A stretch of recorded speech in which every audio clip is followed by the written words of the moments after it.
Yo yo, good morning. Hang on a couple minutes early here to make sure that YouTube and Twitch are all caught up.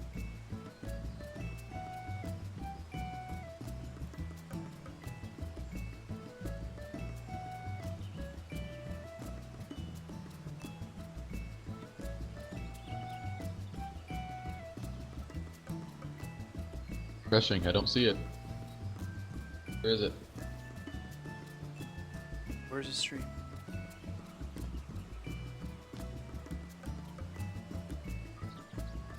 Oh, I gotta kill the host. Shit.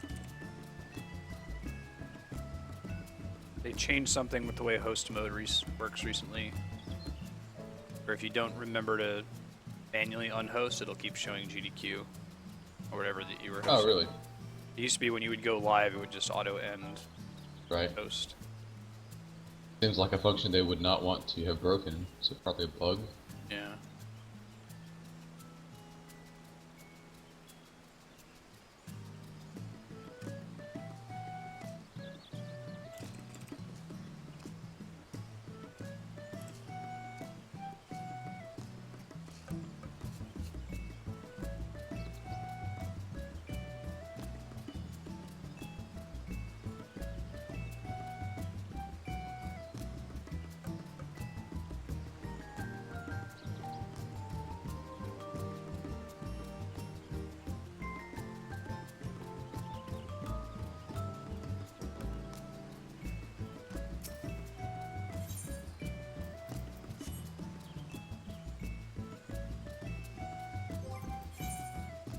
Got this Wyvern skin map by accident today. It's a level 60 solo map.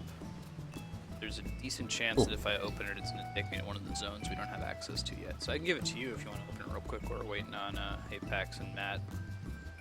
Same zone, we can go do it. Sure, send it over.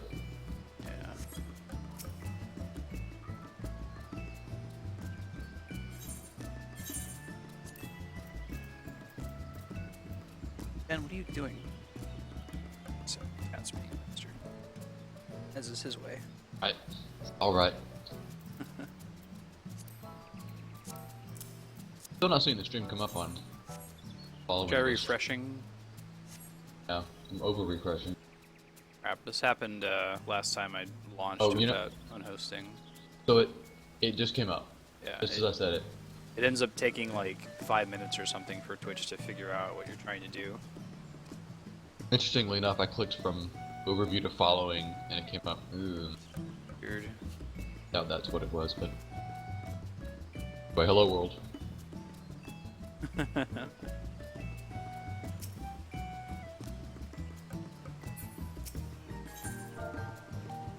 Burn skin maps, time worn.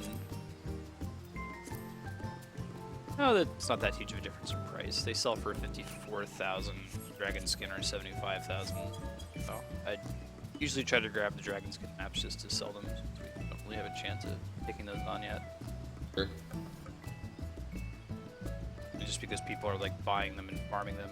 Interesting how like price will crash to like 50,000 gil during the week, and then as soon as Friday rolls around and there's a bunch of statics that farm it over and over to try to get their Dancer, Artifact Armor, Silk, it jumps to 75. Go back up. Clockwork every week. How much is it going on our server?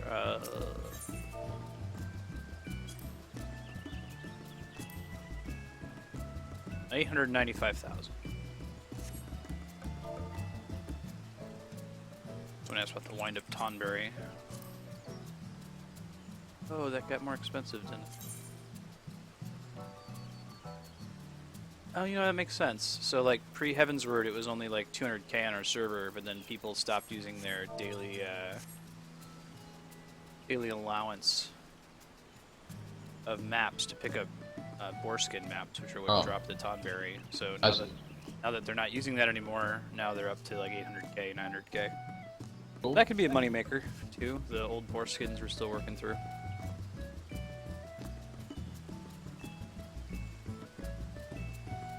Yeah, a lot of Weekend Warriors. Kami, you can watch the... I wish that you were able to, like, pull something out of the auction house in this game. You know, whether they had a formal API for it or it was to find someone who can do data mining. There's so many cool graphs you could do and show how prices fluctuate relative to Saturday and Sunday.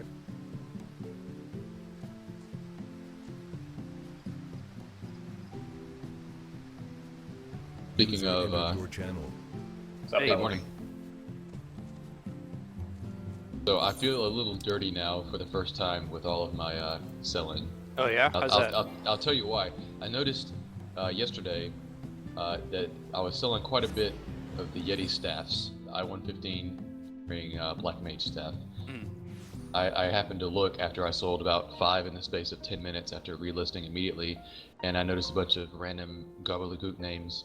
So You're funding the black. I'm funding the guild sellers, I believe, now. Look at you.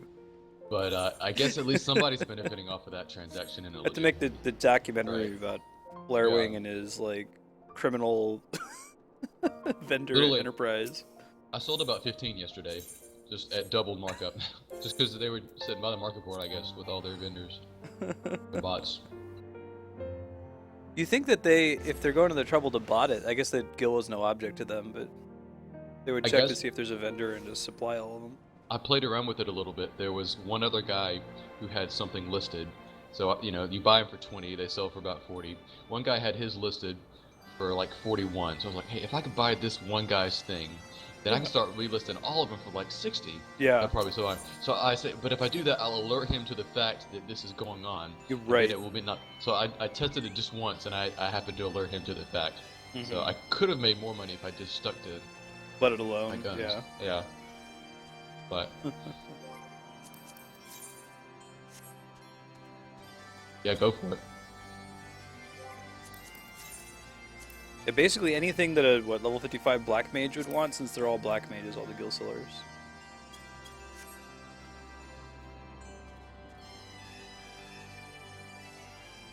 Pretty good. Deep Eye tiers have crashed.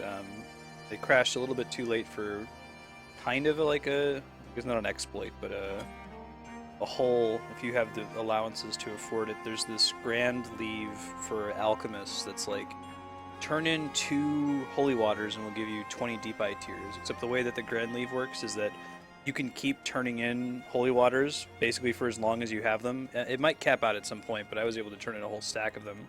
And every time you give it 2 holy waters, it gives you 20 deep eye tiers. And when deep eye tiers were not being botted, they were selling for like 2,500 gil a piece. So that could have been a pretty easy way to convert holy water into gil. But there's enough people out, and if you go out into the Kurth and Western Highlands, you see a bunch of bots out there just farming the deep eyes over and over.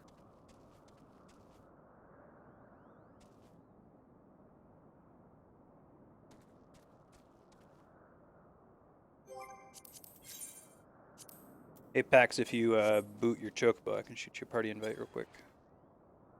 Sure. How was your trip? It was good.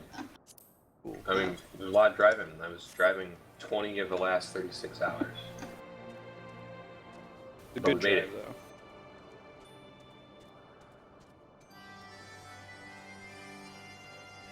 though. Yeah, you hear that, Kami. That and gelato flesh, I think.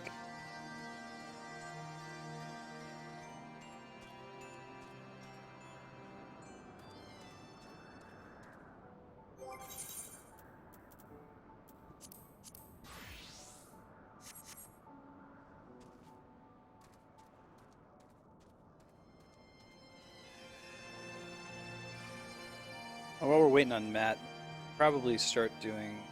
Let's see. I don't know if he's ahead of us on the story quest, but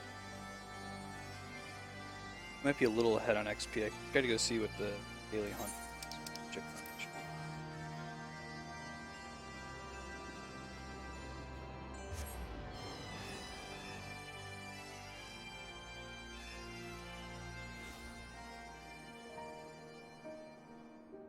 That's kind of clever.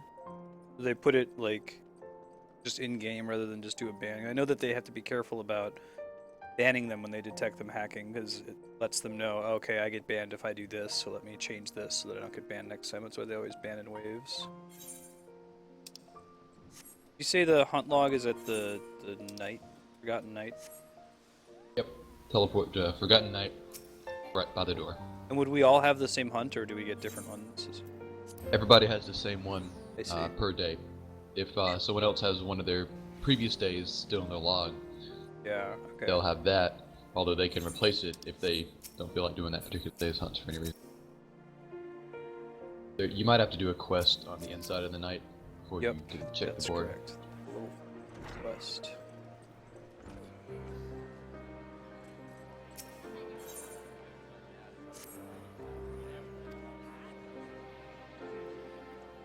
Delivering wine.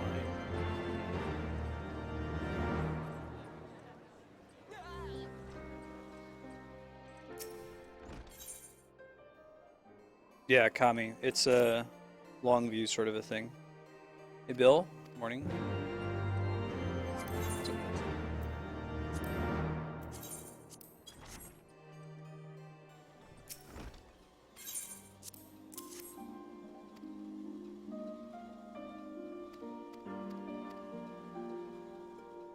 The plan today is to progress through Heavensward story. Realm Reborn dungeon, depending on what time's looking like at the end. Now we're waiting on our fourth person to sign in here to unlock these hunts in the meantime. Okay. Never a I'm bad confused with idea. This hunt guy. Is it higher than I am? Probably. I think it's you have to go inside the Forgotten Knight, and then it's on Okay. the top floor. It's the Forgotten Knight proprietor. Yeah, I am below the building.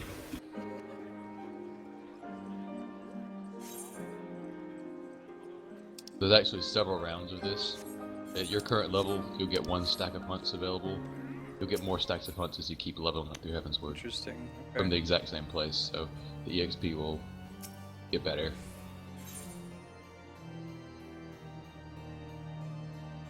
Yeah, if you ever go to an Aetheryte crystal and you see a bunch of identically dressed black mages with nonsense names standing around, those are bots. They mostly bot in dungeons, I guess. I'm honestly not sure how they're generating their gil in those dungeons, but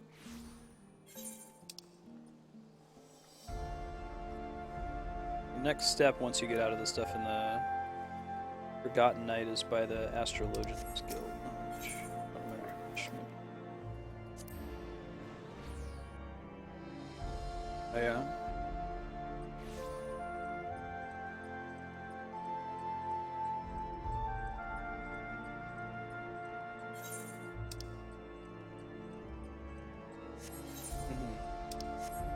Sure. Yeah, at least it's not a lot of games where, like, if a legit player wants to go out in the game world and farm some specific item, they get stopped by bots at every turn. It was like that in 11 because a lot of open world bosses that only spawn like once every 2 hours or 3 hours had these unique drops that were best in slot. So good luck competing with any of the many bots that were just hanging out there. It'll strip noble.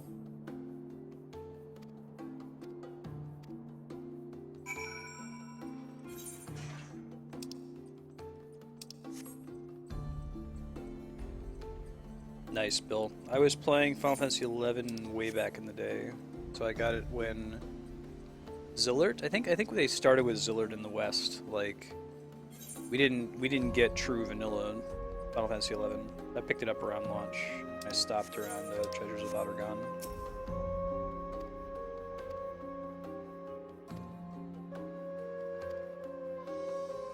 Did enough Treasures of Outergon to enjoy Blue Mage, and hope we see something like that in 14.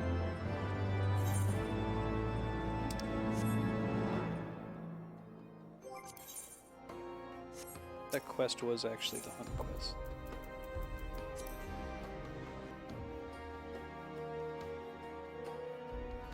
Okay.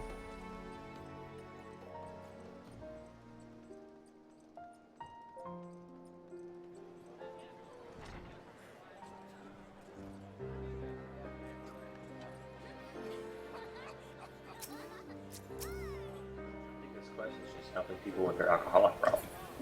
Right. The grand history of that in Final Fantasy. First I can remember is Give the old man his cider, quote Yeah. unquote, in 6.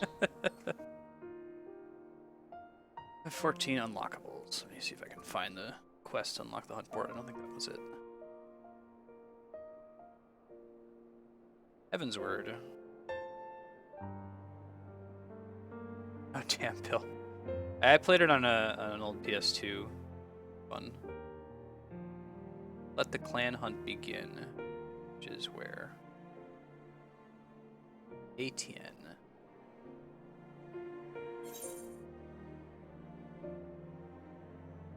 Since Earth's forgotten.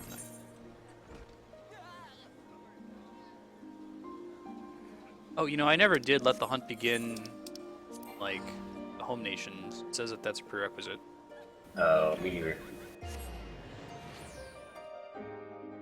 Oh, I don't even remember. I guess just go to Gridania. Yeah. There's an NPC outside, I think, that has let the hunt begin.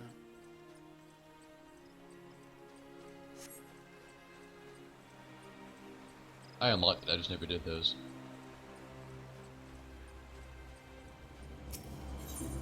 Yeah, so it's Scarlet right outside, but she has like multiple quests, and the one you want is let the hunt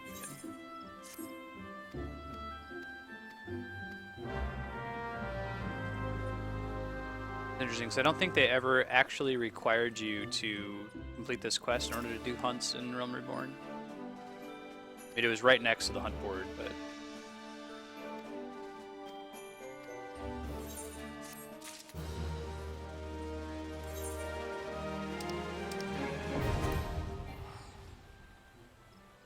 other quest is for PvP. Well, I know not to worry about that one.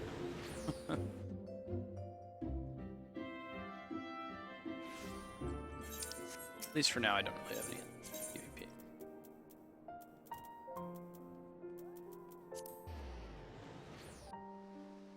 I was Yeah. gonna test it out with the new content that just came. Oh, I don't mean to say I don't want to play the PvP because I'm sure the PvP in Final Fantasy 14 is bad. I'm sure it's great. I just don't care for PvP very much. I never got into it either, but It triggers my existential crisis sooner. I was talking the other day, like, my nephew was in chat while they were playing Minecraft, I think, on GDQ, and he was like, you know, you do Mario Maker, what kind of levels are you gonna make? I said, I'm probably not gonna make any levels, man. Like, I'm not very good. I'll play other people's levels in Mario Maker, but I'm not gonna play any of them. Creative games like Minecraft trigger my existential crisis of why am I playing this? We're all gonna die one day. You know, even if the servers stay online forever, the heat death of the universe will eventually wipe out my progress. And you feel that way no matter what game you're playing, whether it's an MMO or you're grinding in Final Fantasy X until you get all of the weapons or whatever. Eventually you feel that, or at least I do, so. It's a question of how quickly that triggers. And PvP triggers that, like, as soon as I get in and complete one match. this is one of the things I feel like I never gave a fair shake. So I want to give it its fair shake one day. It's a shame, like, the fair shake you need to give it to get the cool little ball mount. You have to play like 300 games or something. Something. Yeah. Pretty cool looking though.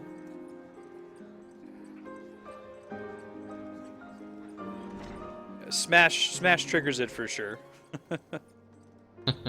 I can somewhat I think we just interact with it.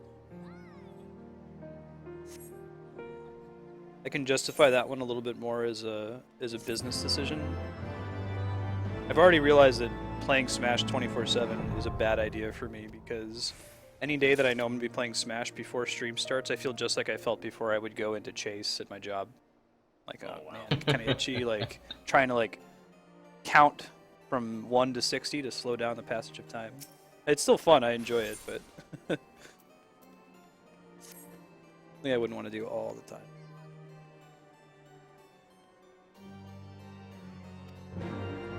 I cannot do this quest in your station. She has the one with D6 locked. I think the quest from her. Okay, that's the next tier that Larwing was talking about. So I don't Yeah. think we need that to do the actual word. So if you go to the quest board now, there should be one, I think, level 1 daily hunt you can pick up. Yeah. The quest that she's locked for you is the level 2. Wait, so we can do all 5 of these dudes? Am I reading that right? 5 is in... Yeah, all 5 are level 1, and each one gives you the bonus listed. And none of them are bosses, right? Or maybe one No, of them they're all is one? mobs. Every single one's a mob, or generally in a zone you've been to, and you. I mean, it's up to you guys. I know exactly where every single mob in the game is because after about a few weeks of doing it, A, you kind of learn, and B, people made maps. So you don't just kind of look around and say, oh, where were the fucking frost grenade again? They're always in the same place. Sure. So if you guys want it to be a hunt, go look for them. If you want it to be quick EXP, I can tell you exactly where to go. And just by accepting it, you Right. get all 5 of those mobs, and you get a reward for killing each of them. Is there somewhere in game where you can go to see like your currently accepted hunting bill? Yeah, key items. Go to key Yeah. items, and they randomly have popped there. It's like a relic. All right. Well, I know where Vinegar Rune is, and let's see. Abdella. Don't remember where the Frost Grenade is. Pretty sure I know where Bandersnatch is. I've poured over to the Iranian. Well, it sounds like you've got 5 ones that I don't have. I have Ice Trap, Ice Commander, Cloud Worm, Wild Chocobo, and Saricta. Oh, weird. Yeah, that's because you picked up the level 2 Marstead. Or Did I? did you? I don't you have didn't. level 2 yet. I guess it's different. Yeah, I guess so. It makes sense that we'd get different ones, so we could just help each other while we wait. Your Wild Chocobo is definitely in the Dravanian Forelands, though. Yeah. Let me write these down on monitor so I can track them. I put them on a random place on my hotbar that's annoying and non-symmetrical, so I know just to do it. You can drag and drop those stacks from the key items there, just to... I'll have to start doing this every day since it gives those Centurio seals. I think you told us that already, but yeah, whatever. Who needs seals? They're less important already again. So you can do whatever you want. What are they for? When you reach the end of the game, they're a method of upgrading the first set of token gear to a slightly higher eye level, and that slightly higher upgrade will help you get into Alexander Normal. But you don't need a full set to get into Alexander Normal, like 1 or 2, which is a trivial amount. Much easier just to get the regular Everyone was token assuming gear. that they were going to have to grind that out for Alexander Right. Normal, right? And that was part of the drama. Yeah, I mean, if you get the weapon and you get all the 170 is what it is, then you're gonna have a pretty easy time of hitting the average eye level 170 to enter Alex Normal. The content doesn't require anything more than.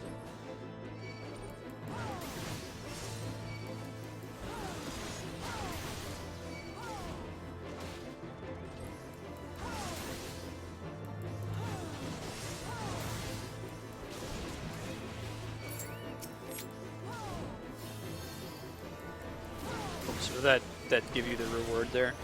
Yeah, well, I need 3. Oh, 3. Cool. I see that now in the controller on the left.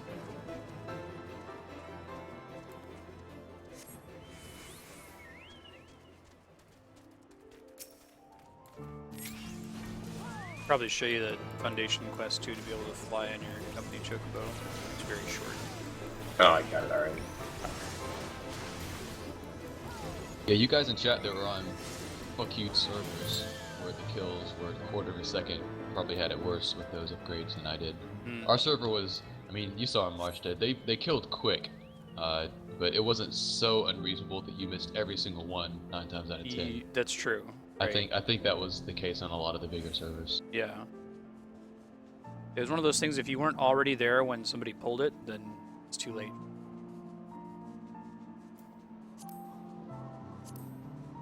Chocobo forms, looking for Bandersnatches.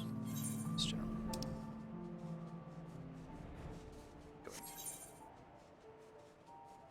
Good one. Charging for access. That's great. You say you saw one? Yeah. It turned around at exactly the wrong moment. Oh, cool, that little Mandragora icon.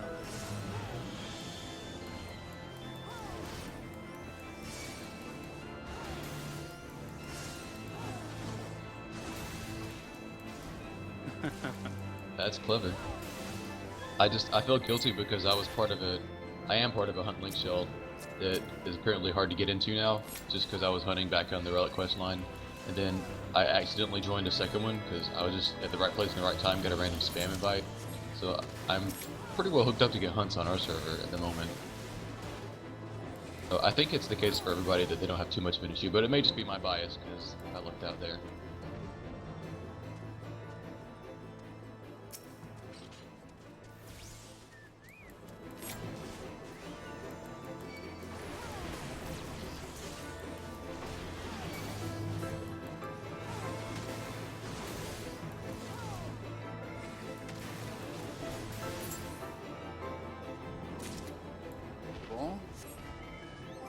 Alright, do you have anything else that's in the Dravinian Forelands? Yeah, I need something called a Saricta. Huh. Where does it say it is inside of Dravinian? It'll say like location something Dravinian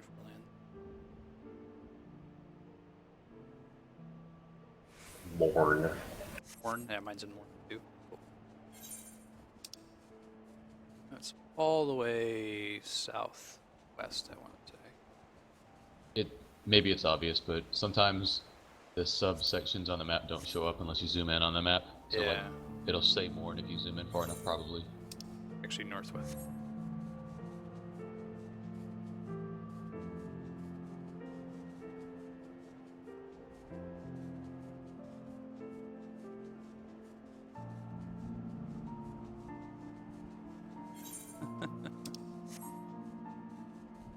Is there a difference between not giving a fuck and being chill, or are those synonyms?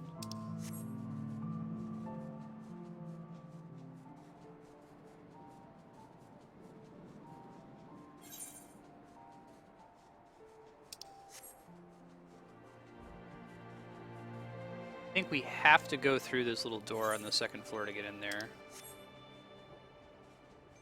My pain earlier in trying to find all the ether currents. Yeah. Was there an ether current in Morn? There was the quest, the dungeon, was at the end of Morn, and like there's a mountain path you have to ride, but you have to go all the way to the very top of that tower. There's also a second exit that's like halfway up the tower that I completely missed. Yeah. Leads into here. You can go hell fishing here, fish in the lava. That was the thing you needed, right? Yeah, I need 2 more.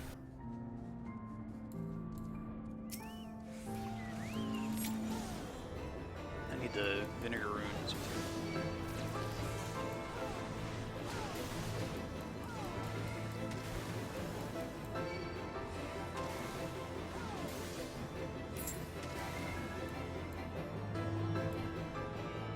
Cool.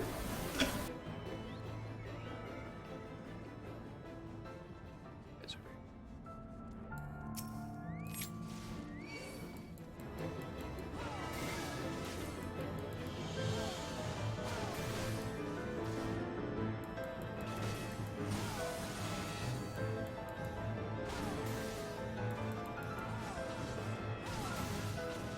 Oh,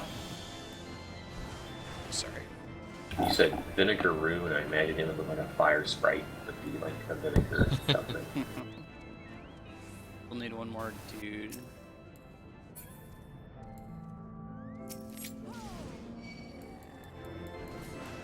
That's one of my guys.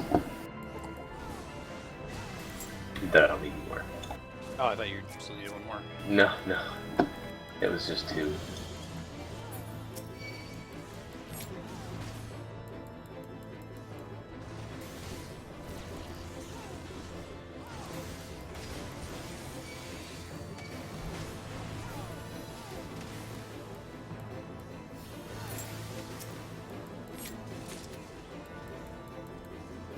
That's pretty good XP. It's about the same XP as like doing quest.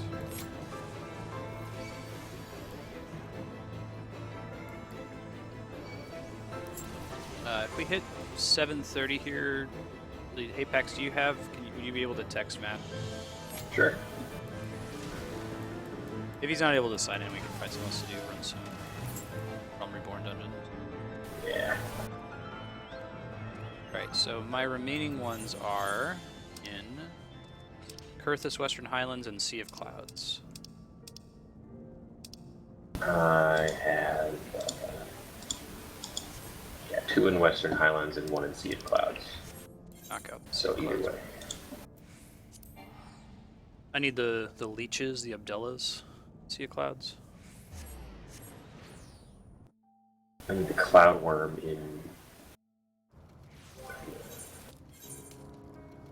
Mine's Vorsian Siran. That's where mine is too. Yeah. Bit of a walk there.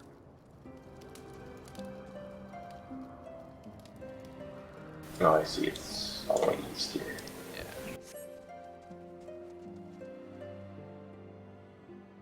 I don't think we get flying here until like 58 or something. Really?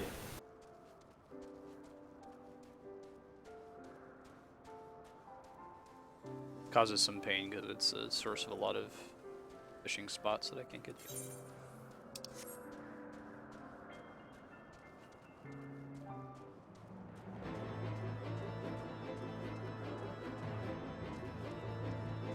It's like 58 coming.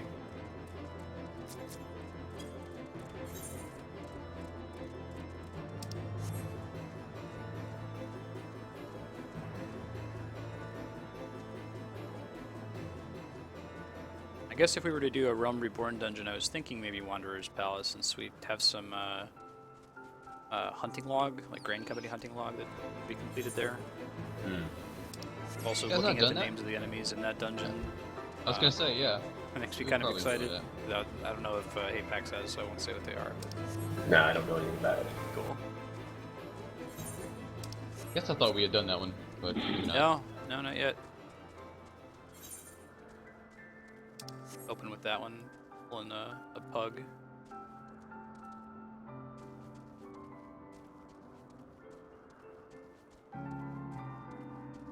Which guy do you need? I need the little leeches that are jumping around over there. You need those. No, not those. Need some kind of a worm. Here, I'll kill these.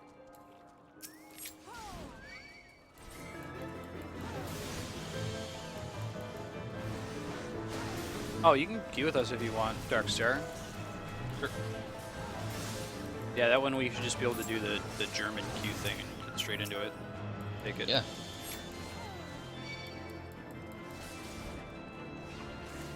What, because there's a ton of enemies and I'm going to be pulling too few of them? In those Well- Realm Reborn dungeons I've been doing, like, okay, let's do the first pull, let's see how it goes, everything's fine, now add an extra enemy, and yeah. Wonders Palace was another. It's the other one besides Amdapor Keep that was right at launch. So just beat Ultimate Weapon and start immediately farming those two. I see. So it's quite old content.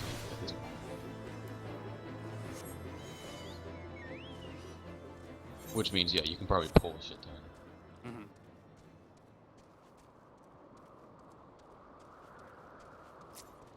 Cloudworm. Yeah.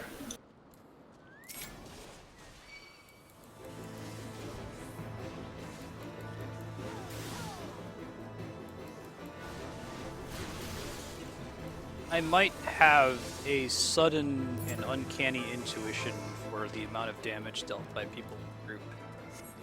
Oh, yeah. If you're curious... I gotta quit slacking off. That's the only one I needed, by the way. Oh, okay, cool.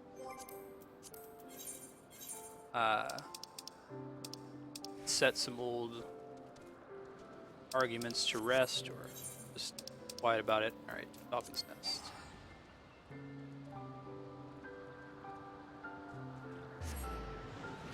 So I need frost grenades and Archeon. And I ran River's Meat and Twin Pool.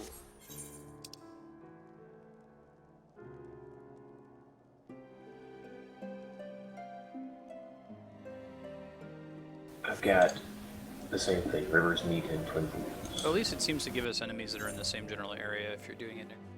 I think that we've overlapped in every case so far. Yeah. I'm looking for Archaeonus and Frost Grenade. Rivers Mead. Frost Grenade.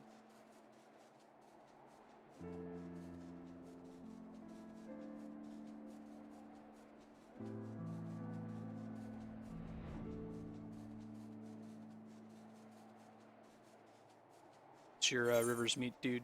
Ice traps. So, those grass creature looking things. Oh, yeah, yeah.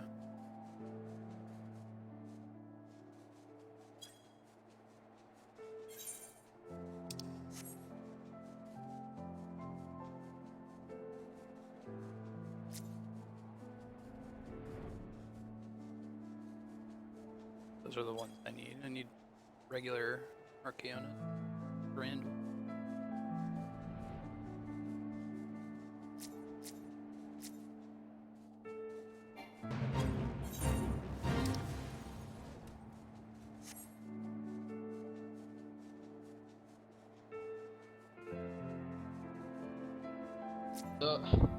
Maybe I do need to level crafting to make Gil. I mean, my time Leveling keeps crafting? expanding.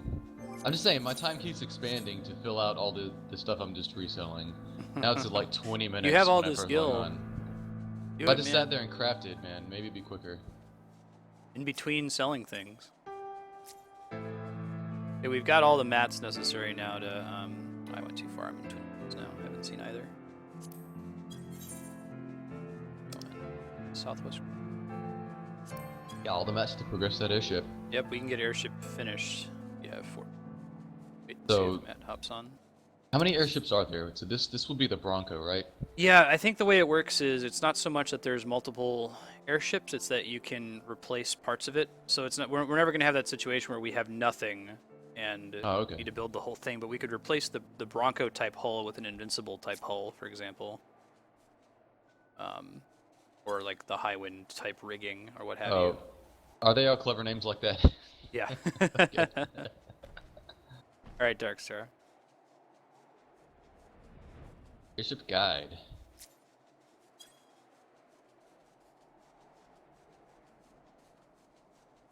I feel like we've gotten into airships at a correct time after everyone's done the hard work figuring out how the hell they're supposed to work.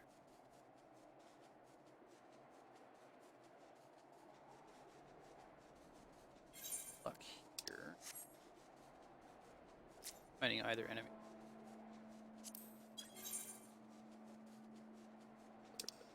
Imagine the check.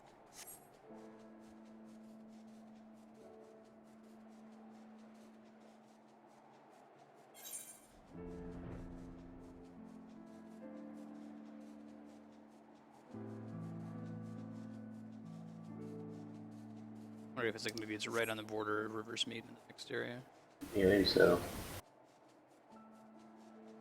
Nice, McMahon.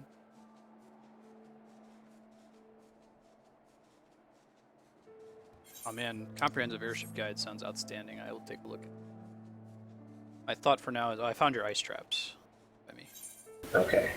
Guessing my dudes aren't far.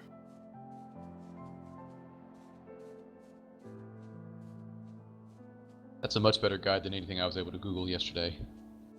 Yeah, let me click and save that.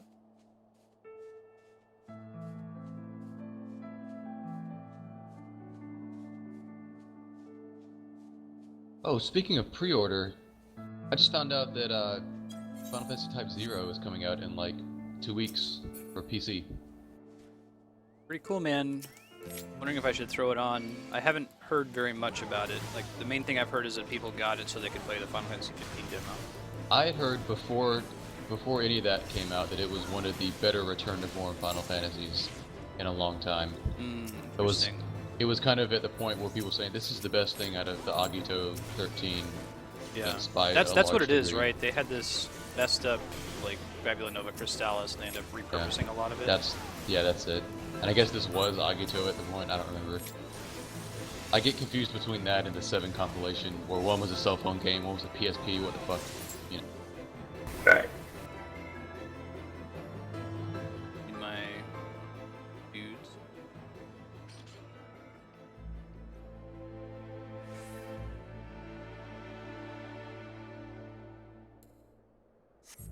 Not a bad game. It's a start. I'll take that.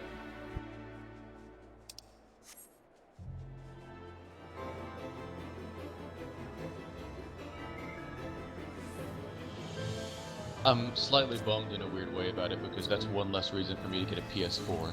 And for me, I'm going to get a PS4 eventually. I just don't want it to be a Bloodborne and Uncharted machine. I want there to be something else that I'm spending all that money on. Yeah, I was saying the same thing earlier, that But- like,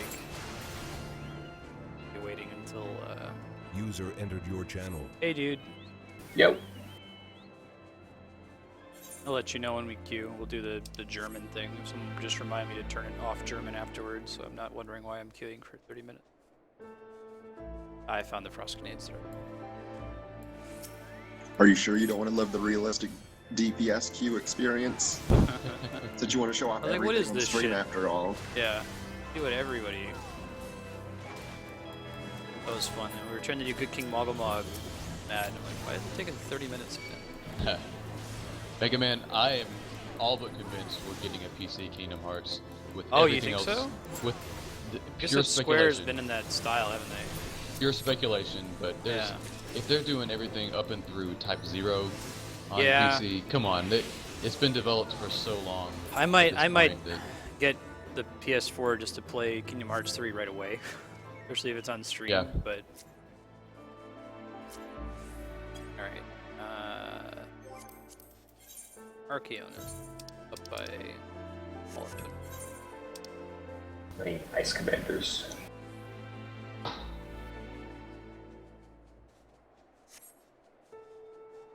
Here's your Arcuuses. Thank you.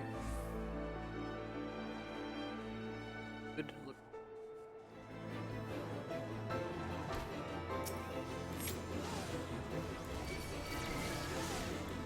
I mean, you're not gonna get a PS4 for Final Fantasy 15?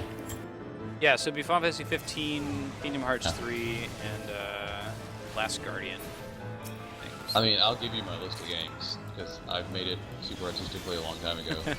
This is what I would get the PS4 for. Do we think that Final Fantasy 15 is coming out first? Do we have a like date for that? No, I guess next year probably is what we're thinking because of the release date of the demo, but I don't know if anything more definite than that is confirmed. I'm always suspicious with any of the Mora properties. The development hell that the 13 trilogy was sitting in for so long. Right. Yeah, Square they have this perfectionist need, I think, some of their development teams, that just keeps these things indefinitely going and spinning and spinning. Which obviously doesn't always turn out a perfect product, but You're right. yeah, I guess my list is Final Fantasy 15, The Last of Us Remastered, Kingdom Hearts 3, Bloodborne, and Uncharted 4 are the ones that I would definitely get a PS4 for. Of those, I'm very close to Square. I'm very close to thinking that the Square titles are almost a lock for PC. And The Last of Us I could play on PS3, but I have to do a Last of Us playthrough. Oh my god, have you guys not played that game? Yeah, nope. do it. Dan, I will send you my PS3 and you can play it. It's very good. How? So like, I understand there's like fungus zombies in the game. Like, how much survival horror is it? Like, are there lots of jump scares? I've heard that it's a little bit different. It's not like No. you're playing Dead Space. Right, it is an atmospheric horror game. Like you're upset that this has happened to the world, and you're upset that you now have to go into the creepy spore zombie place. But it's not a Silent Hill turn the camera angle around on you to fuck with you. Okay. And it's not a like Resident Evil Nemesis is gonna jump out of a window right here kind of thing. It's actually think if you played Left 4 Dead, think like zombie storytelling, not zombie spooky scare. Okay, yeah, because Left 4 Dead's not a scary game. Yeah. Sure. Well, cool. We'll have to do that. I think I'm going to benefit by having waited to play it, just because of the fact that I think his name is Joel, has that very hipster beard. And in a couple years, when I play it, the beard won't be hipster anymore. It'll be just a regular old badass beard again, right? Somebody won't did, affect my- you know, that Go ahead. famous GIF of like Antonio Banderas when he reads something exciting on the internet, and he like leans back in his chair and like holds his hand up to his mouth. Like they did that, but with Joel from. I think it was actually Naughty Dog. All right, let's see. Wanderer's Palace. Where do we unlock it? Trauma Queen, which is Western Thanalan, Vesper Bay. So it's Western. It's Vesper Bay. I can get us there. It's When I'm not in one- combat, oh my god. The odd thing about Wanderer's Palace, the unlock for it, is you can unlock it at 49, but you can't queue up for it until 50. Oh, that's interesting. Man, I'd play a 12 remake, but my first comment is exactly what Mega Man's thinking. Hopefully it's the international Yep. rebirth thing. It probably is, because, like I said, they talked about it at Distant Worlds last night. The composer let it slip that they're working on a 12 remake. Here we go. Sign me up. I will play it. I haven't played And 12 there- since launch, and And there's a video about it now on YouTube as well, so Doubt they can't put the cat back in the bag. they probably won't talk more about it, though, until Gamescom. Because I don't think it was supposed to come out this early. The news. I think his ignorance will, like, pay off for him, Kami. Just looking at the hunt log, I'm excited. Alright. Oh, that place. Cool. Oh, well then this is the one that's the thing that I was thinking, Kami. That's my new prediction.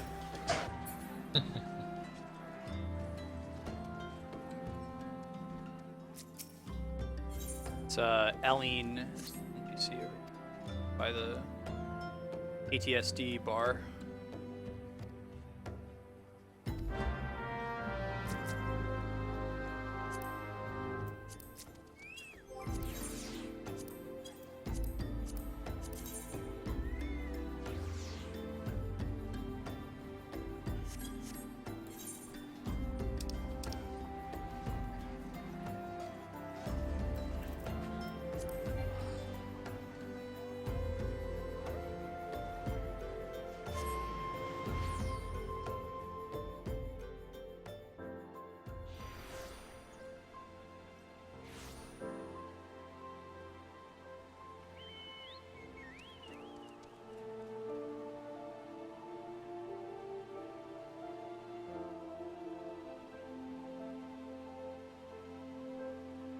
Kind of surprised they're remaking 12, actually. I would think that those guys would want to make another game. That's the Ivalice team, yeah? Yeah, I think it's a remaster, not a remake. Oh, Like, sure, okay.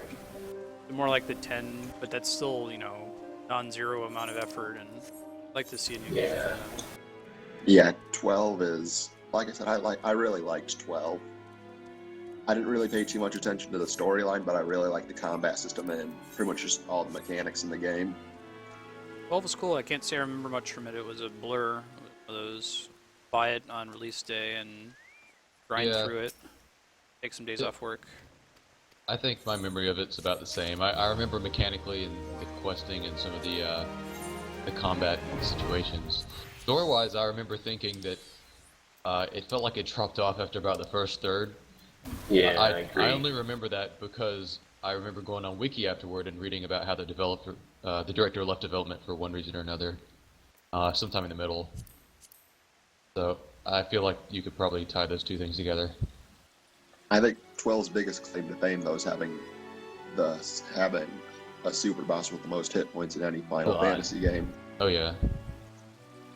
It'll be Until- DPS, until Dark Star. I'm not going to be queuing here as a German rerate. And you need me as what? A DPS or a healer? Or DPS. Were you about to say there's a boss in one of the 13 games that has higher HP? Yeah, under a specific condition, Yeah. there is a boss that has more health. I think like 90 million or something. Good God, I need to play those then. I've got 1 and 2. Haven't played them. Okay, Or, I mean, I I played 1. went but- and switched over to a DPS role. Okay, I'm queuing in 3, 2, 1, go as a German. And it Good dog. popped. Not for me, so someone else must be trying to use the German queue. So I will withdraw then. Oh wait, as long as you don't withdraw more than 3 times a day, you won't get penalized. let's see. That's just the rule of thumb. Well, maybe I won't do it as German. Maybe I'll do it as a French person. Stop the German Oui. queue. Switched it to French, and now I'm gonna try again. It's gonna be Omelette de fromage. omelette too. That's the only. Tell me when you're gonna queue. 3, 2, 1, go. Just pop. Wait, is okay, then never mind. Because I was wondering because I don't know if you're flaring. You're going as DPS, aren't you? Yeah, I'm on DPS now. That's probably why. Because I was going as melee DPS as well. But it's fine because if you guys withdraw again, you guys will get a 30-minute lockout. So. All right, I'll go ahead and go in. We'll let them know that we're. Better hope they speak English. Yeah, this actually has a high risk factor, doesn't it? Yeah. Auto translate is your friend. That's right. Use all my old chops from when I played with Japanese players in Final Fantasy 11.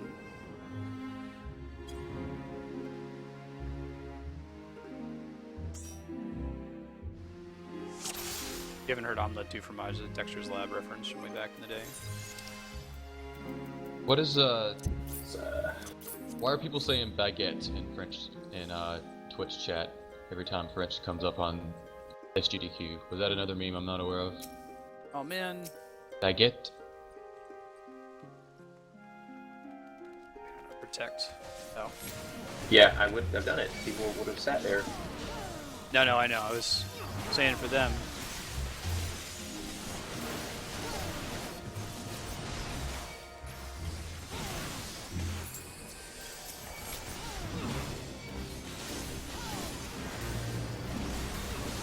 Did you forget your tank stance, Marstead? I got it.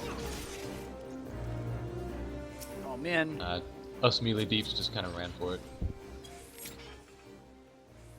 Do I really want to kill the treasure hunter? I mean,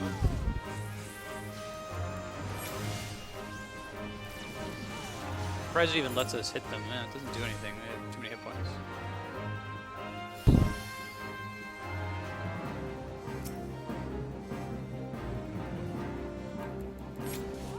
So the story here from the scholar quest line is that there was some ancient city, basically full of scholars and I guess other people, and some sort of corruption eventually turned them all into Tonberries. Oh, So interesting. these used to be people, and they got some kind of a curse. Man, the Scholar questline sounds kind of rad. You see that there's a Tonberry NPC that's in it?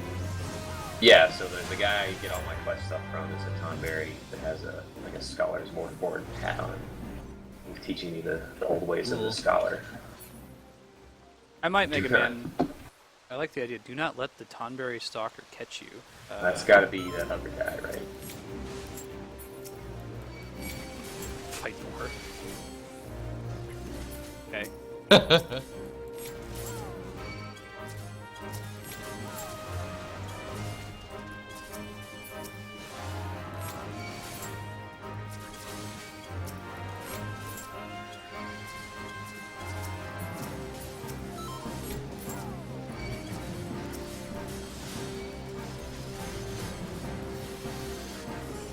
I know there's a hunt mob that's also a Tonberry. An A rank or something. he's a fun guy. I like how they change his outfit every once in a while. I don't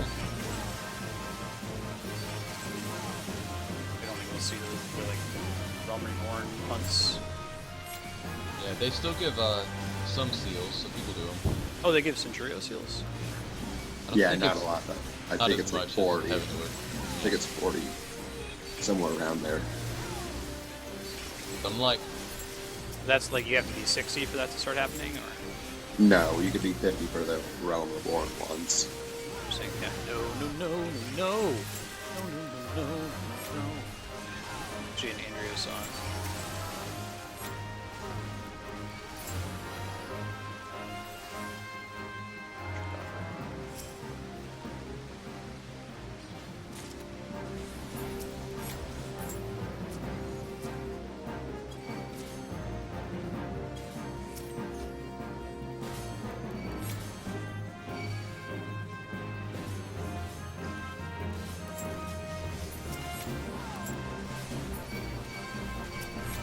have to kill these things to open the next room.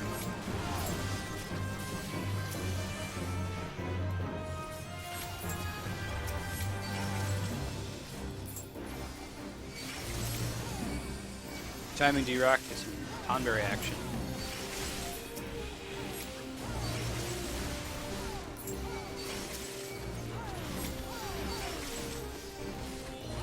So I think that giant Tonberry from the beginning, it's like we want the treasure hunters because they're keeping him busy. He's gonna come after us later and be a problem. Yeah.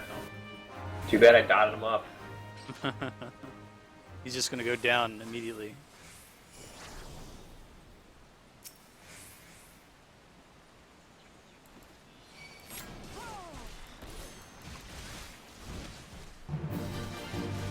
Star Tropics, right on, D-Rock. Yeah, if you get your computer and stream it, I would love to watch that.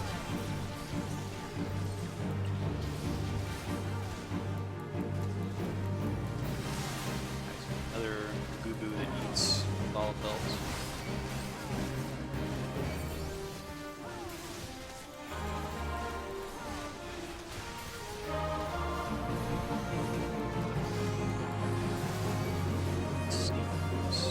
Reduced immunity.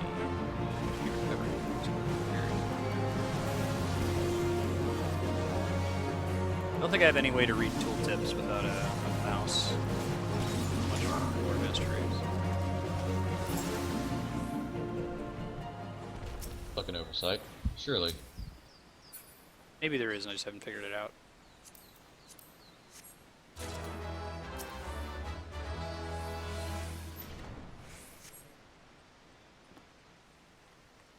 So, Flareling, have you gotten your paladin weapon yet? No, I got to grind out tokens today because I'm going to be gone. I haven't gotten it yet. It's going to be fun. Running. Grab some more. Hour and 30? That's not bad.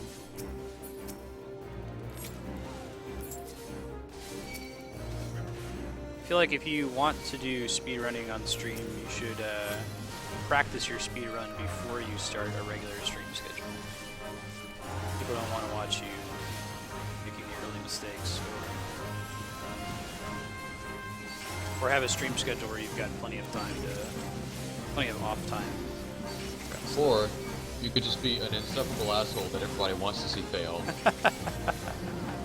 Right. and then proceed to mess up.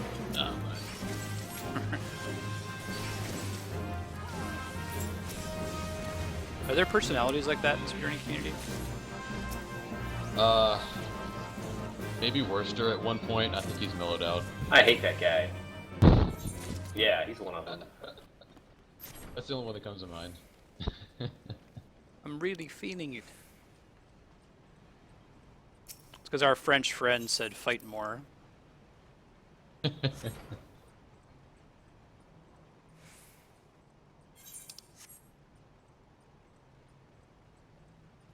Up there's our guy with the treasure More hunters. of them.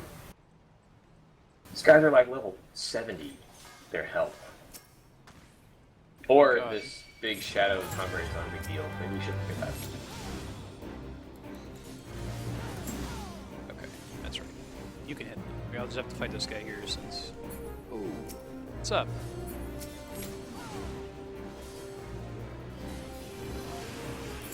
Nope, I'm going in. Nope, nope, nope. Bring him in here.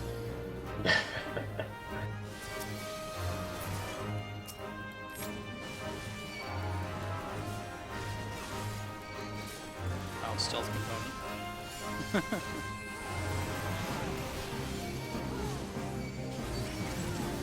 Don't turn right.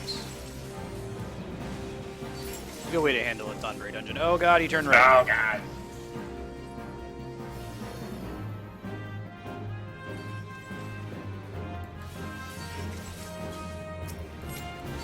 I don't want to let him hit you. Just to see what happens. Yeah. He throat stabbed me a little bit earlier when we were messing with the treasure hunters. Oh really? So cute.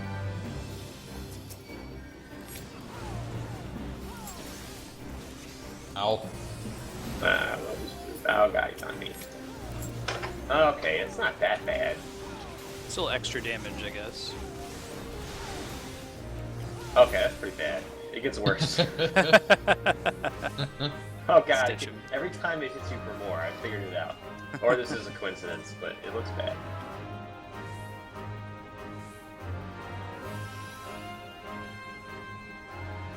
Onberries were a cool mob in 11, but the way they worked made it kind of hard to have any chance of fighting them because they had karma. Like they did more damage to you based on the number of Tonberries you'd killed, and there was no way to reset that mechanic.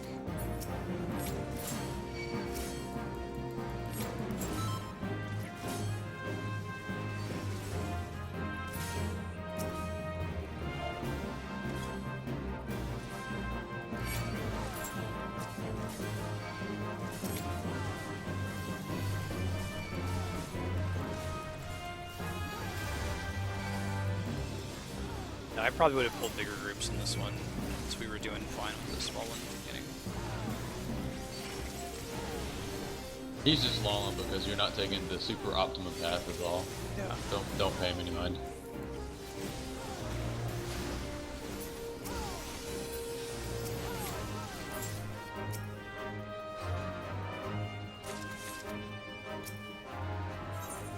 Use the oil to grease the device.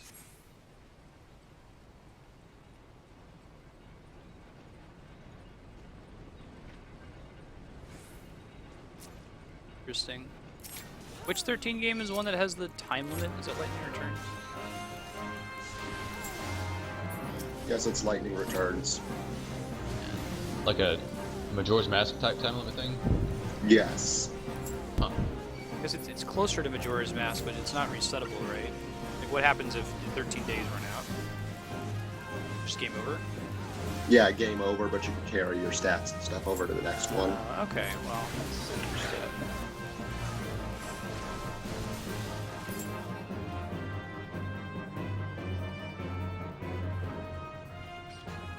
Ah, Kami Budum.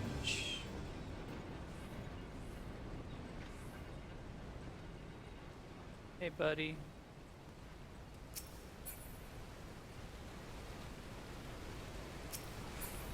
Will not hope for Tonberry King.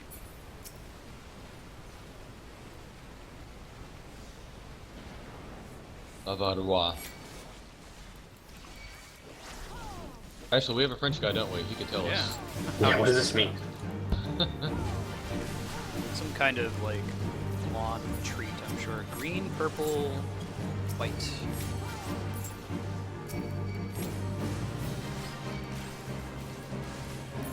Worried that you don't want to kill them.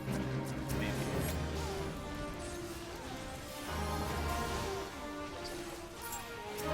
Oh, were there any missed mechanics in that Gugu fight? Pretty much just it tries to inhale you, don't stand on the shit. Yeah, I think he's a training dummy fight. Gotcha. Dang it, Spank. Focus on a single target.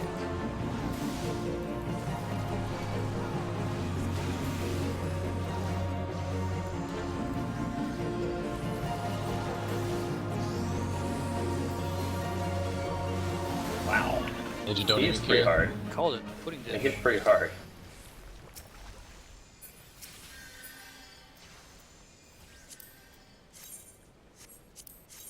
Cool.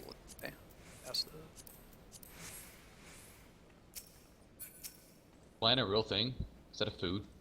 Yeah. Yeah. Like a gelatin type of thing. No good. Yeah, I think all of the pudding monsters are names for different like pudding foods.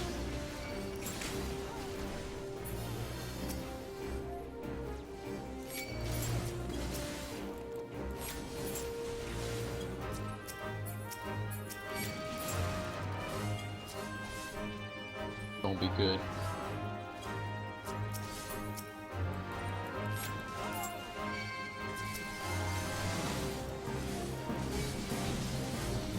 Oh god. Hang on. No, you're fine.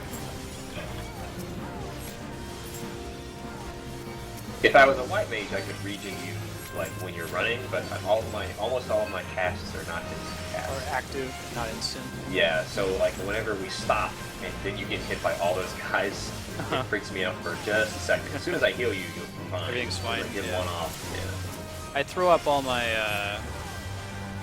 what you gonna call them?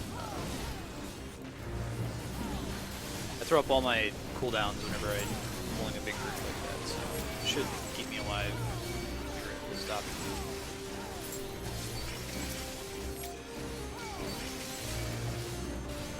Hey Wilson. Bye, good morning. I guess for you it's good afternoon, right?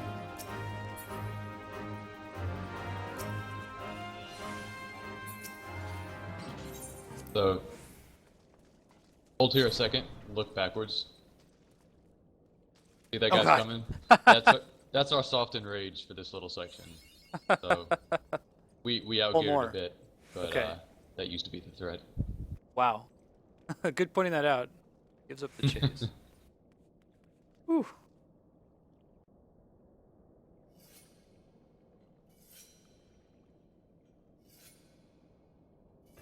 Oh man, as expected. So excited.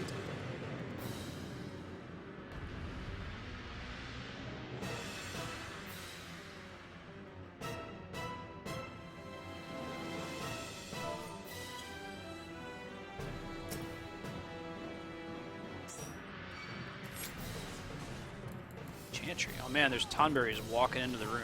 Probably doing the old classic walk up to you and chef's knife you. Oh, if we actually want to kill them or what? Here in case more of them spawn from other sections of the room.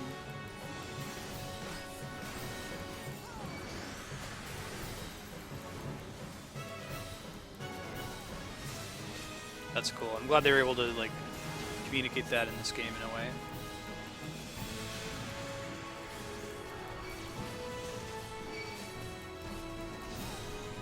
All this melee damage going out. Look at that. The rancor of his fallen comrades flows into the Tonberry King. Okay. Gotcha. So they're accomplishing the karma concept in a single fight instead of like 11 where it was just like, yeah, no matter how many you've killed in your career, that's how much damage they do. Much smarter way of handling it. Don Tonberry McMahon.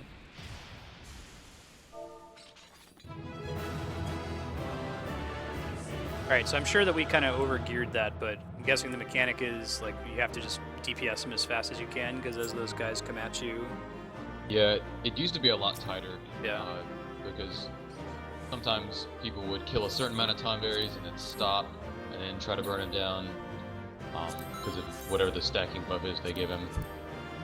Or, I don't know if it's a buff, but it's at some point the Tonberries overwhelm you. But They're you like- don't want to keep killing them because it gives him the buff when you kill them, right? Right, so you balance at some point, you stop Yeah. doing AoE, and that's cool. Right. Gives a stack of, like, is it Karma? I didn't get a chance to see what it was. Hey. I know. I think it starts with an Rancor. There we go. Rancor? Okay, yeah, they've Sounds used right. that too in a few. Okay, how about Brayflock's hard mode? For no other reason than that I have that as my like legendary weapon thingy. Sure. Find where we go to unlock that. Hold on.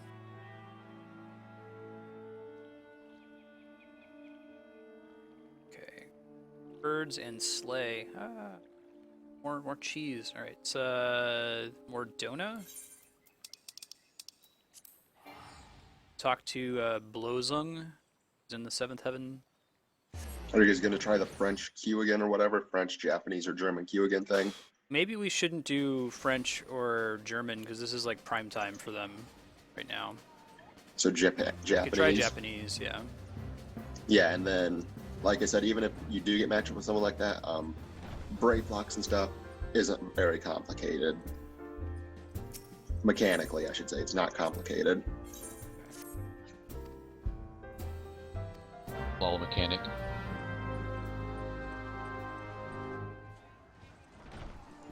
Oh, Dawn is the same as Senor?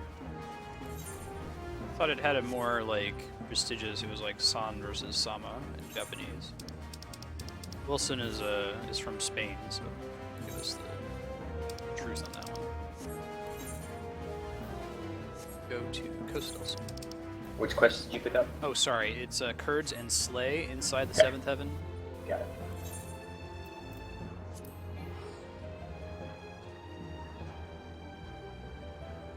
BRB 1 sec. Sure.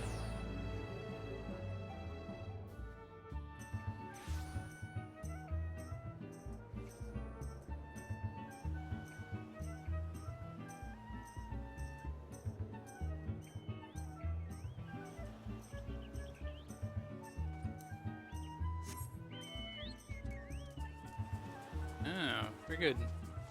Is that unique to Spain's Spanish, Wilson? I don't hear that very much in like Central American Spanish. I'll be right back as well.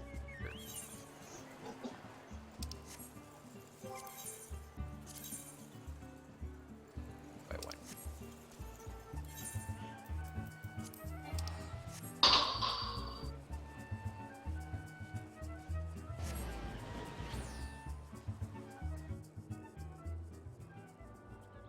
Yeah, no, I caught it, Kami. Lol. More cheese. South America would make sense. Right on.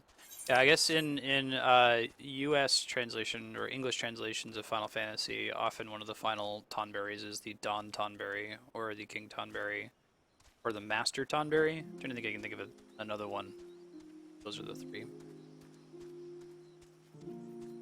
This one has a Senor Sabatender. You go to the Gold Saucer.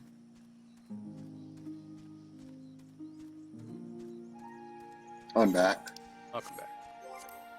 I will try Japanese. I mean, we could probably do English. It's not at all prime time, but I'll try Japanese for this one. Get in. Oops, I didn't mean to do. It's cute.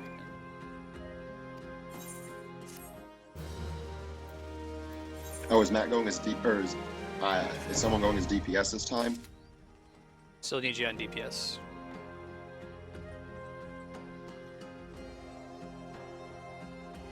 Did you queue up already, or? No, I accidentally queued for Wanderer's Palace, but it didn't pop immediately, so. Good.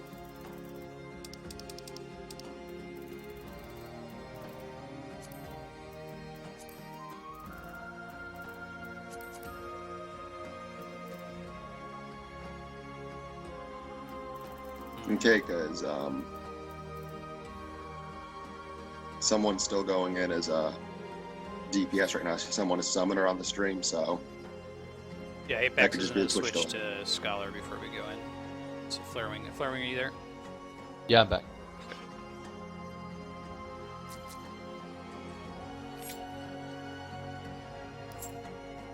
Go grab a drink. I'll queue up once Apex switches to Scholar. I mean, hey, Pax, anytime you want to actually play Summoner, I've got a 50 kills. Not any higher than 50. That's cool. I like Scholar better. I just would pop into Summoner to do quests. I finally got some decent gear, so I can do like questing with the Scholar Summoner. Nice. It's still not as good as my Scholar gear, so I'm probably still doing less DPS. I don't know how it works out, but whatever. Alright. I can use pets. Oh, sorry, I missed you. What'd you say? I was just talking about Summoner. Okay, I'm Japanese. Brave Flox is long stop hard. Queuing in 3, 2, 1. Just popped. nope, have fun. It's pretty much impossible for me to get in as a DPS now, I think. Hmm. Because I think everyone's trying to queue snipe on other servers when it comes to DPS. Oh, sure.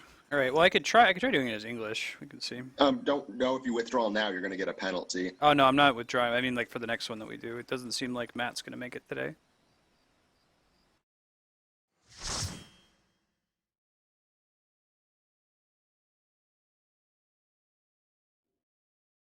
All right, Wilson. Learning. The music in here is pretty Cool. Dude, sweet. Yeah, you're gonna be sick of that music before too long. I don't think Hapax is caught up on Hildebrand, so. I think it's more a reference to the Zodiac weapon quest you guys have started. Particularly have started. Do I need to have the Zodiac weapon equipped for the entirety of the dungeon? No, only the final boss. If you're doing like the books or something right Doing the now, books, yeah. then you only need to have it equipped for the boss that's indicated in the book, which in this case is the final boss of the dungeon. Okay, cool. Oh, got the double monk action. Oh man. God. He's Leroy Jenkins. Kami, it's not that I'm hating on the music, it's just that they use the Breakblocks hard mode music there in like 8 or 9 other dungeons, level 50 dungeons. So it gets repetitive seeing it after that. And it was also in 1.0, so... 1.0 music? Yeah, 1.0 had a lot of Uematsu, right? Yeah. Soaking came in near the end, I think.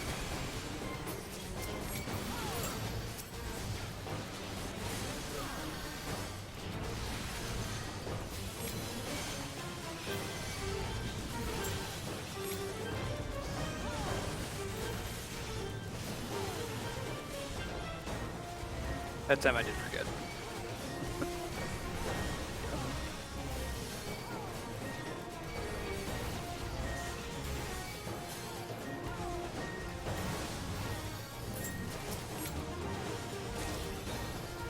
Yeah, Kami, Atma took about 2 hours, 2.5 hours. It was between 1 and 4 fates for each one. I think the worst I had to do like 7 fates in Central Thanalan, but everything else it was almost always on the first try. But yeah, you haven't even hit the worst part of the relic grind yet. Didn't think so. Atma was pretty easy.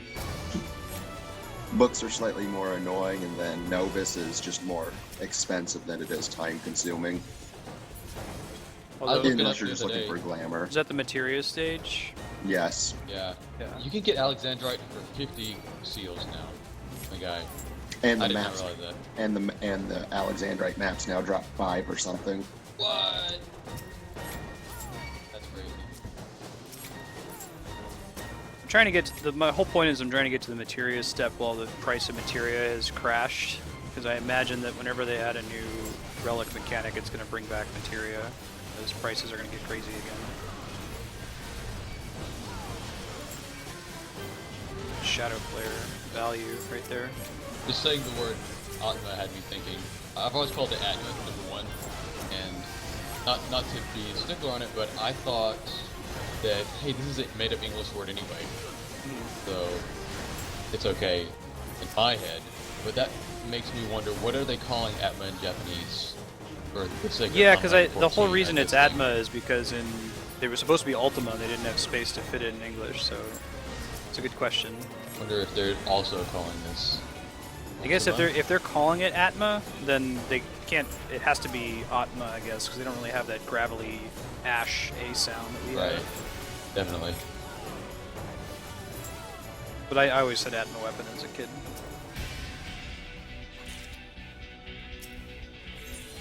Yeah, and it sounds like the stats in it are never going to matter even for the Heavensward version of the relic. So,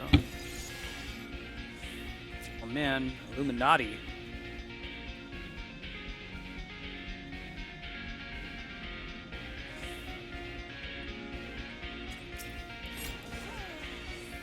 I think that word is banned in my chat at the moment because Yeah. we had some weird people. I forget what game we were playing, but there were some kids in chat that just kept going on and on endlessly about the Illuminati. It was really frustrating, so I just removed it. I think if you type it, it just treats it like a curse word. Oh, that's cool with the snipers.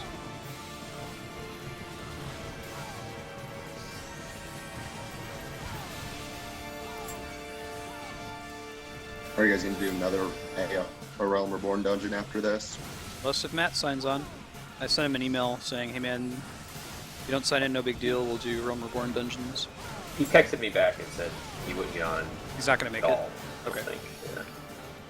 He didn't say that explicitly, but that was the sense that I got from it. Gotcha.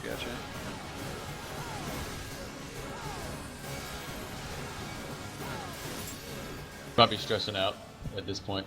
Yeah, he's pretty close Yeah, on he's down on his- the wire.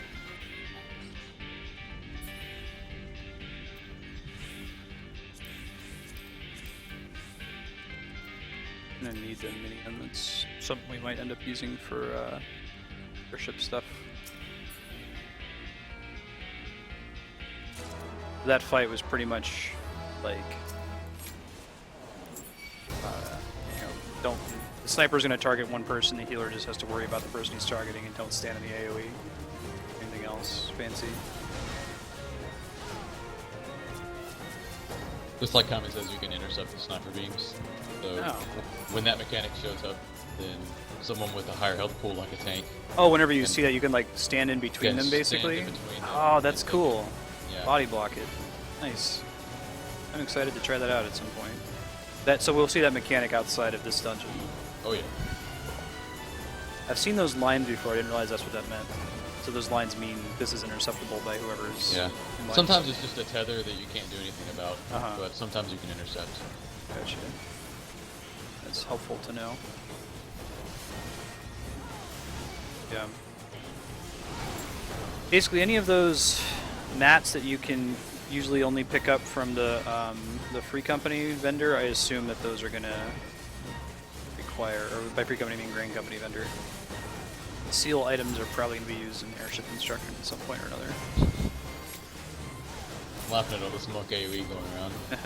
Never see that.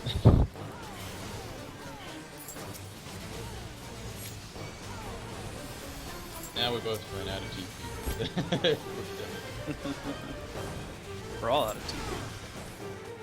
I'll buy Ninja for Bard.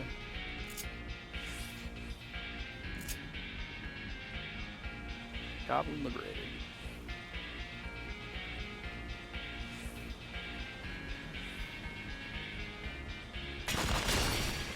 Look at that.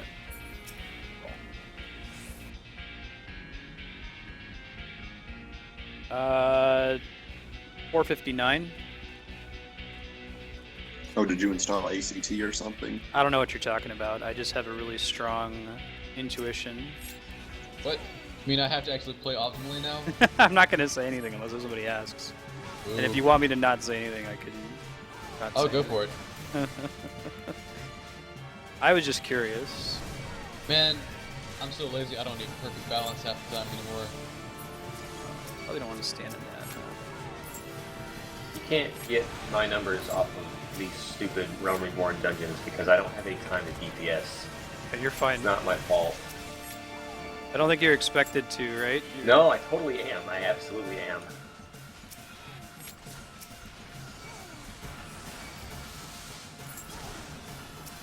So you guys gonna start the old 24-man raid series once you hit 60, or are you gonna do it before then? I don't know. It's not a high priority. We'll play it eventually, but the priority right now is to finish the Heavensward story.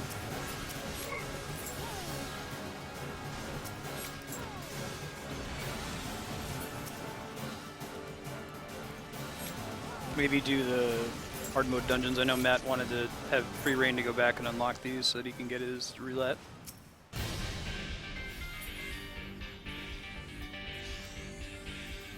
Oh, neat. Did you use that yesterday? Cool. I'll be needing on the animal fat and the potash. You also need a lot of that. Yeah. Did the same. You just probably pointed beat me out. though. Yeah. And it's dyeable. I might actually change my pants. Oh wait, no. Are these those you can't wear shoes with them? All right, never mind. Nope. Same glamour. I am wearing a Baron circlet, so it's a little bit different from before. Yeah, the Dark Light gear was the last set of gear to actually be, I want to actually be tin can kind of stuff. They've kind of done away with that, Yeah, because no one liked it, just like no one liked the one-handed caster weapons. right?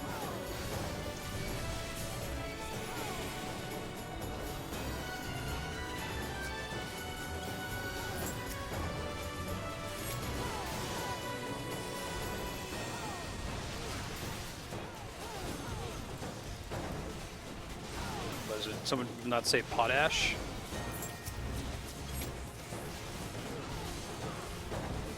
Call that potash. I never heard the word though. I've never heard the word before either.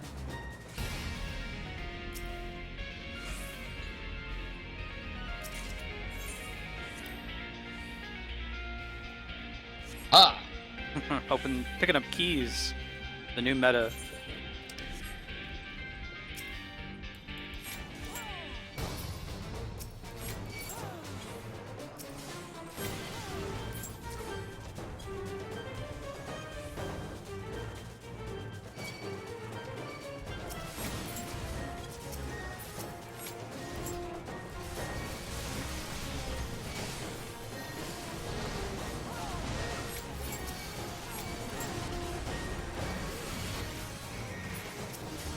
In there.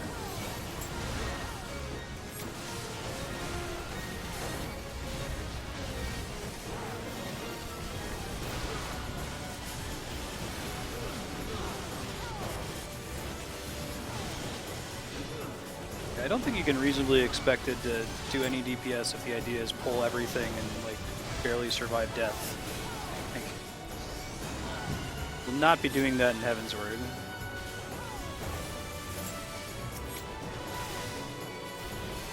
I mean, holy spam on a white mage can get away with more of that kind of thing. Does Holy Still heal as well? good. No, it doesn't. Okay. They have something that Does. does that, right? They have a size that's like a level 52 skill, I think. I see. Nope, 56. But it doesn't stun or anything, it just does damage.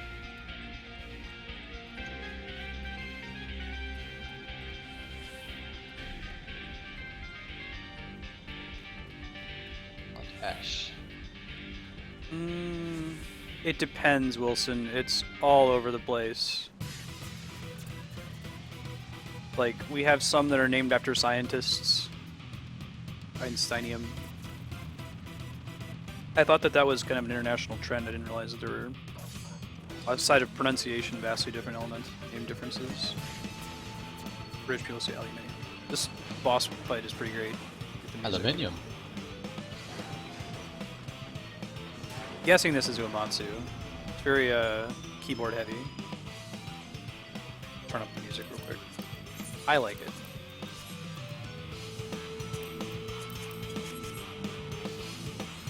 All cheese recipes belong to Illuminati.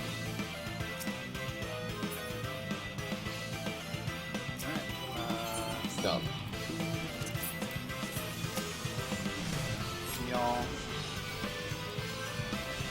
Yeah, the Breakblack's hard mode storyline's pretty silly.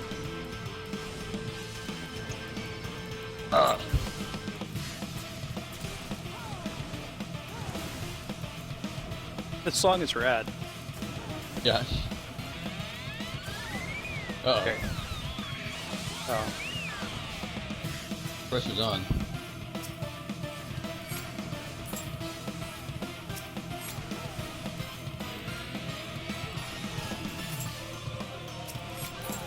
So it gives us a chance to kill him while he's spinning around there. Oh, I already forgot to put on my relic weapon. I'll just do it some other time. We have it unlocked now, though. Whoa! Knock them all back. Pretty freaky. Freaky deaky. Cool. I see. So that the dungeon we did with knocking back the snowballs, the mechanic is not unique. Cool.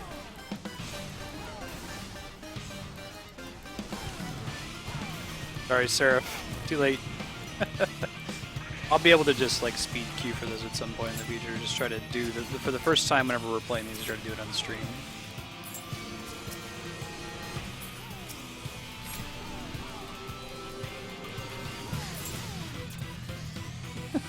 I gotta pick up this song. This might be one of the ones that's on Theater Rhythm. I don't think so. I know it's from the 1.0 soundtrack, though, so... I can recover some more of that music, because it's pretty great. I like Soken, but I'm still a Uematsu man at heart.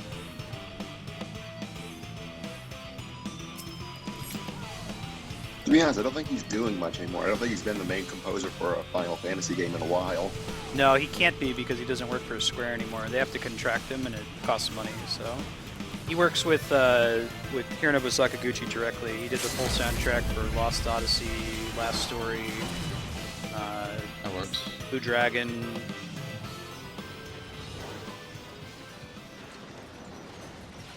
They contract him to do like a couple songs. Like I think he did, maybe 5 or 6 songs for 11.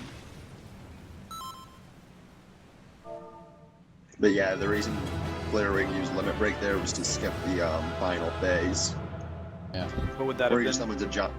summons a giant bomb that you have to destroy.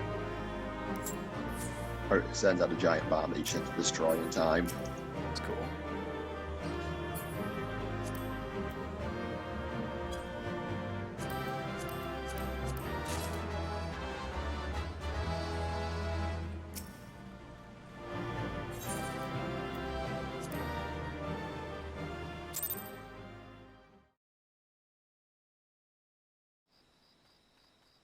Extra 3 minutes of the fight, wow. Cool mechanic, though.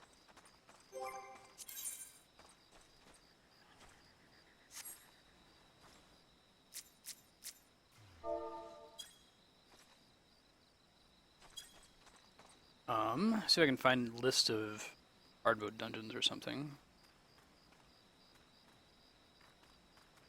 I mean, there's also Stone Vigil hard mode. Although, I actually have all the dungeons unlocked, so... Apex, Flarewing, do either of you guys have any preference what we do for the remainder of stream?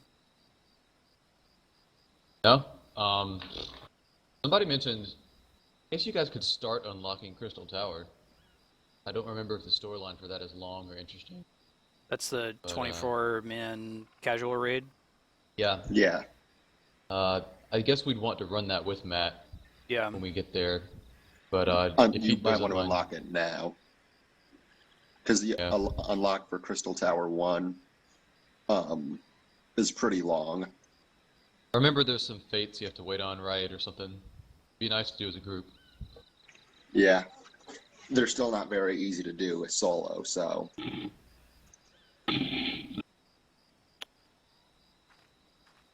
Guess if they're a pain in the butt to do solo, we'd best do it with Matt, so that not doubling up the suffering. I'd say let's not unlock Crystal Tower just yet. Let's try to do that with Matt. Okay. I know he's all about running these hard mode dungeons just to unlock Definitely have them. options there. Yeah. Counting 1, 2. Still haven't done 3. Copperbell, Hawk, Amdapor Keep hard. Wonders Palace hard. A couple of other ones as well. Stone Vigil we- hard. did the Andapur Keep we did, that wasn't hard? That was just normal. There's a hard mode of it as well. Weird. Yeah. And grab the boring ones. You can do Sastasha and Copperbell. Yeah, Satasha hard mode is actually kind of fun, except for the final boss, but you'll see when you get there. That's Mordona for Sastasha and Mordona for Copperbell. Is when you say Matt was super into the hard mode dungeons, do you mean like he wants to do it with us, or what? I think he wants to be allowed to have them unlocked so that he can get his duty roulette.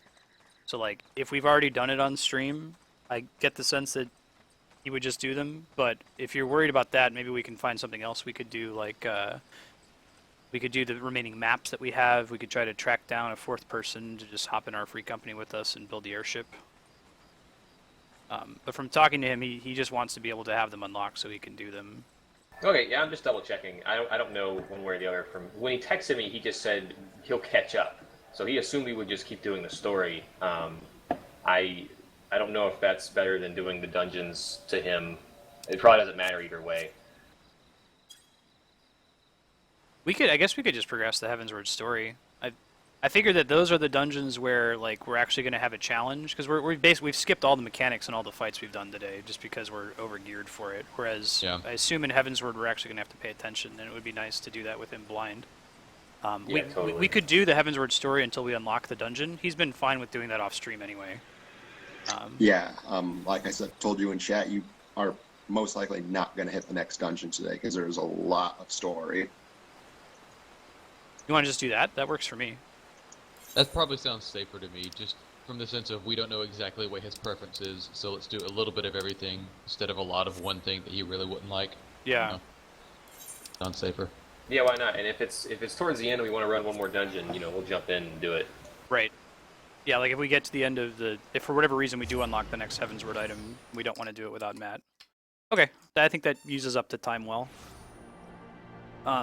If you catch up on Hildebrand, I'm not going to touch it anymore, but if you do catch up, maybe next time if we are in the situation where we only have 2 people, we can try to do that. But obviously no pressure, we can always find something to do. How far ahead is caught up if I just did the one we You did just together? did the trial, I'll tell you, don't look on stream.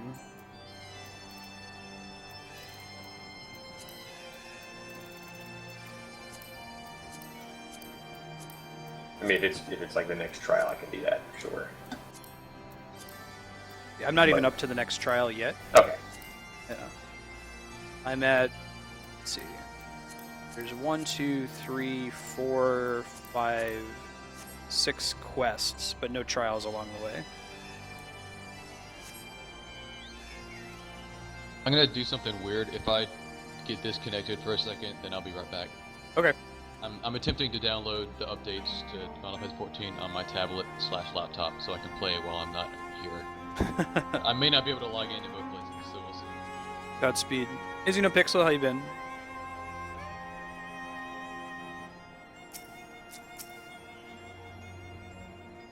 Wanderer's Palace and Greyflox are the 2 fastest dungeons in the games. Okay, well, I'm glad we picked those 2 then. I guess if we are stuck doing another Realm Reborn hard mode dungeon that we don't want to exclude Matt from, you could guys let us know another hard mode dungeon that, or just dungeon in general that people tend to skip the mechanics on. I'd like to do anything that has interesting mechanics with Matt, if possible. Then that would probably be Hawk Manor hard mode. Okay. That's a good call. Good as any. Because Copperbell has a couple of mechanics you still have to follow. Sure.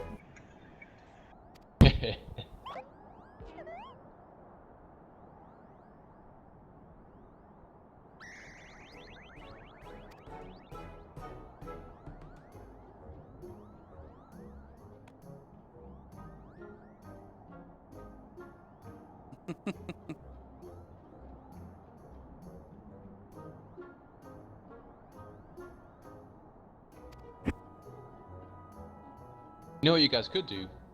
Instead of progressing the main story, just do all the side quests that you're about to unlock. This is why I know about Moogle Town, that people hate Moogles because there's so many quests it gives you. I guess we could do that because that'll make sure that we're not out-leveled by the story. And that's something that Matt would be fine doing off-stream. Yeah, True. then Is you it could better also- to do that once you unlock flying, just for your sanity? and Yes. if you guys don't want to do that, you guys could also go back and do something like the post-Moogle quests as well. So we could do the quests in Kurth and Western Highlands, which we haven't really touched, and Dravanian Forelands because we have flying there. We were basically able to skip those Yeah. because of our heads up on. Yeah, please don't do any quests in this zone until you have flying that you can avoid.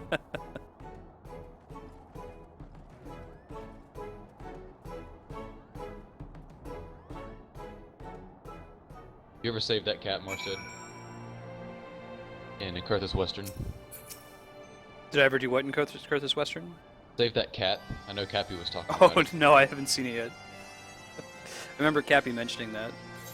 Right, so I'm turning in this quest so I can tell Matt which one we accepted. We just moved one step ahead. Okay.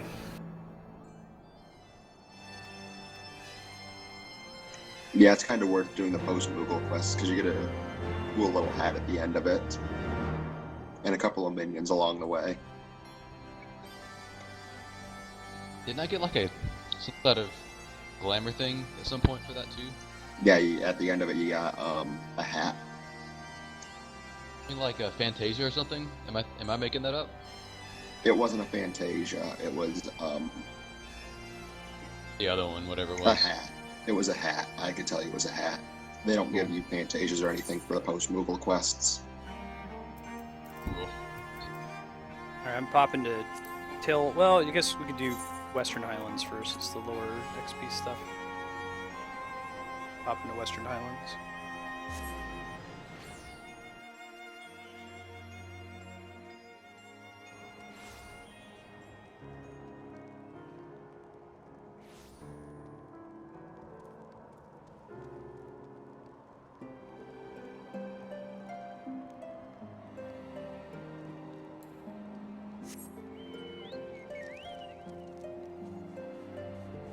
Man, I gotta actually talk to all these exclamation points everywhere that I just kind of ignore in my peripheral vision.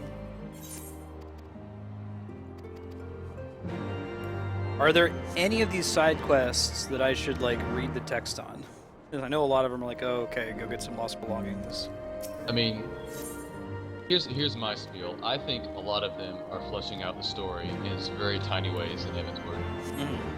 So, for someone like me, I would read every bit of it. Oh, there's the quest But- right there. I would.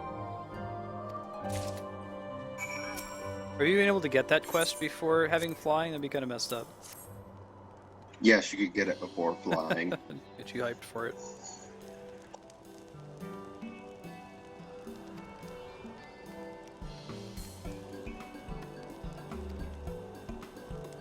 I feel like they're able to have a tighter focus in Ishgard, Flarewing. There are a lot of quests in Realm Reborn that are meaningless. Yes, absolutely.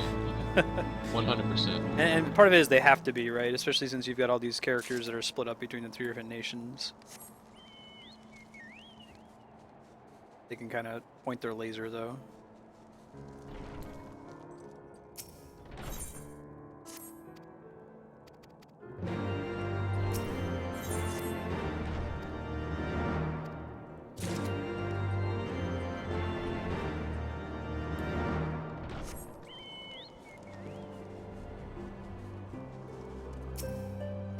We haven't done side quests like this since I think like the first session, maybe the second one we did a few of them, and then we were like, oh, screw this. Let's do dungeons. Oh, like zone arcs? That's cool.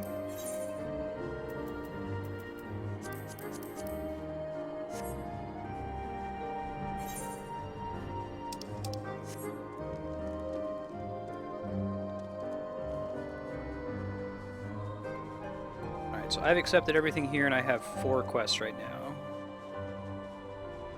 Got a slay Steinbox, obtain lost belongings, find stolen supplies, place the flowers on the grave.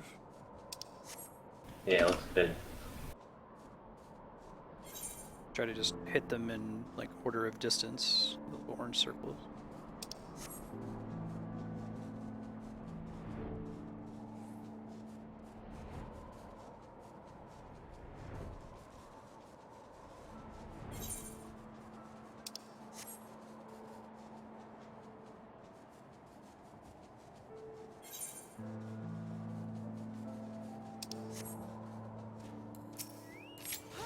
Steinbox plus.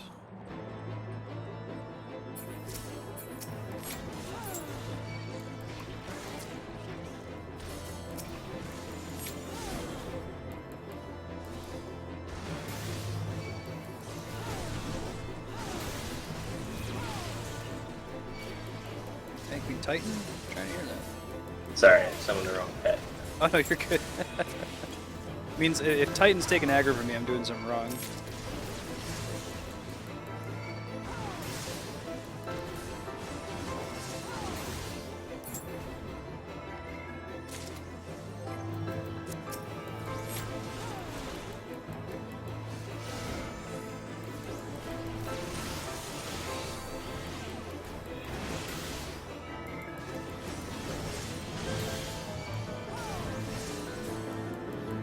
I feel like they have the potential to make Summoner be all 3 roles, or at least make a Summoner tank would be kind of cool. A legit raid tank type.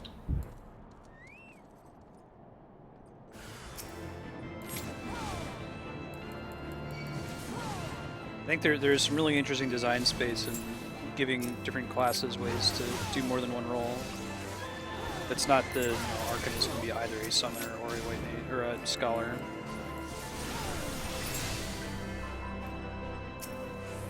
It's interesting. It feels like the quest mobs, the ones that get spawned, have comparable health to what was in Realm Reborn, but like the mobs that are just kind of hanging out have more health than normal.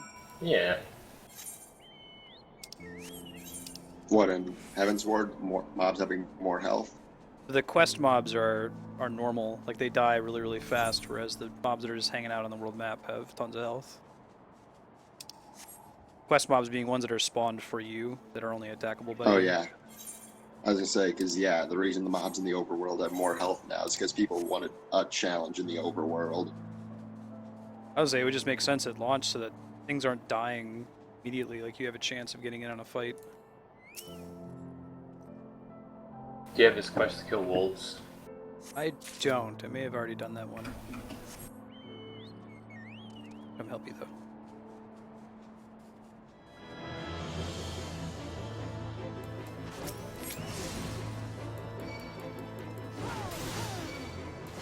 Actually, it may be from the western town. I I'm not see. sure. I think I've already done that. What's the name of it? I'm not sure. Dances with Wolves. Dances with Wolves, Yeah, yeah. I did that one. That's cool. Perfect.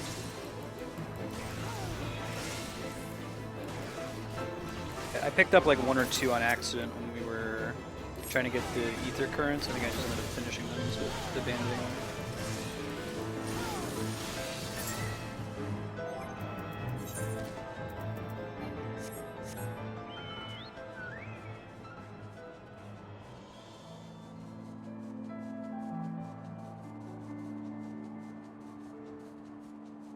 Did you get this lost belonging here?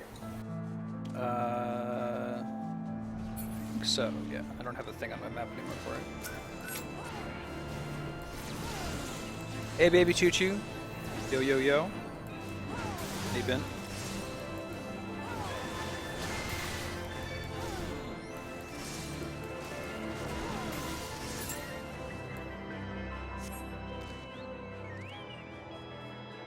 Oh, yeah.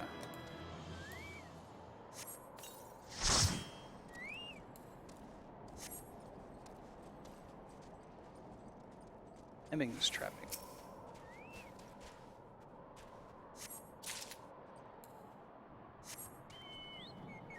Yeah, wow, I imagine this would be pretty brutal without flying. I'm guessing a lot of people had to do some of these side quests, like right at launch, in order to have enough XP to progress the main story. I mean, I did all of them. Game. You just did them as you got to them, basically. Yeah, just did them as I got to them. I enjoy questing though, so it wasn't a grind for me. Mm-hmm. And I was fairly intelligent about getting ether currents as soon as I could, Sure, yeah. without having access to outside information about it. Mm-hmm. To me, you know, it's a grind, yeah, but it's just another incentive to get flying. Right. It's not like I'm having a negative time doing questing, like I think a lot of people do.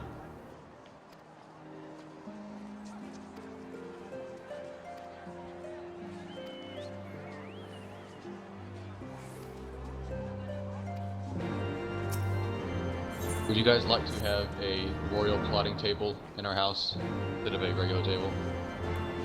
Go for it, man.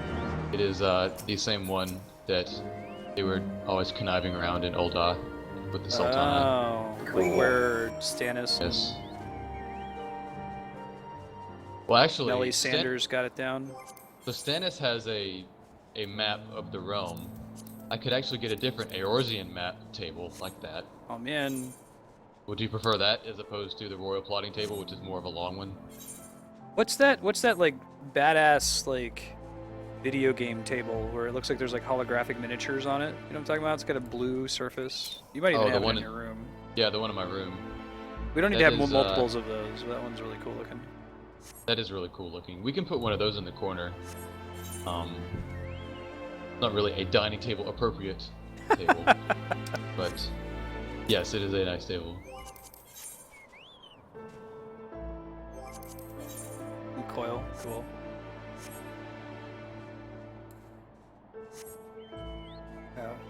Laurung and I were on a crafting mission yesterday. Carbuncle armchair, like Diamond Shiva chandelier. yeah. Or eye chandelier, rather, not the diamond.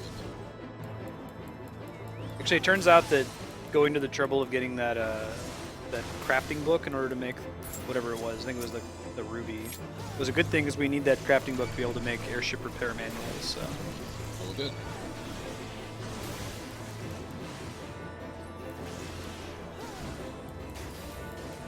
It was pretty great though. Like we made a little spreadsheet and Google Docs. It was very efficient. Dude, Google Docs is the future. It was infuriating when I was working at Chase.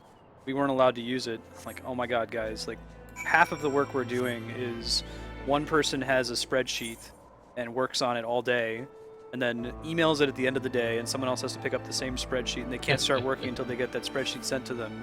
And sometimes you'd have multiple people working from the same sheet, so there'd have to be a person whose entire job was to like collate everyone's edits into a single sheet. Like, we just had Google Docs. This wouldn't be a problem. Yeah.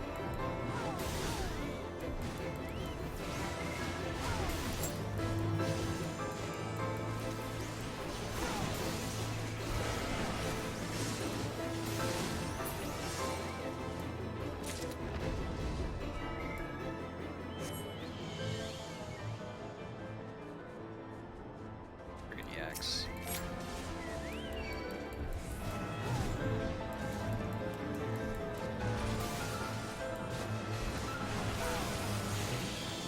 I mean, if you got a 20-second cooldown, then clearly something's wrong, right? If I see it spammed within 2 seconds. Hey. I should turn Damn. that off. No, actually, I was thinking about it because I think you could put like a wait /1 or something after the text or before the text. Oh, I was about to ask if something like that Something- existed to keep it from happening if I'm pressing the button multiple times in a row. I'm not a macro genius, but I think I just saw that. on Yeah, somebody's if anyone instructions. knows a way to write a macro, like I want to have a macro that essentially only puts something in chat if I actually use stun. And if there's some way to cheat it in there, it would be nice too. If it like says, okay, did you just chat? If you did, don't chat again, kind of a thing. Because I want to have it in there. It's like the raise macro, where you know, okay, I don't have to use my stun because I see that he did.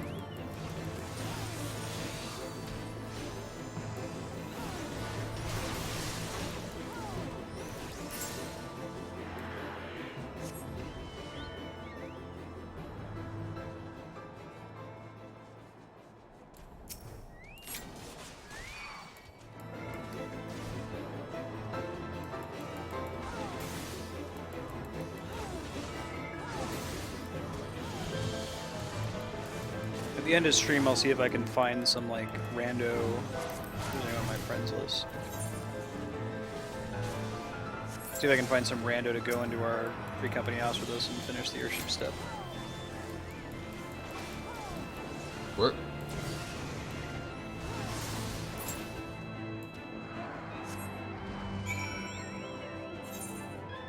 Wow, but it's still relevant when I go back and run like older dungeons. Nothing is really stunnable anymore, though, it seems. Nothing important, anyways.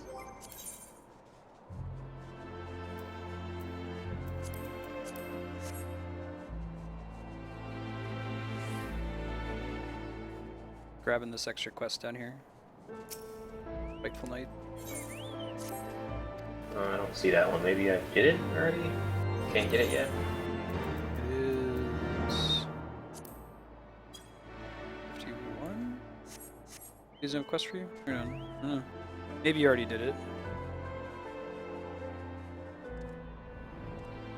It's called a Lonely Vigil.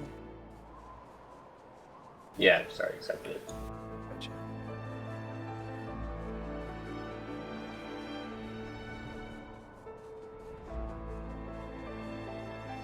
Alright, I can just remove it. It's fine. It was helpful back in the day for our group when we were doing like Hawk Manor, and we wanted to make sure not everyone had their stun on cooldown. Check this out. I just solved your problem. Do these lines, for instance, resurrection. That second line be that. third line would be the text.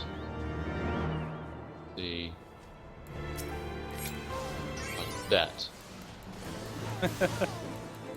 What is That's how the it goes. weight accomplish? I think that is what prevents it from hitting. It doesn't go off a second time. If I like immediately spam if it you really spam the quickly. button. Yeah. Okay. I think that's what that's supposed to do. That was from the Reddit thread yesterday. Okay. I might give it a try.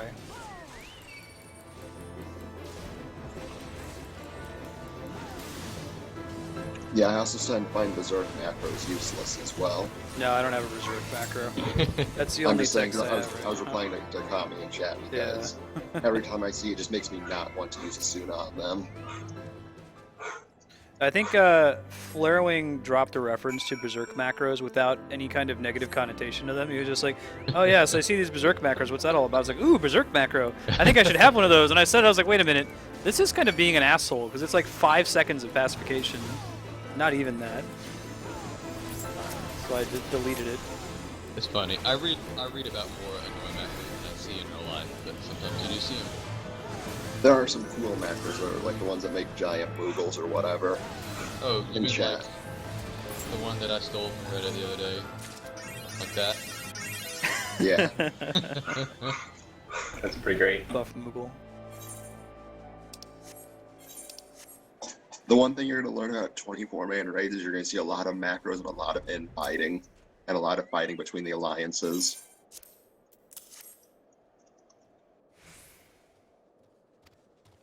Have the fun. Yeah, Crystal. The first part of the 24-man raid is just wonderful with pubs. Yeah. Good hype. You gotta lay down the law. You gotta be like, A is for ads, B is for bellies, C is for chains, end of story, go. Then For the, everybody fir- kinda does for it. the first one, it's just more along the lines of all the tanks trying to fight for aggro on one thing. Gotcha, D-Rock. Also, Kyle will finally get a glimpse into how stupid our data center is when it comes to tanking the first boss. I won't say how, but the way our data center does it, Primal does it, is different from every other data center. Huh. Seems weird that that kind of culture would even develop. We'll talk about it when we get to it, though. Yeah. Alright. Gotta kill these gelato, which, by the way, drop gelato flesh. Sells for quite a bit on the market board. High-level alchemist here that I was over here farming these a little bit. And I was trying to finish my push to get 53 on all of them. So I could meet Flarewing's demand for furniture, man. Oh my god. Every day, be like, what kind of furniture can you make? Well, I He, actually flew out here to California. My furniture. I hit Well, the no. limit on what the outside can hold, actually, so we can't do anything more to the outside. Your house is just gonna have a bunch of furniture falling out of it. Right. Nice.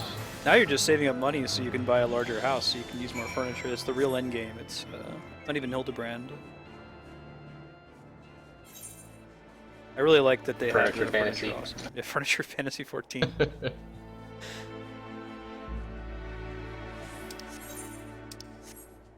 Well, now that you have access to Moghome Marstead, you should be able to buy level 55 normal quality crafting gear from there as well. Oh yeah. Actually, I done have that gear from Flarewing's Criminal Enterprise. That's been his source of his, what, 10 million gil now? How much is it? Well, I'm sitting on 11.5, but I've definitely spent about half that. You spent a good chunk of it Yeah. yesterday helping with finishing the airship, too. Yeah. And like I was telling Marstead, people have made more in a week than that by being in the right place at the right time. Like that guy that was talking about, he spent $8 million to get all his crafts up to 60 within the first day or two of Heavensward, and then made like 130 million within the Yeah. first week or something. There's a lot of the money-making opportunities in this game are based on how gated the content is. Like, Yeah. we were And- talking about that profit margin you have on Terebinth would be really nice, but the risk involved is so high because anybody can go to the dye merchant. Like a level 1 character could do that. I guess they'd have to have retainer access, but Sounds like a lot of people make their money from run selling as well. Like if you did a lot of Final Call Bahamut, I mean, those guys on Twitch that have 300 million just sitting there, wow. because they just used to sell runs. Well, how much do you charge for a run? I've never Depends. asked, but it depends. Yeah. On Excalibur, I think a turn 13 run, when it was still relevant, was, I think, 7 or 8 million. Wow. Jeez. I believe it. Yeah. People jeez, people indeed. want that achievement. That Final Witness was a big deal.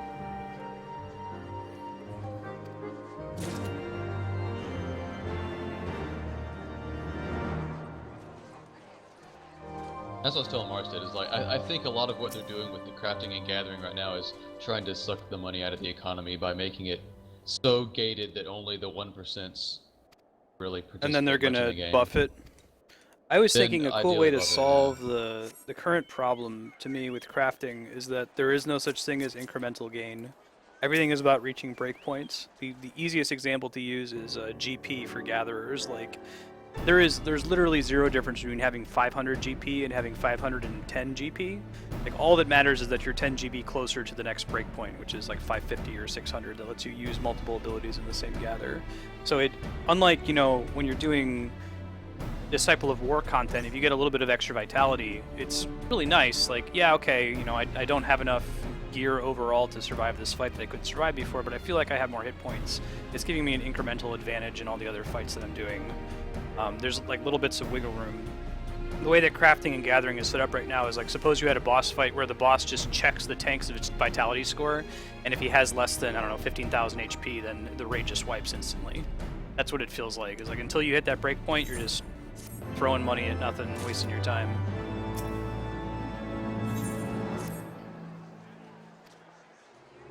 That's pretty sweet, Kami.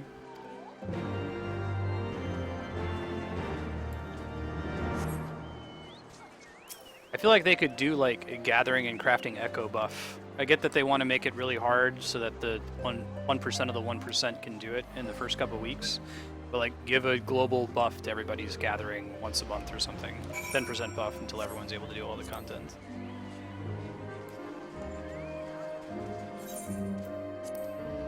Thank you for the port.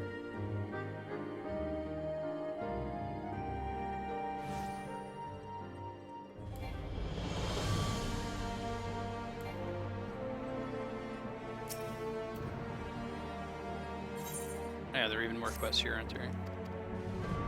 I had to come back to put something in my. Did you get a Phoenix Feather for one of those quests? You did. only carry one at a time. Yeah. So I have to put mine up.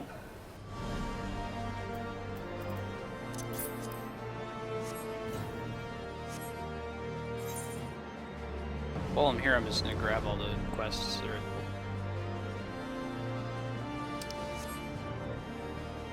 Where you go to your where's the summoning bell? You told me The this before. Jeweled Crozier.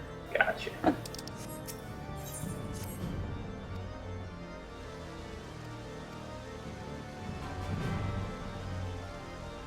It would be cool if they were like a really rare item, maybe a alchemist craft. But I guess also it would be sucky because then there'd be certain fights that would demand that everyone have a Phoenix down. That was how Final Fantasy XI played out, is that you had to have a stock of potions and ethers for some of the really hard fights. Whenever I would try to do my solo summoner, go fight the Espers missions, it would cost me like 100,000 gil every attempt because I'd have to bring these potions with me and they would just be a waste if I died. So to some extent, I'm glad that they're useless. Just kind of sucks that there's this entire discipline that ends up being useless as a result. User entered your channel. Hey dude, how you been? All right, how about you? Doing well, doing well. We have stayed away from main story progression. We did a couple like mechanic skippable hard mode dungeons, and we're just doing side quests to get XP now in the main Heavensward areas. But if you were hopping on, we could continue the main story. It's up to you.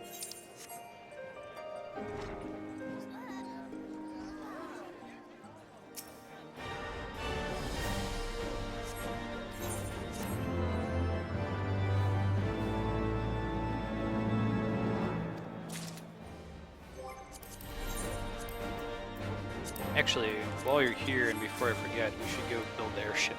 Perhaps. Yeah.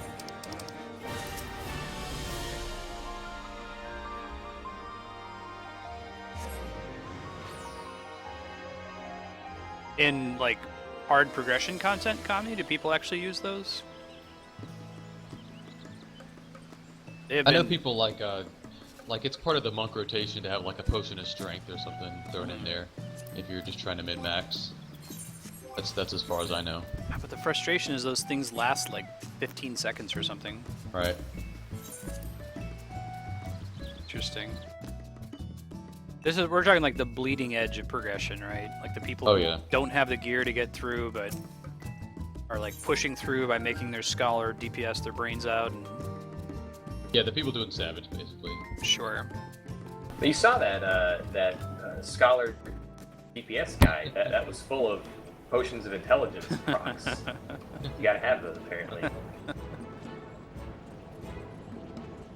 So I'll put that out to stream right now. This channel, I don't really have any intent of like doing the bleeding edge Savage runs. I'd like to run them once they're somewhat accessible to the community, because like if I hear that there's all these poop sock guilds that are like trying it every single day for a week and not getting through, I don't think it's worth our time on stream. But if it's like, hey, it's pretty hard, but you know, there's maybe a 20-80 chance that you'll succeed, I'd be willing to do that, just not like the 1% chance.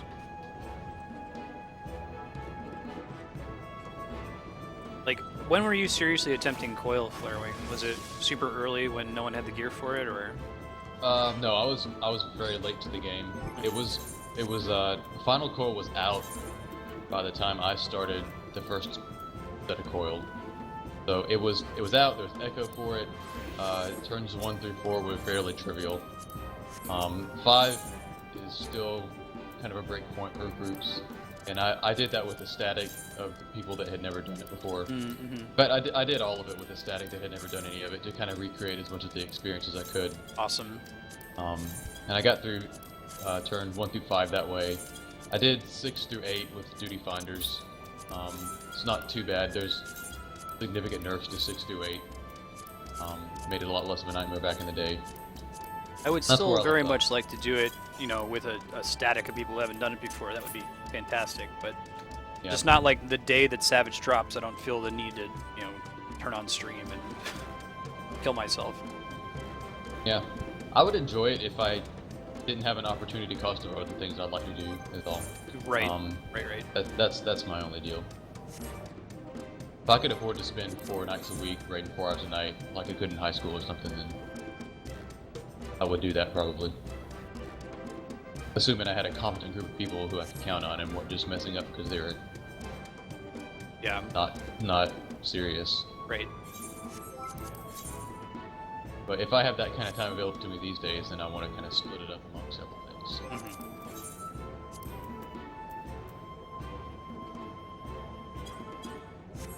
How much are Draconian potions of strength?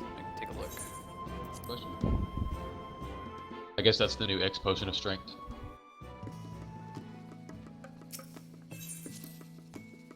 You're right, that is a cooldown.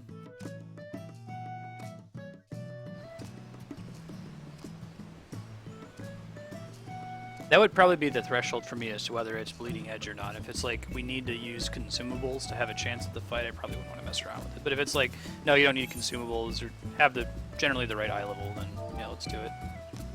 Good a heuristic with anything. Yeah. I enjoy having to push. I guess when you're on the bleeding edge of progression like that, then you're reliant on the DPS to perform optimally. Yeah. So right. I guess that's why as a tank, I prefer fights where there are mechanics that have to be performed optimally. Yep. I guess. Yep. I 100% agree. I don't like when the reason I'm failing is because the numbers of my stats aren't high enough. Yeah. Super cheap. We have a lot of crafters on the server to be part of it. It's like 6K and then 8K for HQ. Maybe I should buy a stack. I don't know. I'll wait for the next thing to come out and. Yeah. If y'all can pop back to the company workshop and craft your gear real quick, knock this out. Sorry. Well, the good news is, Marstead, when it comes to, since you were talking about raiding earlier, you won't want to duty bind Final Coil at all. Nope.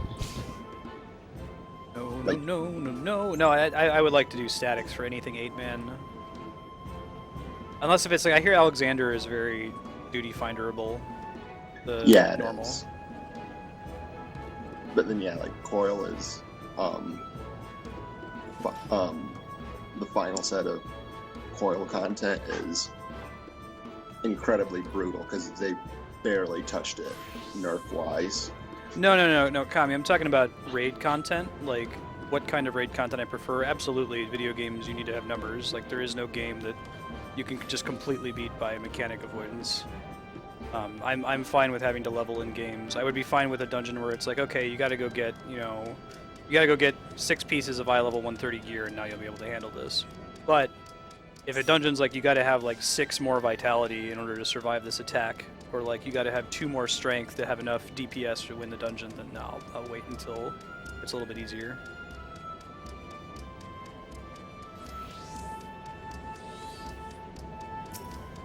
Alright. Oh, can you boot Roko? Sorry. Oh god. It's super stupid. You should be able to do it from in here if you go to your companion menu. Draw.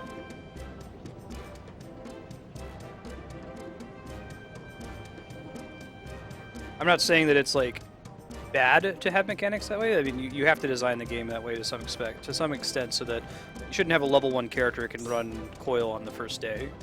But my preference would be for the kind of content I like, one where numbers are less of an issue. It's more like, are we executing correctly? That's pretty much the case with the 8-man raid content in this game. It's just that if your DPS is too low, you're going to hit the enrage. And the enrage is usually anywhere between 11 and 13 minutes. Ship hype indeed. Alright, so hey Pax, you have what's your blacksmith and armor levels? Armor 26, blacksmith 29. Okay, one sec. Give you some of these. Steel ingots, steel ingots.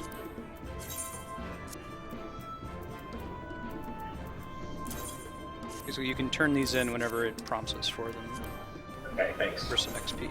Sure.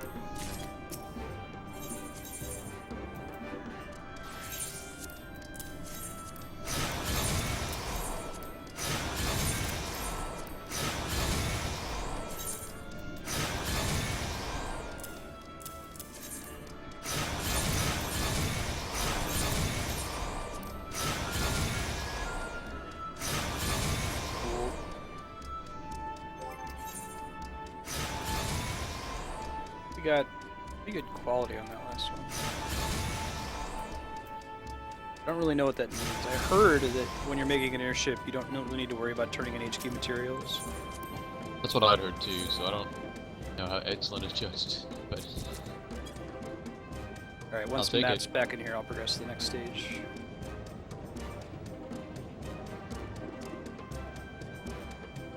I really hope they change this. I really don't get why you need to have a light party. It's very silly, especially since they don't have to be in your free company. If they made it so they had to be in your free company, maybe it's like, okay, we don't want like solo players building airships.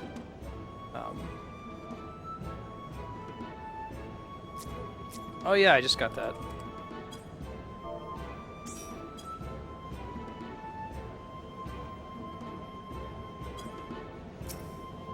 you fist bump a lava fill, you get on your knees. Oh really? I just found that out. Awesome. We got a few more of these stages to do.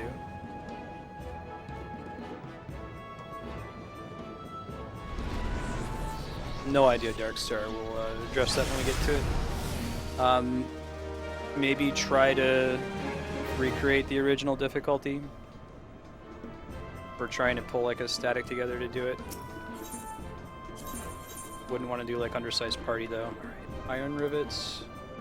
Steel ingot. What level do you say your armor was again? I'm sorry? 29. 29. Perfect. Sorry, 26 armor, 29 blacksmith.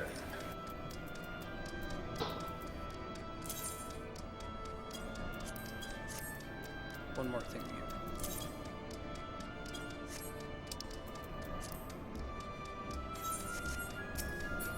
Sorry, I gotta look at the thing again. Iron rivets.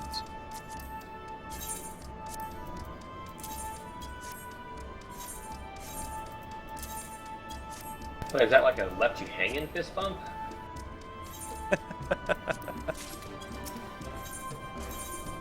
Or like a proposition to fist you?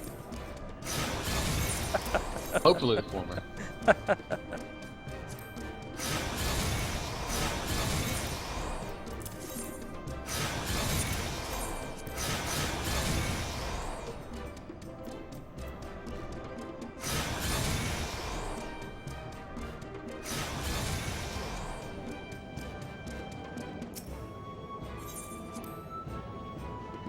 Phase. I don't know what you guys get to see when we actually send the airship out, so probably watch it on the stream if nothing else. Got all the flight credits and crap that we need here. Alright, this is bits for rivets. Oh, you have 23 goldsmith? Yes. Okay. If you're allowed to, you can try turning in those 4 HQ ones. There might be a step later on where you'll be able to put in a stage of 4.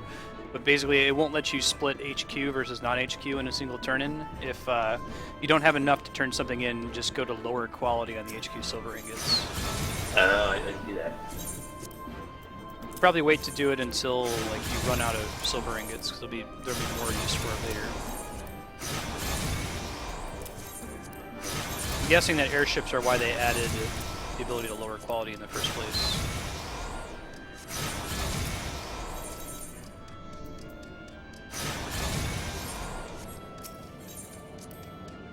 Okay, 4 castles done, and we got one more component to build after this. It's going to take 3 stages. Speed crafting. Building that Bronco. Try to get the pieces for the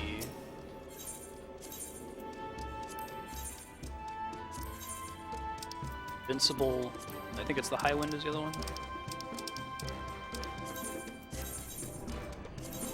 Alright. I'll be disappointed if there's not a high wind. Great. The next one's up.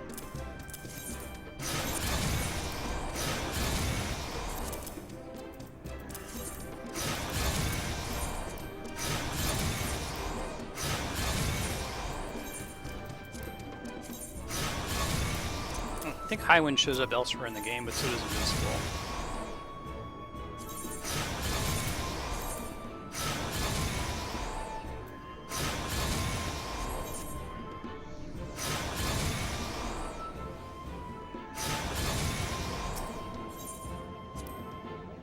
Two more phases.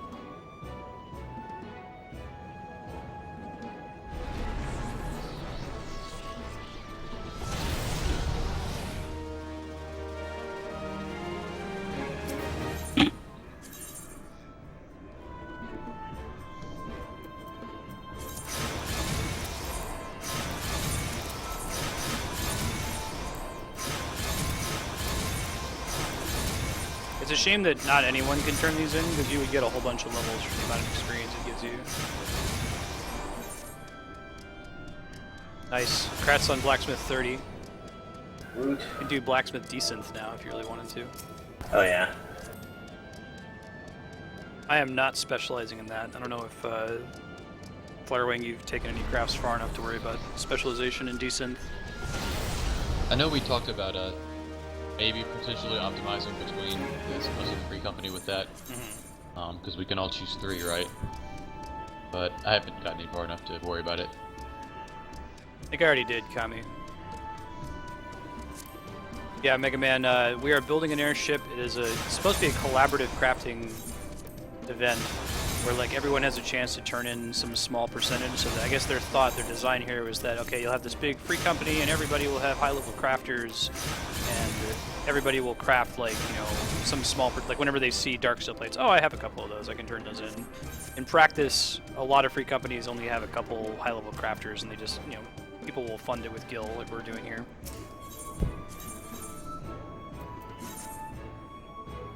Technically, this is all guild made off the back of crafters. So, from a sense, It is The using crafters in the several game. It is using several different crafters. Do you have enough silver ingots to progress it? Yeah, I had to drop the high quality. Quality? Yeah, no worries. There we go. Okay, but no, now I only have 2. Oh.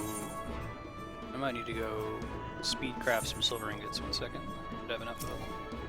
How many more does it require? It's like 18? I think, let me look, hang on. Oh, Yeah, we want 18 other than the 2 that I've got. Gotcha. Kami, I was talking about desynthesis specialization, which is still relevant. I guess maybe the red script gear that gets you your level 60 crafting gear is kind of gated though. That's the sense I was getting, at least from Reddit, that it's going to take forever to gear up class in the same way it takes forever to use esoterics to gear up your combat class. I don't know what the benefits of having special gear for a 60 crafter is though. Specialization is supposed to unlock some new recipes, but I don't think anybody cares about them.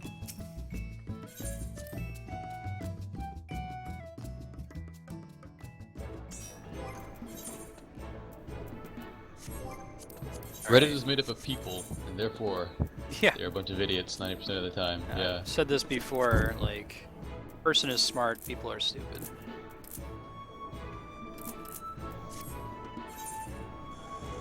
This is interesting on Reddit because it's really one person's post that a billion people have upvoted. So how much of it is in one idiot and how much of it is one Yeah. big idiot and a bunch of tiny idiots? I mean, who knows? Claren, would you mind going and grabbing like 4 silver ingots off the market board? Just regular silver, not hard silver or anything? Yeah, regular silver ingots. Do it.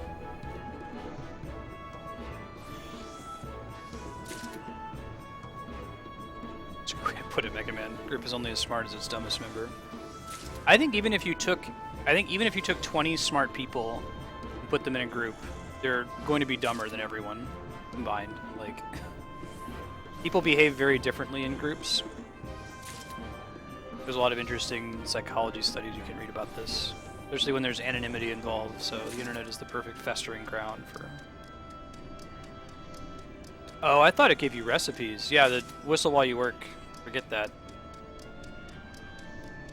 Talked about that on stream a little bit. It's this new ability that like has a lot of RNG involved in it, and people have done the math, and it turns out that it's just not worth using, even if the RNG was always in your favor. Game. Maybe they'll tune it.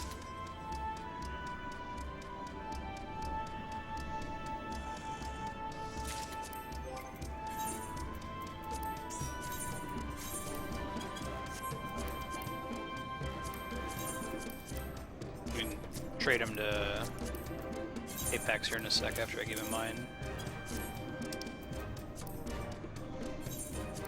Shit. Sorry, it defaults to no there at the end, and I always pick it by accident. There we go. I needed, I think we're gonna need 4 more. Yeah, I sent Flarewing to grab him. Oh, Got you covered. I wasn't paying attention. I was showing Mandy the Maker's Armor. Oh man, I gotta show Mandy flying Fat Chocobo. Yeah. Summon mine too, so he lands in my.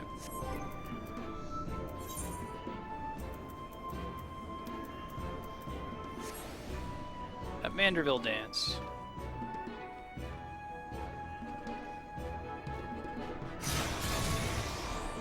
I want the gentleman pose. Gotta keep going.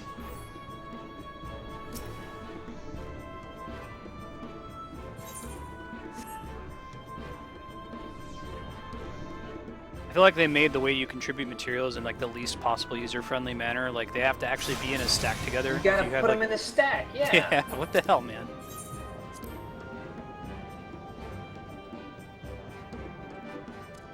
It's pretty great, Mega Man. Let's see it in this. I'll turn on the Fat Chocobo music too. And use it.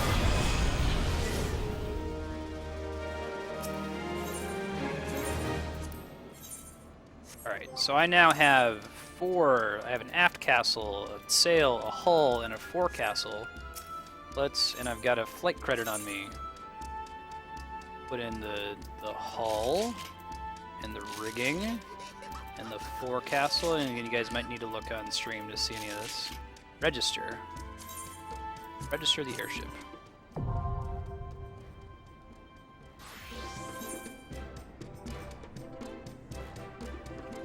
Airship preferences? Oh, we can name it. What do we name our airship? Oh shit. We can name it whenever we want, so you don't have to do it right now, but if someone comes with a good one, we'll check stuff out. Yeah, so we got a Ship of Theseus thing here. We're never going to have to build another airship from complete scratch in the future. We can change out individual parts, so like if we get the parts to make an invincible hull, I think we actually have to send it on airship voyages, and it gets mats that we use to make the future components of the next version of the airship.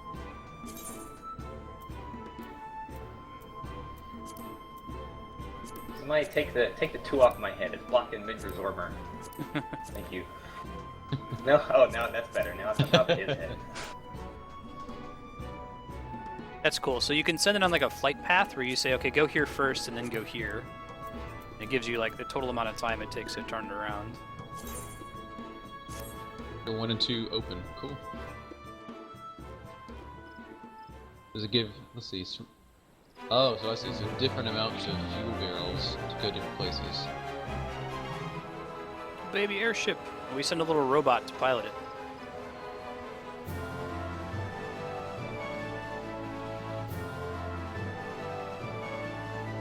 Goes.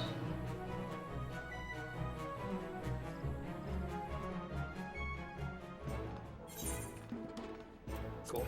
Alright, thank you. Get back to the game now. Yeah, it's a little VV-bot, the little mammoths. Every time I see something that says exploratory unlightweight, I think you have defeated from Dark Souls. Every single time.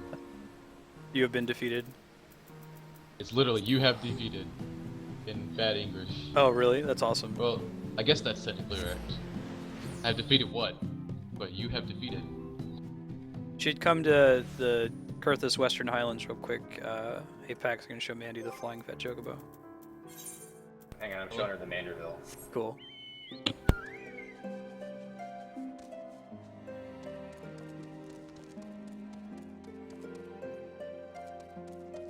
Alright, you're in Western Highlands? He wants. Yeah, I went to Falcon's Nest.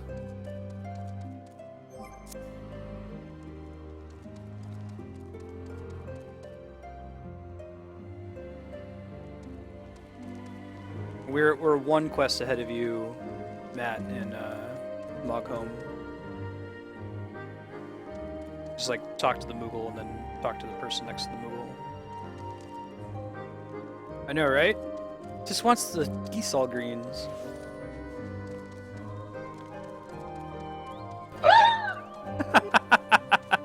Alright, it gets better. It gets better. You can fly now. So you have to take out a separate fishing pole. It's like a little Christmas fishing pole that has cake on it.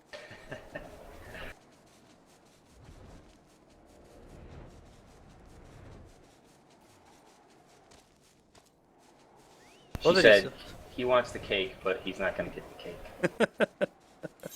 Very good. Alright, I'm going to walk home.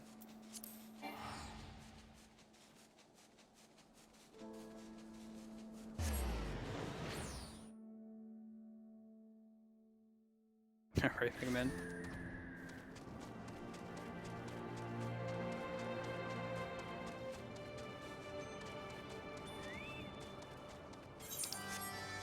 Speak with Alphino.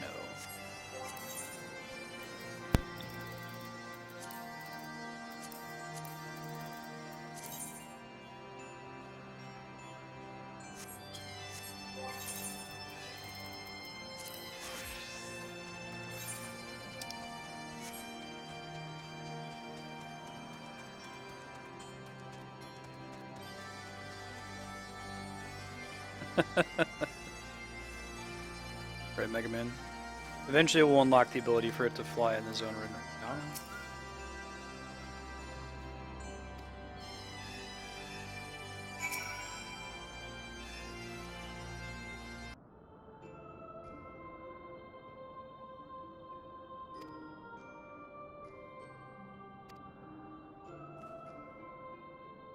Oop, the cop.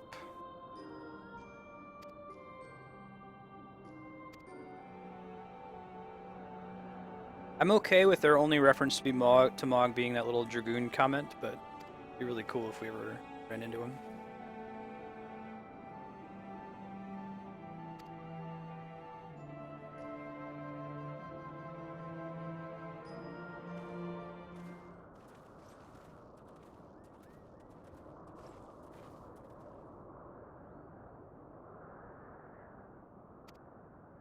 Oh, really? Justinian is angsty.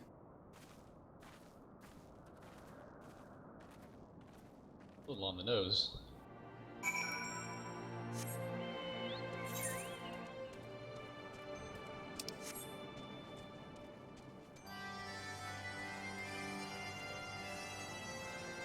Connie Senna is a good judge of character. Like, the black armor and, like, the angst probably tipped her off.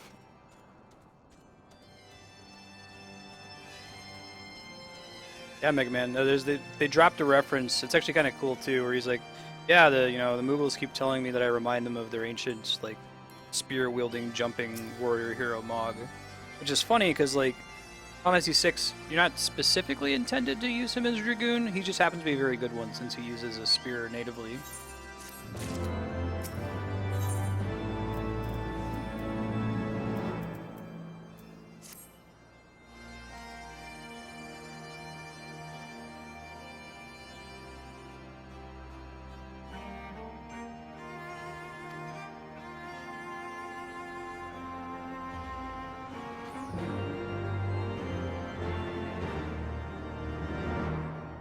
He's the human-loving, fast-talking, street-smart, slam-dancing Moogle. They changed that line in the GBA retranslation. Something much more like, subdued. It's like, oh, his dance can conjure the power of the earth.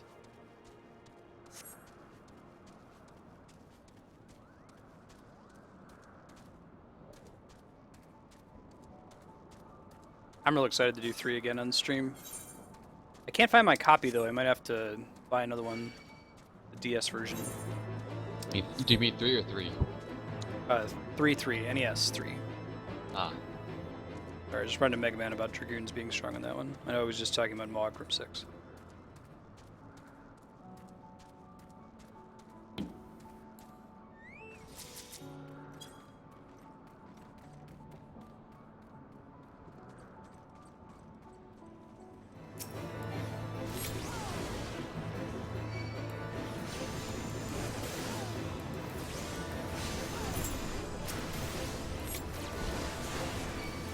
Baby Choo Choo.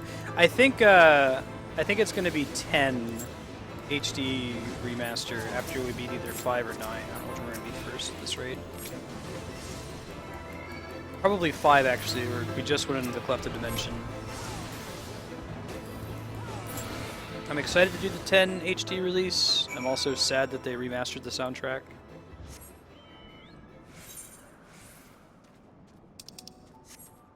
Unnecessarily. Like, it's all the same music, just different instruments, and a lot of the tracks suffer for it.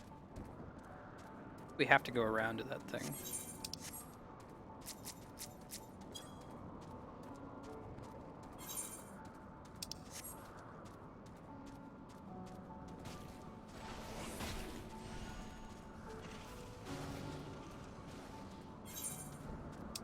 I'll do 13 at some point.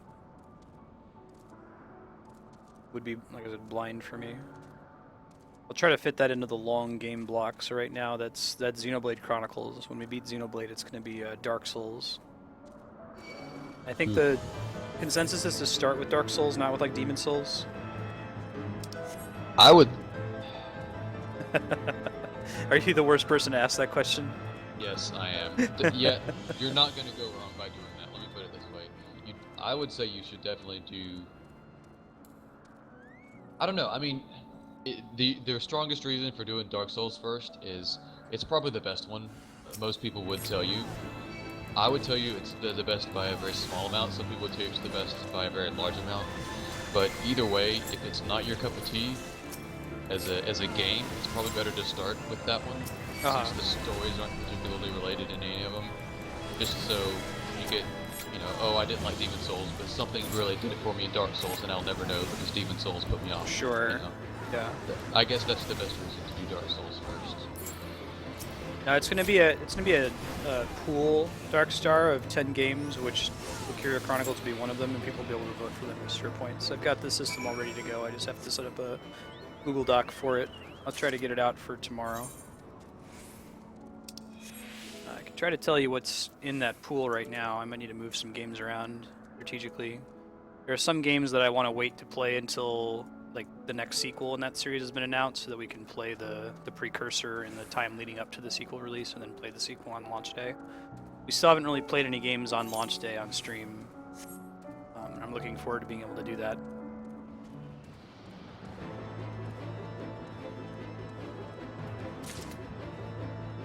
Looks like the initial pool is going to be Valkyria Chronicles, Blue Dragon, The World Ends With You, Secret of Evermore, Shenmue, Deus Ex Human Revolution, Fire Emblem Awakening, Shovel Knight, Bravely Default, and Bioshock. And you'll be able to spend, I think it's going to be 60 sphere points, so about 5 hours of watching in order to get one vote for any of those games. And also spend, if you wanted to donate $5, that gives you 60 sphere points, so $5 is equivalent to one extra vote. I'll probably set it up during off-stream hours so that the people who have a ton of sphere points can dump whatever they have. They're not sitting there spamming chat.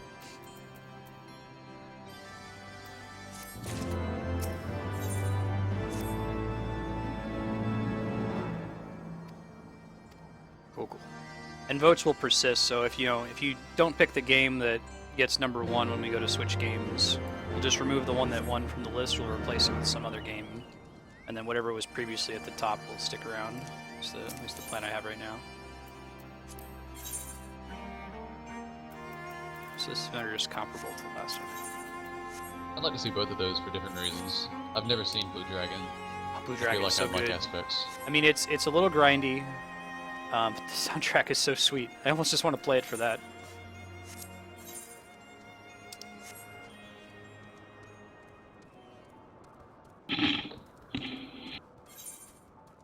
Well, if Blue Dragon takes it, then so basically the way it would work is whatever game is in first place when we beat something will be the next game we boot into queue. And then, so suppose Blue Dragon has 100 votes and Valkyria has, 90 votes. We'll do Blue Dragon first, but then when we get into the next round, when the next game is beaten, Valkyria will still be number 1 if something else doesn't overtake it. And in this case, instead of having people just say, hey, there's this game I want you to play, I'm pre-selecting the 10 games. I'm excited about all 10 of those, very much so. It'll just be stream kind of nudging which one we do first. Still open to suggestions to populate that list, though.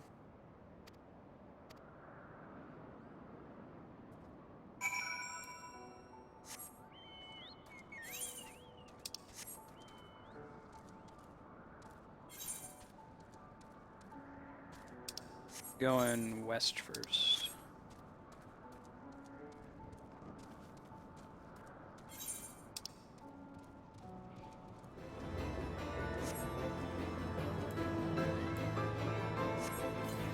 I have Baby Choo Choo. That's another good one. Cool soundtrack. I never beat it because it's even grindier than Blue Dragon is, and there are a couple dungeons in that game where I remember.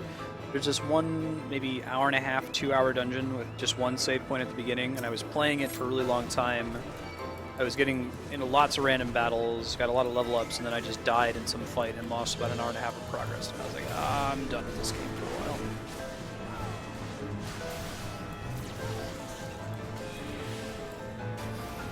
But the soundtrack of Lost Odyssey is outstanding. The story is really cool. It's very atypical for a JRPG, which are, almost always about the plucky 17-year-old protagonist. Plucky or angsty, but still a young character.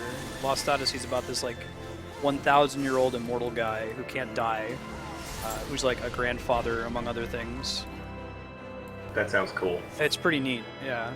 Very unusual. And it has all these interesting little story vignettes, I guess.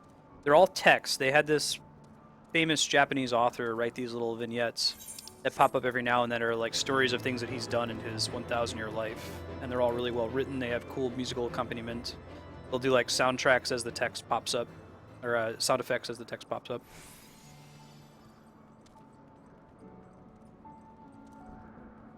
This one's not triggering for me. Yeah, me either. I'm gonna kill this wind sprite. Sure. In case that matters.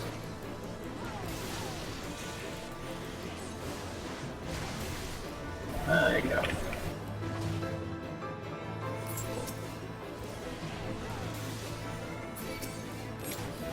Yeah, Mega Man. So what I'll do is, as games leave that pool, I'll try to like gather suggestions from people in streams. Like Valkyria Chronicles is in there by viewer suggestion.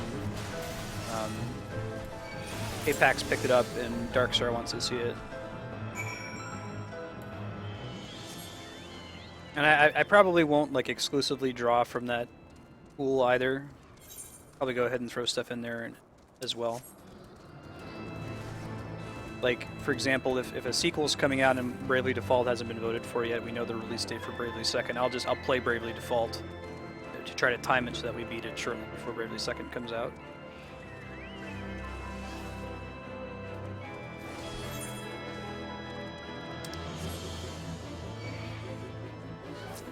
Yeah, Baby Choo Choo. The thought is that subscribers would get a discount on the amount of sphere points they needed to spend to vote. I can actually do that natively in Deepbot. So I might be able to institute the ability to subscribe a little bit sooner before I get partnered with Twitch. Still trying to figure out the catch for this one. Hitbox just enabled anyone to join revenue sharing. You don't have to have transcoding options to get it. So it's possible I could multi-stream to Hitbox and let people subscribe there for the vote discount. Some people on Reddit also pointed out a few other services I could use that accomplish the same thing until I get Twitch partnership.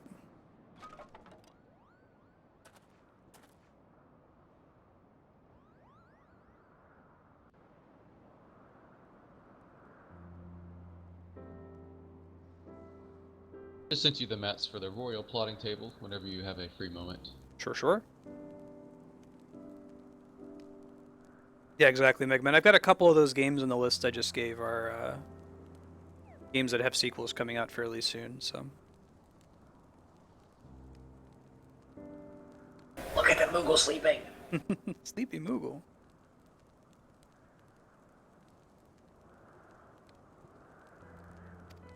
Right, give an alpha no shit. Estinian, you get points back.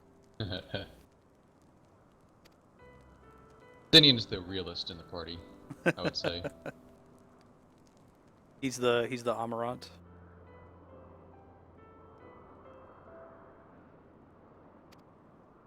By the way, my twin still exists. I feel like him mentioning his twin is like Melisandre talking about Balin Greyjoy. TV show. Yeah, on the TV show only.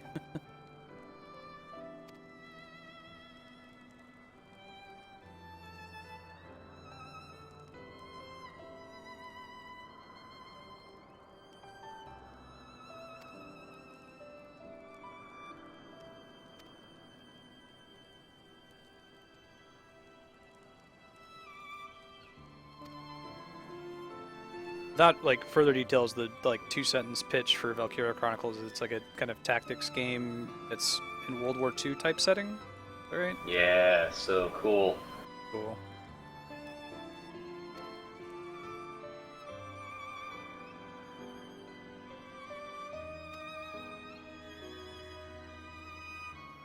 It's like a mix between a tactics and a Whoa, okay, this is not gonna make any sense. It's like a mix between a tactics and an RTA and an FPS. Huh. All three of those things. What other games are there? So there mechanically, games. it's really Yeah. cool too. In addition to the story. Yeah, I Yeah. really like the combat. Like it, you know, imagine playing Final Fantasy Tactics, but on every person's turn, you go into FPS mode with them, and you don't aim exactly the same as you do in Counter-Strike, but it's not dissimilar. You know, it's like a and you get to pick an ability that they use, and it might be use your machine gun or use your flamethrower, but then you have to shoot that thing, you know? Oh, that's cool. Cool. And so positioning matters, just like in a tactics game, but it matters in real time. Like everyone's firing at you with their guns as you're moving around, you know? So it's got like an FPS kind of motion. It's incredibly organic too. It's just like it sounds. It's not a hacked together thing of different genres. I really don't know why no one else has tried to do that kind of thing before.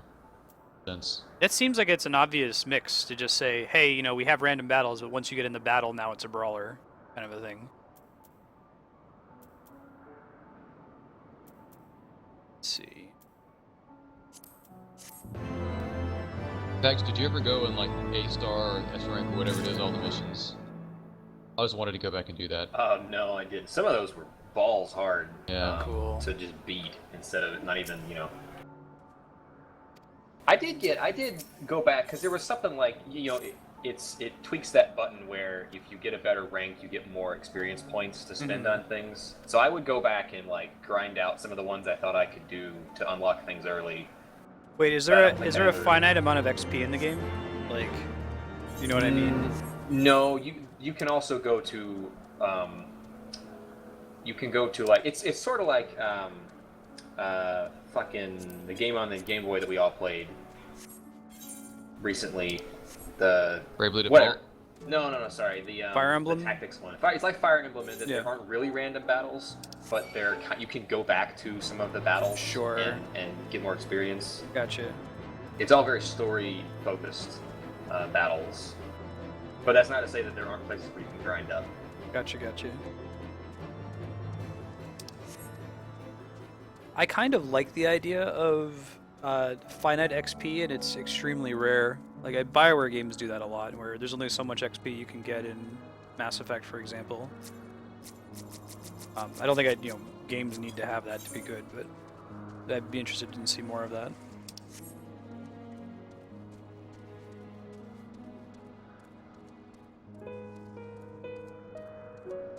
Interesting. So kind of like the approach to hard mode dungeons in this game, where it's not just the same mechanics, but with higher stats. I was surprised to see that they did that. I think that's really cool. They could have just as easily gotten away with, oh, it's like heroic mode in World of Warcraft. Maybe the boss has an extra mechanic or something, but otherwise it's all the same enemies. That's interesting though. That must mean that their like environment design is a huge cost to them when designing content.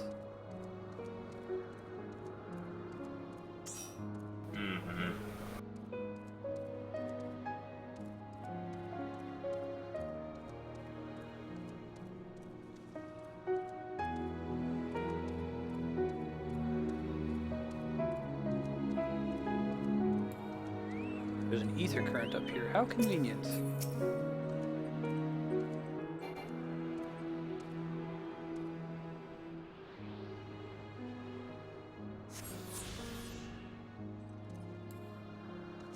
Well, when we play Fire Emblem Awakening, it'll be in a... If someone dies, we soft reset. So we kind of subvert the mechanic.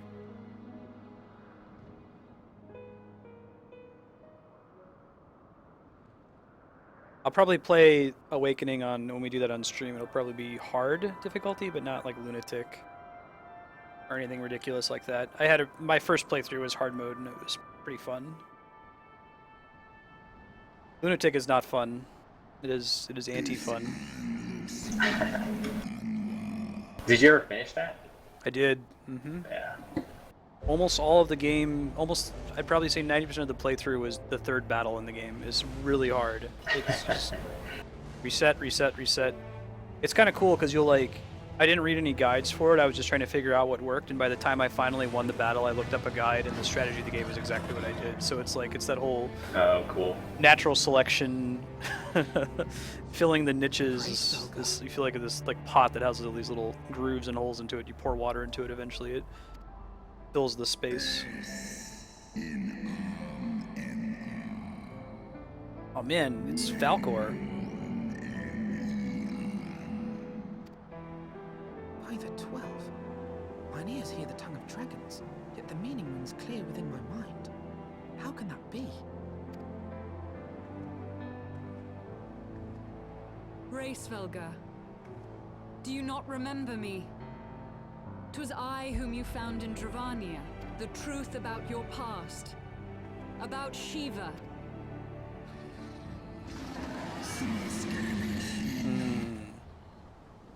Uh-oh. But speak it I must. I have summoned Shiva's soul from the beyond and offered myself as her vessel.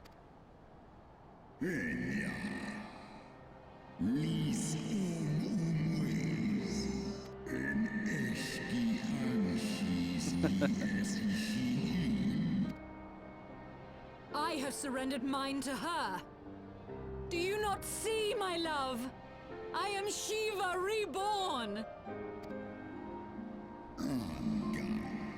The language and the like voice effect they have for this dragon reminds me of Shadow of the Colossus.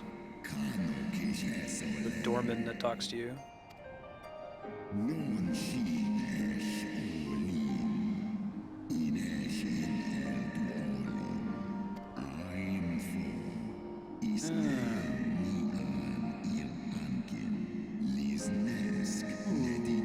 That's interesting.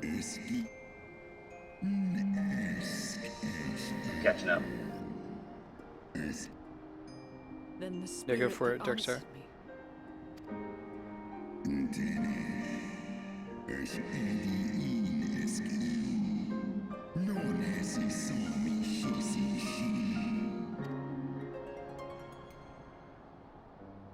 Makes sense.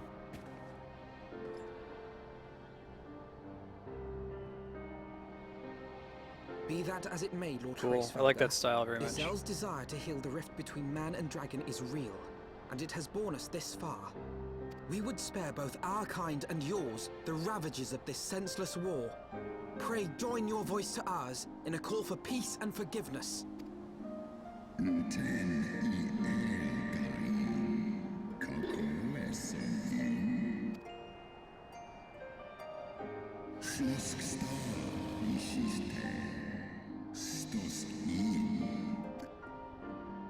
Going well, HDL. How you doing?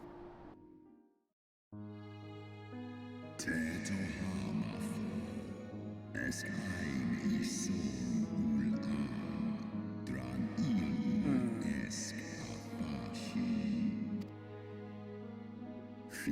100% agree, Mega Man.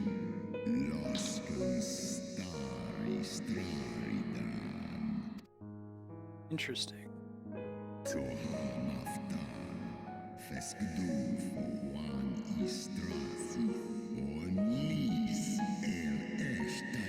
I like the hieroglyphic storytelling. They do this in Wind Waker as well.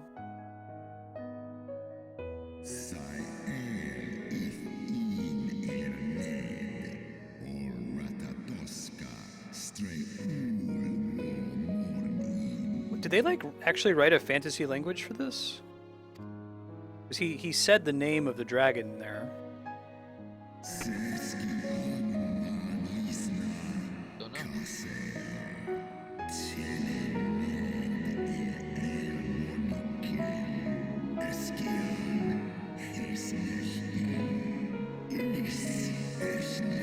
If you're interested in a read, the linguists that came up with Dothraki are pretty cool. I don't think there's actually any. There's very mild Dothraki phrases that Gurm came up with, but almost all the time, if you're reading the books, he just like, you know, I went to the store. He said in Dothraki. He never actually tries to come up with the language like Tolkien did. It's because Tolkien was a linguist first and an author second, and Gurm is definitely an author first.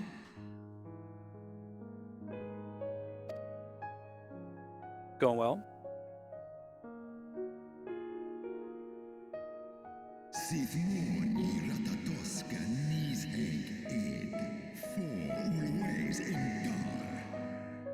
They did make their own fantasy language for the dragons. That's really cool, Kami. Do the Asians have their own too? Cool.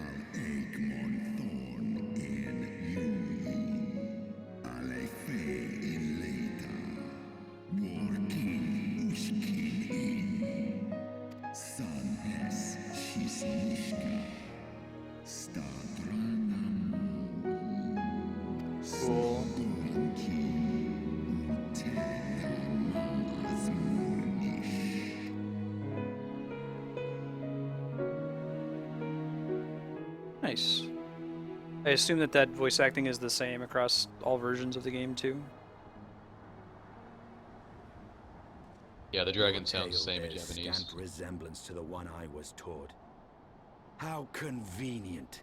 that it Oh, should absolve Estinian, your chill kind out. of all responsibility. But tell me, dragon, why should I believe your version of events?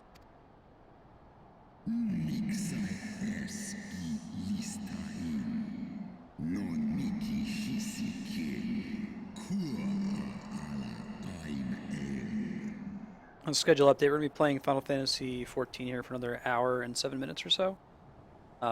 Just continuing to progress the Heavensward story. We'll probably have another dungeon or something of that effect for this upcoming Wednesday.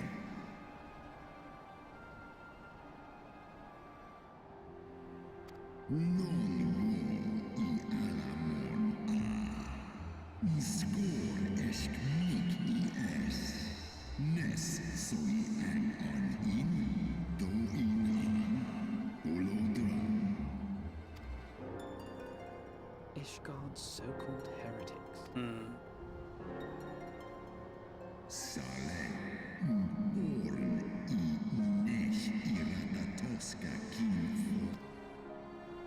Then, the seed lies within us. Ratatosk is not a dragon. Actually, a lot of these main dragons are named after creatures that are on Yggdrasil, the World Tree. Ratatosk is the squirrel that runs up and down. There's this eagle that lives on the top of Yggdrasil, and there's Nidhogg, remember, who lives at the bottom and chews on its roots. And they hate each other. But they're really far away from each other because Yggdrasil is the World Tree. It's huge. So the squirrel's job, Ratatosk, is to like convey insults up and down between the eagle and the dragon. Ye gods, I have borne witness to such a transformation. Looked on as a heretic assumed the shape of a dragon. I wonder if I Stinian imagined has it's some different manner of Dravanian dialogue in enchantment. this beginning of the next quest, depending on your class. Oh yeah, did you see something? Well, I'll take a look when we get to it. But if any Ishgardian, regardless of allegiance, has such potential within them, 12 forgive us. To think of all the dragons we've slain. Dude, the Japanese love Norse mythology when it comes to like coming up with names for characters. A lot of Christian mythology too, although that is subject to censorship a lot. Mentioned that before, where like the ultimate lance should be Longinus, but there are certain games where it got renamed to like Holy Lance or I think Spirit Lance in Final Fantasy X because of sensitivity in the West that might offend people.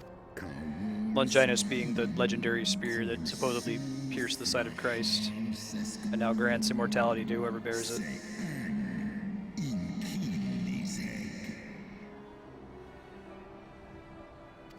Most of the Final Fantasies do HDL. Oft have I wondered why Nidhogg did not simply raise Ishgard to the But a lot of this is pretty focused on Norse myth, specifically dragons and dragon-related creatures near Yggdrasil. Now I have my answer. So I don't know if there's ever going to be a He world has tree in no this game. But intention of winning the Dragon Song War, for it is no war at all, but vengeance. An eternal requiem sung for his murdered sister. we'll do Symphonia on stream. That's a really good game. Probably some of the other ones.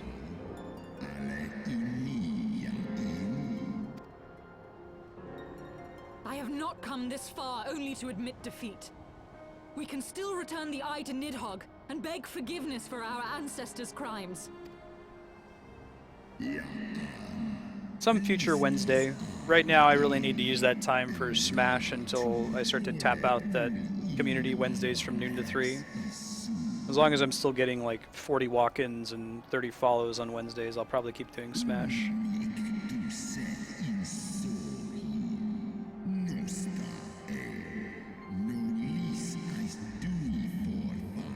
Maybe when we beat Heavensward, when we've cleared out all the content and done like the Realm Reborn dungeons and raids, and we're waiting on new stuff to come out. It used to be before we did Final Fantasy 14, Wednesday was just 6 hours of free play.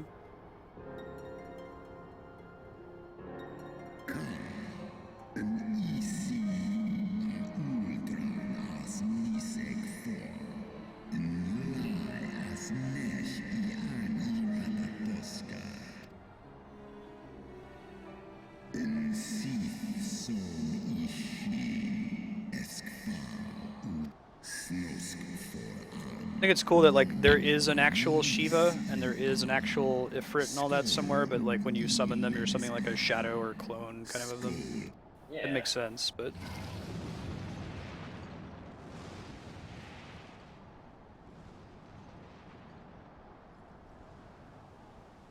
My interpretation is that there was an actual Shiva, but there may not have ever been an actual Ifrit. right.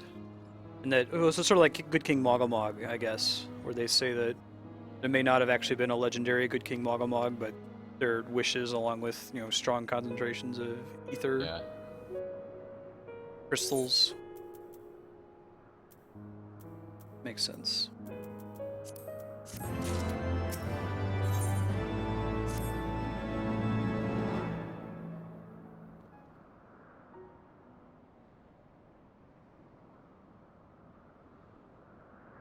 Well, what do you propose we do now? I, for one, am intent on continuing to the east. What is there to be found in the east? Nidhogg's lair, the Aery, is said to lie in that direction. You cannot still mean to slay him. You cannot still mean to stop me. But your efforts at parley have come to naught, Lady Iceheart. With the tale of our ancestors' vile betrayal yet ringing in your ears, you speak of continuing this war? Nay, lady. I would but pierce its vengeful heart. A moment, Estinian. He did the old like You yourself space spoke the of screen Great into a Worm's fist thing. strength, that you believed him powerful enough to raise your city to the ground. Even behind the stout walls of Ishgard, with an army of knights manning the defenses, our victory would be hard won. In close combat, this will afford us an advantage. And if the tales are true, the Warrior of Light has bested many an invincible foe. Yeah, Matt, so he just said, and if the tales are true, the Warrior of Light has bested many an invincible foe. Did he like specifically refer to you there? He said with 2 Azure Dragoons. Nice. But such speculation is meaningless if we cannot even find the worm. Our first task must be to Canonical seek out class is Nidhogg's lair. Dragoon. We're all doing it wrong.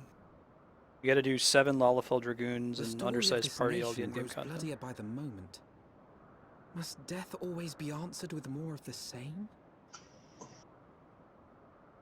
Yeah, baby Choo-Choo. I think I agree. I hear where he's coming from. Such is the way of things, I fear. I shall consider it a miracle if mine armor is not stained crimson ere this conflict is ended.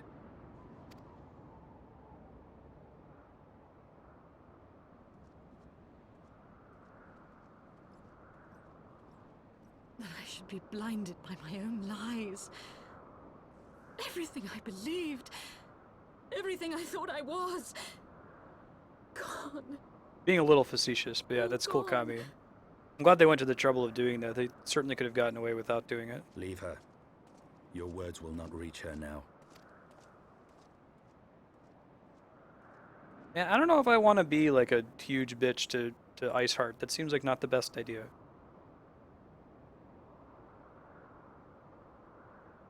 Uses really fast auto attacks.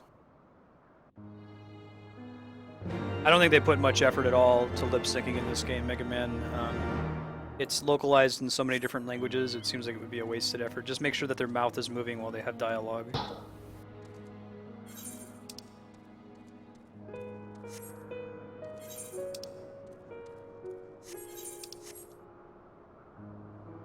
Oops.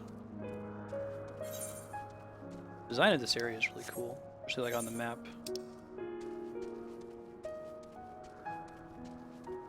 Seems like a lot of these Dravanian areas are very circular architecture.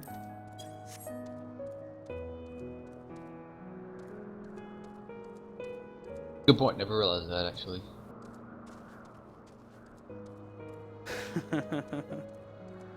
No, facetious sounds like what it means. I don't like fecund because it's supposed to mean something positive and it sounds sounds gross. Fecund.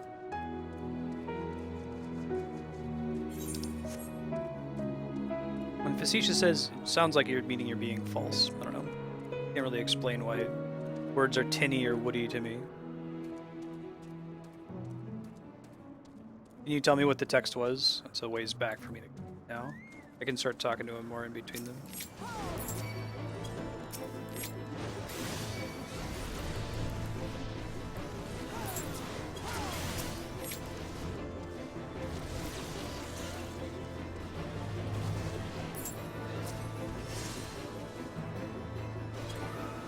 Again, so you know what the hell I'm talking about when I say tinny versus woody word. It's a classic Monty Python skit.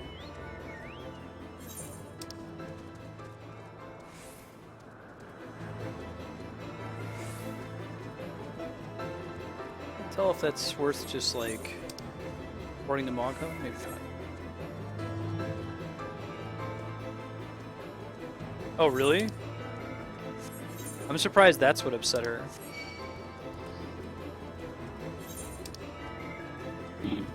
Yeah, she's literally thought she was the dragon's lover. She's not sure if she loves the dragon anymore. Can't get any of the D. She's not actually the dragon's lover. Any of the D. Any of the D. Dragon D. D and D. I mean, I don't know. I've said this before, like, angst is not always a bad thing in stories. Sometimes it's warranted. The problem is when people are angsty for no reason, which is pretty common.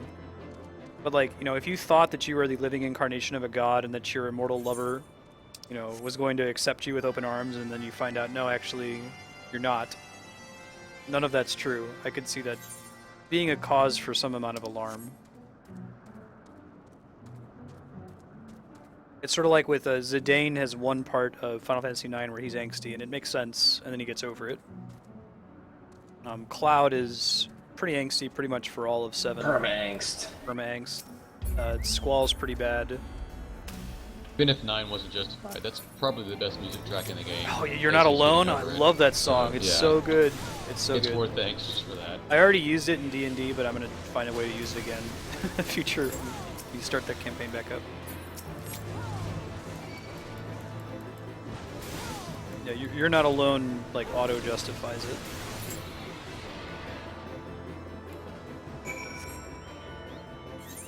He's pretending to be someone who's, like, the epitome of non-angst. I don't think Zack is angsty at all in that game, even when shitty things happen to him. The one that reminds me of Squall is he's, like, he gets pissed off because people are talking about Cypher in the past tense. You guys say Cypher or Cipher? Safer. You sound as I sound as E. Safer. Safer. Okay. Okay. I guess if they wanted to be Cypher, they could have spelled it like, you know, the Matrix guy.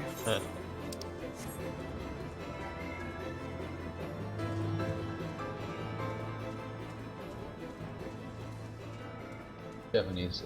Didn't someone literally say it may have been Tetsuya Nomura, but someone was like, the protagonist of 13 needs to be a female Cloud Strife. Really? Yeah, I think that was I don't know if that was like character motivation, but that was definitely physical character design inspiration.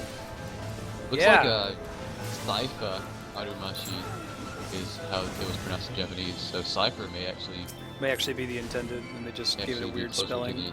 It sucks with English, because those letters, they might do what you want them to do 80% of the time in words. Yeah, Joey Pants! Joe Pantoliano. He's also really good in Memento. I think that's required watching if you've never seen that movie.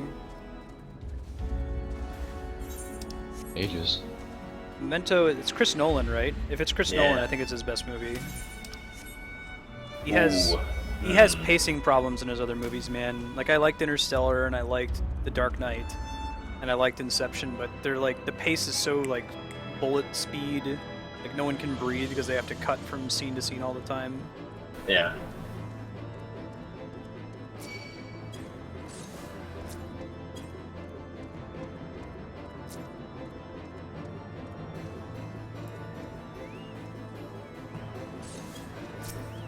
I feel like Interstellar wanted to be a 10-hour miniseries and may have done a little bit better if it had been, but they had to compress it into such a small amount of time. Well, most of my gripes are from that. It's like if you can see behind the curtain and see what he was trying to communicate with that movie, I think it's really, really great. I would have enjoyed more time with Interstellar, but Yeah. it was all right. You didn't necessarily need it for the character arcs of. Let's see. Conhe's arc, not really. I might need a little more with Anne Hathaway's character. Yeah, I could but- buy Anne Hathaway's motivation, but I needed more. Like I need like an Yeah. hour of build up for that to make sense. I'm wondering if maybe, and Nolan wouldn't have saved it for the sequel, but I think there is room for a sequel to go into some of that. Oh, man. Yeah, we won't spoil anything for it, Connie. That would be the Aery. I feel Nidhogg's presence through the eye. His caustic hatred gnawing at my soul. We can drop Interstellar. It's a good movie to watch completely blind. I would agree, yeah. Mark how he wards his lair with tempestuous winds. A similar barrier once barred our entrance to the primal Garuda's domain, until we discovered the means by which. Good try, Kami. I'll get the one you want.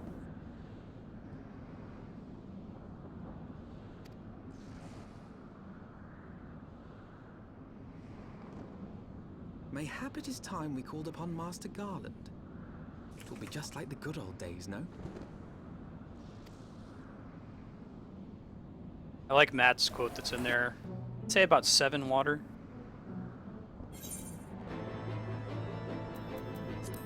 It's how much water Interstellar community would need.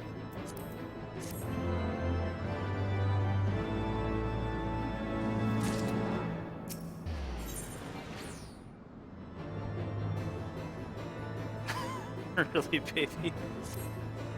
Well, as long as they're making Dead or Alive games and not Metroid games or Zelda games, then I'm happy. Give them a job to do. Make their silly boobies. Keep them out of my Nintendo. So that's whenever the new one comes out, you're gonna play through all the prequels, right?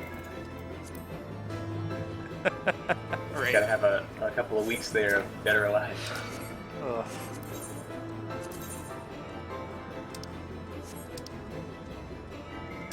Back to Foundation? Oh, there's an ether current right over here. No!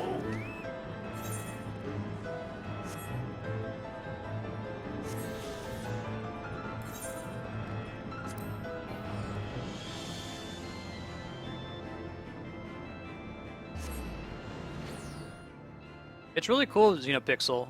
I'm really enjoying it so far. In this day and age, I don't like paying subscriptions for games. I think this one. There's an Aether Current crest right here that all it is killing the little shitty dragons right here. Oh, man, Matt, you're like 2 ether currents ahead of both of us. Well, these side quests are giving gear, so I'm checking them all. Oh, cool. You want to go to the Sky Steel manufacturing. Cool.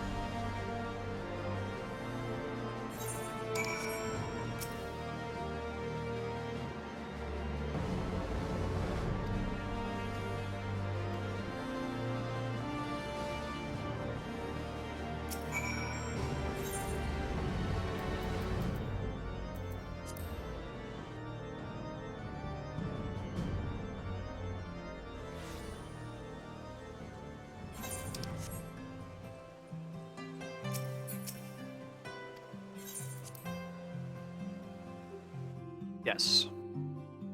We'll do that as part of the Metroidvania play. I hear the gameplay of Other M is actually pretty decent. It's just the story that's atrocious. So we will play it with a critical eye. It won't be on a bad game day. We will do a full playthrough. Unless if between now and then Nintendo declares that it's officially non-canonical, maybe I'll stay away from it. I mean, like, I'm intrigued by the idea of a 2.5D Metroid. 2D Metroids are my favorite in the series.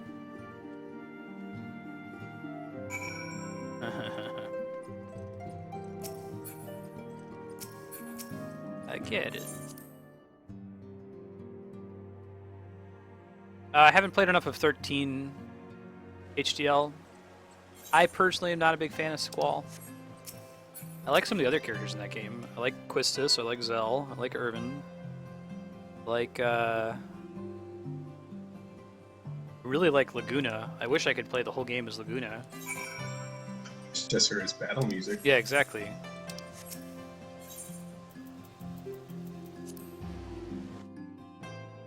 Who else is in the game?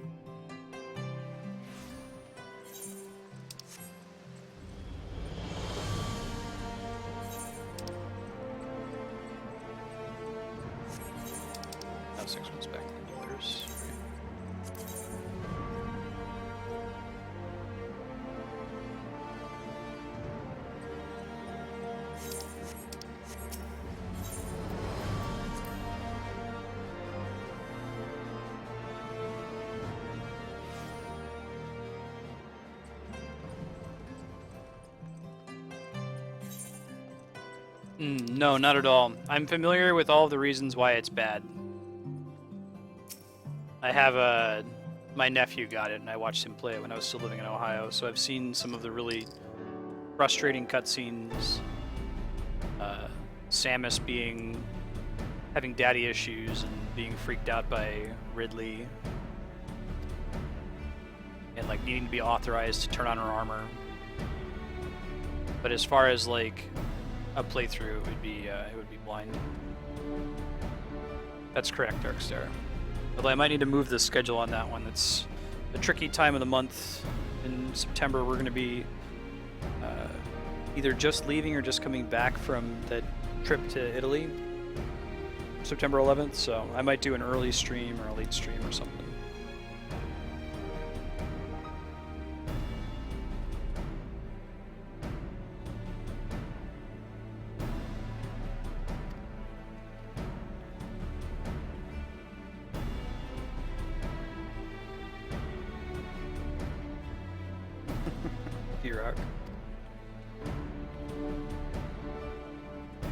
I don't know, I honestly, as much as I like Metroid Fusion, I don't like the idea of there being another character in a Metroid game. I feel like a fundamental feature of Metroid is that it's lonely.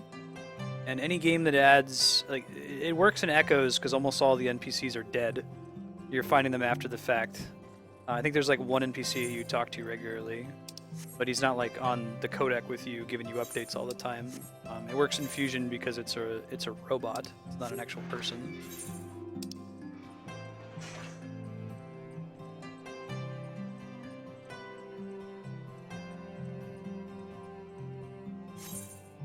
It makes it hard to tell a story, but my feeling of the ideal Metroid game is that there's almost no dialogue. Oh, do we get to go to a different part of Sea of Clouds now? Is that what's happening? Oh wait, maybe not. Ignore me.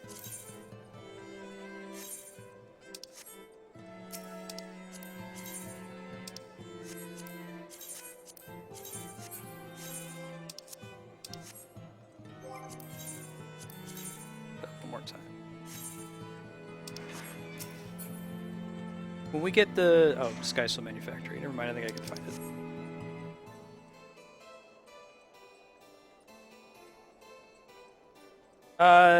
We'll see when we get to Final Fantasy VIII. I'm going to be playing 8 with a serious critical eye. I'm not just going to go to her. Final Fantasy VIII is bad. I don't think it's all bad. Like, let's praise the parts of it that are good, and there are many parts of it that are really cool. Oh, you don't have to be nice to it just because you've got a couple of apologists here. But, well, no, I mean, I think that's the correct way to do it. You get into this circle jerk, right, where everyone on the internet says, oh man, 8's the worst Final Fantasy. And that's really what it is. It's a circle jerk. There's no one actually having a dialogue about it and saying what's good and what's bad. I don't think it's ever good to just say that, you know, like people who say Spirit Tracks is trash. I've never played it, but I'm sure it's a main series Zelda game. Just because it's not as good as the other Zeldas doesn't make it trash. I definitely want to. I need to play Spirit Tracks because that is my sin, where I listened to that criticism without trying it. Yeah, Squall's interesting though. He's got an arc. I just think it's one people don't like. For whatever reasons. We'll see what gets out into on it. our own for a bit and started work on the successor to the tiny Bronco. Impressive little thing, isn't she? My talent for ship design has plainly rubbed off on them.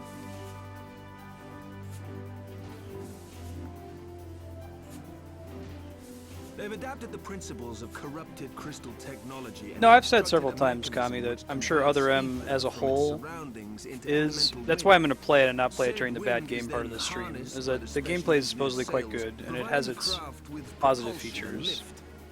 All in all, a most elegant solution. I'm actually a little upset that I didn't think of it myself. Yeah. The design does, however, come with one small flaw. The energy conversion ratio is bloody awful. To generate enough power to get you off the ground. When I come out to California, we can have a Games Apex like stay and play through Final Fantasy VIII, and I'll just gush over how cool all these parts are. And you can play Final Fantasy 13, and I'll gush over how cool all these parts are. that'll be the duo. I'm down to do that, man. When you and Matt are out here. It may be a wild.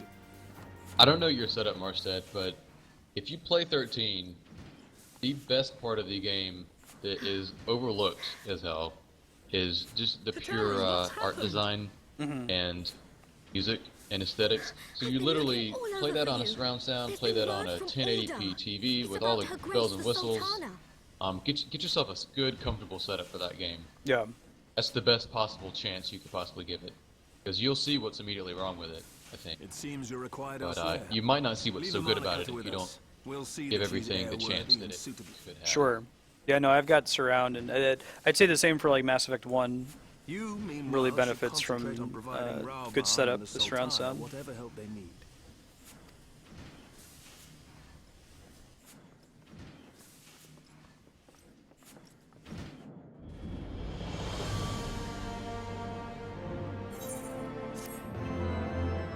I think it's very easy and like necessary for our survival that humans default to, like I call it a halo horns approach to everything. Like something either has a halo or it has horns. There is no such thing as gray area. It's either sucks or it's great. It's black or it's white. And as a fellow human, I fall for that sometimes too. I say, oh yeah, Other M is trash. I've never played it, but I hear it's trash.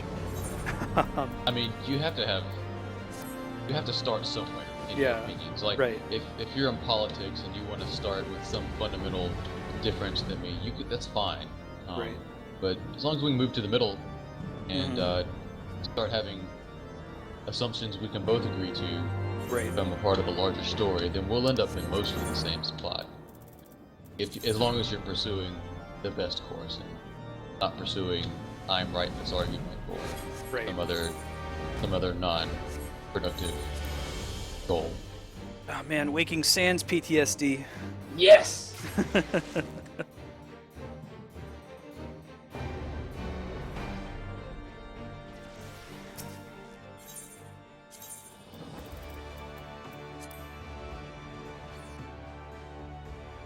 Yeah, I 100% agree. Like it's useful and, like I said, necessary to our survival that we quickly categorize things as being one thing or another.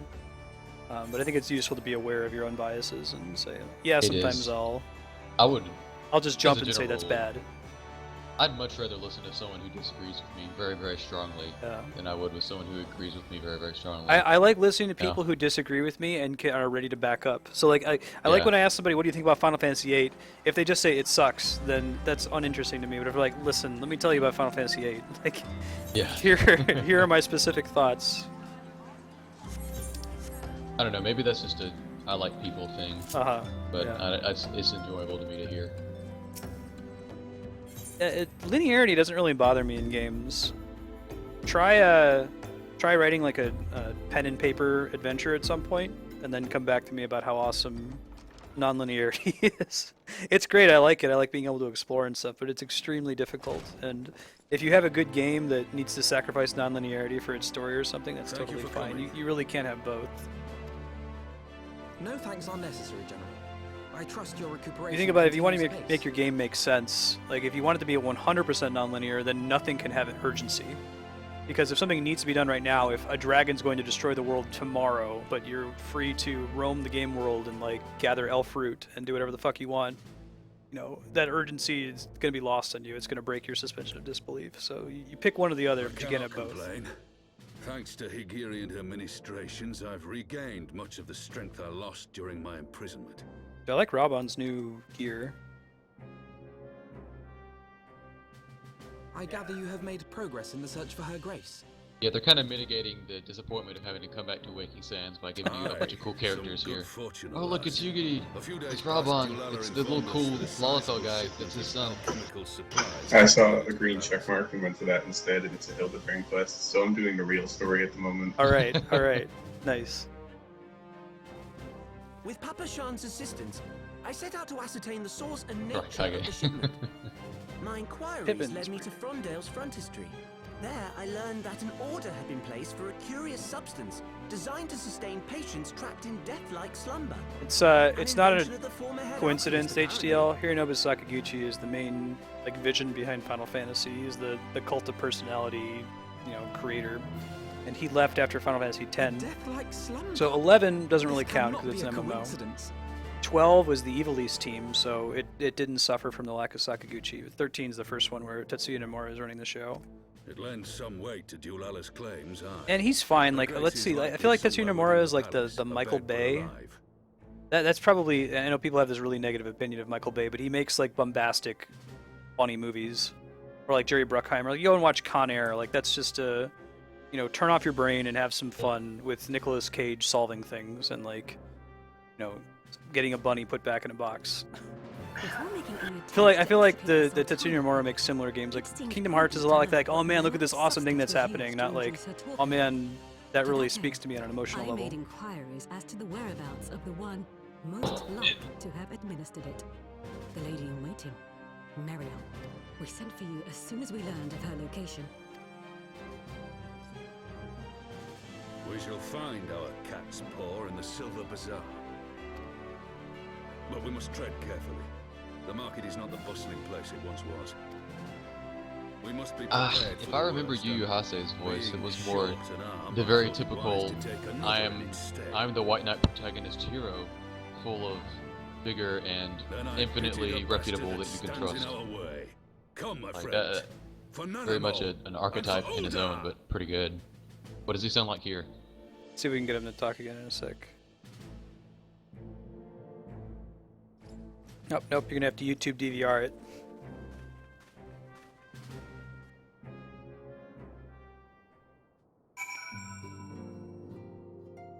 Yeah, sci-fi fantasy is cool every now and then. I don't think we always need to be steeped in that. I like Final Fantasy IX, Return to Form.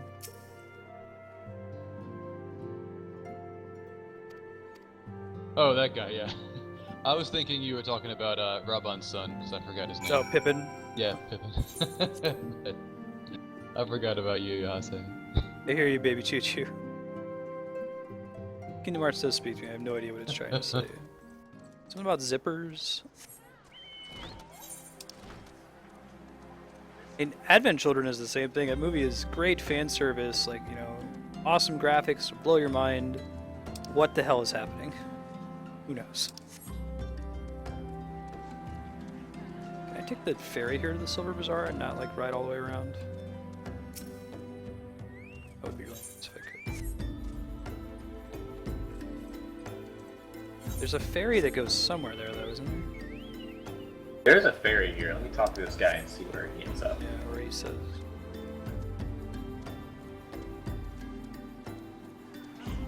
Alright, we'll do Kame Ga Miru. Crescent Cove.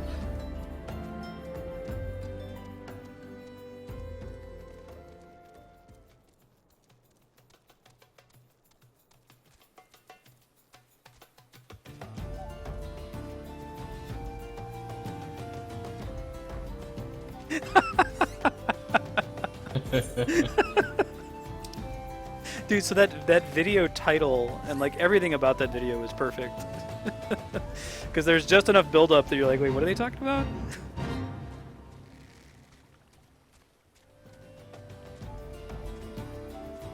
I gotta turn on the Japanese voice acting. I'm missing out on.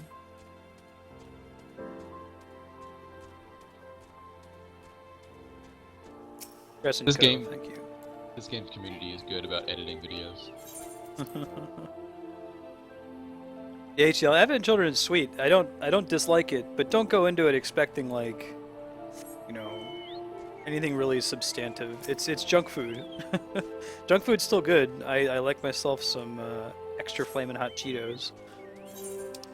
I remember I downloaded the shit out of that on like a one, you know how it's like 720p, 480p? Yeah. It was like a 1p video. Oh, like back on LimeWire or whatever the shit Yeah. when it first came out. Right. I think it was a RAW back when I didn't even know any Japanese whatsoever. And I watched it and I left with a negative impression, as you might imagine from that experience. Right.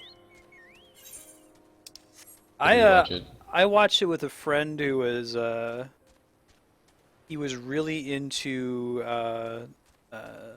being stoned all the time. So that's what he was when he was watching it, and I wasn't really able to enjoy it as a result. He was just laughing constantly. That might have been a better experience, though. than yours, I yeah. mean, probably. All right, where is search for Muriel?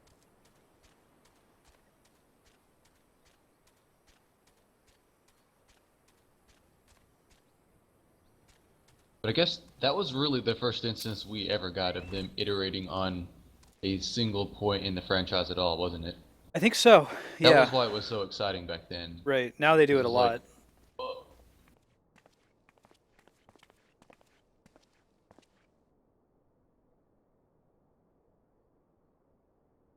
Yeah, but Pika is like. You are Meriel. The point of him is to be hilarious. In a more on the face. I know no one of that I guess name. you, Hase, it's Pray probably the excuse same, me. but a little more tongue in cheek.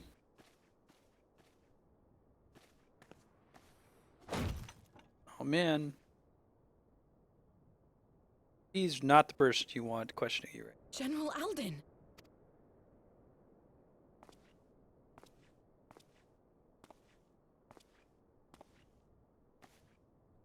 Where's your glasses?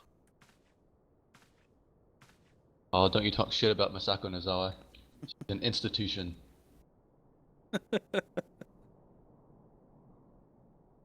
There's a, maybe it's not a documentary, there's a video on YouTube that features the guy who voices Goku with the English dubs. Because he really likes doing it. I think it's like talking about him having to power up and yell. They're such huge fans of the show in English. I can't, User disconnected from your can't channel. hate on them at all. Right. Mayhap it would be better coming from me.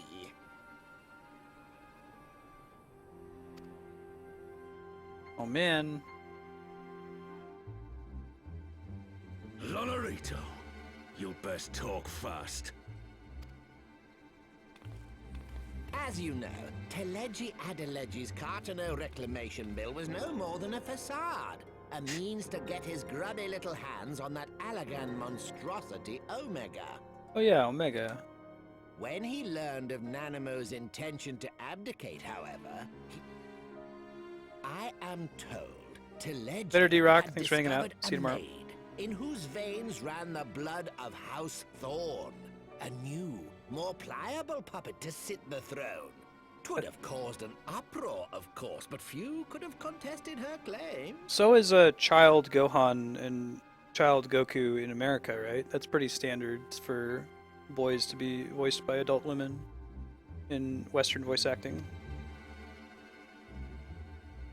Bart Simpson, obvious example.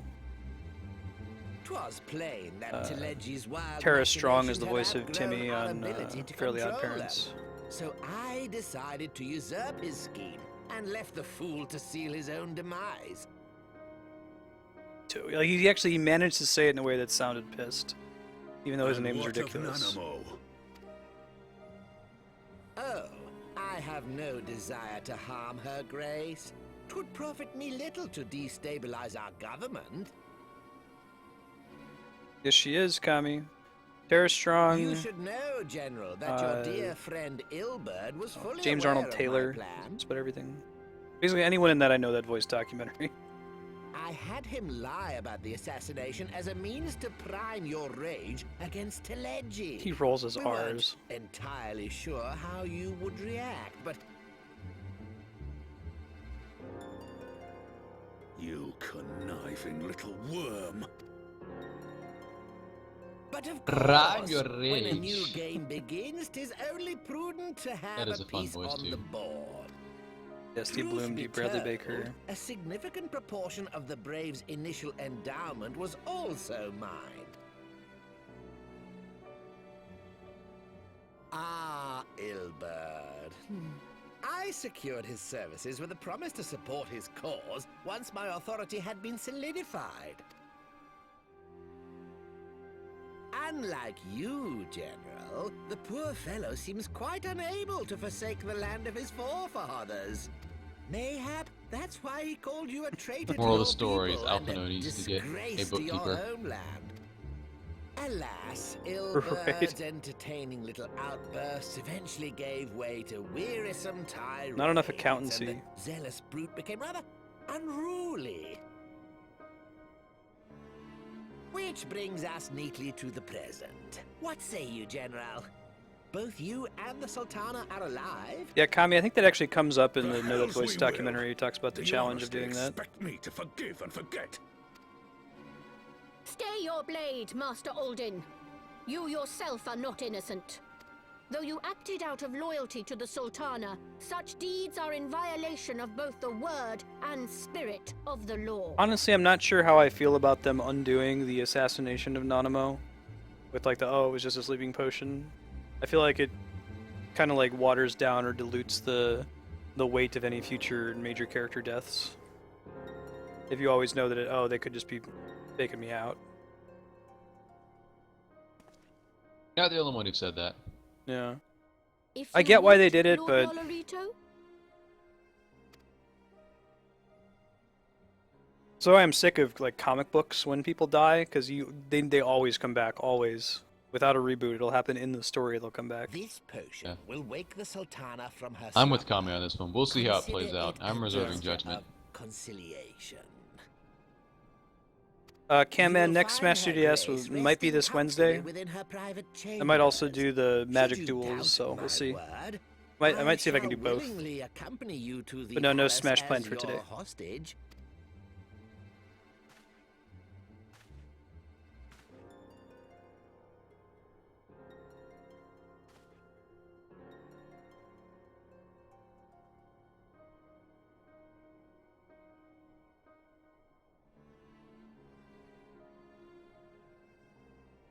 I like not your motives, Lolorito, but you saved the Sultana's life, and for that, you have my gratitude.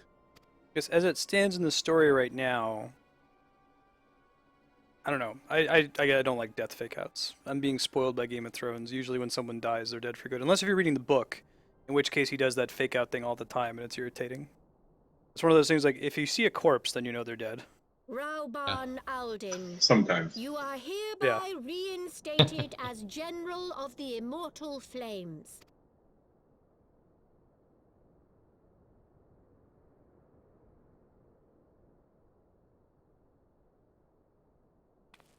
All right.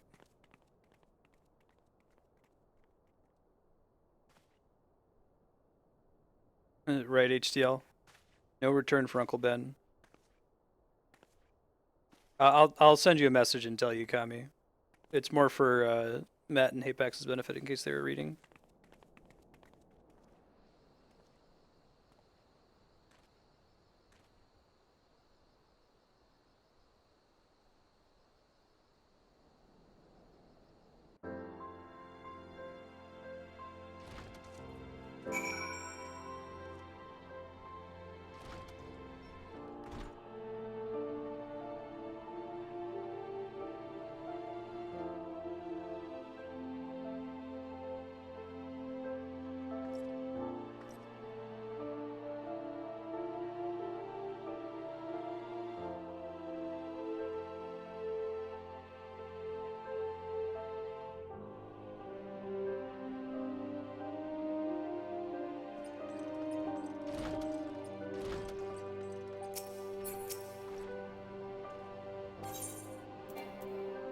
I might just try to do both. I might do like the first hour and a half be Smash, and then the second hour and a half be Magic.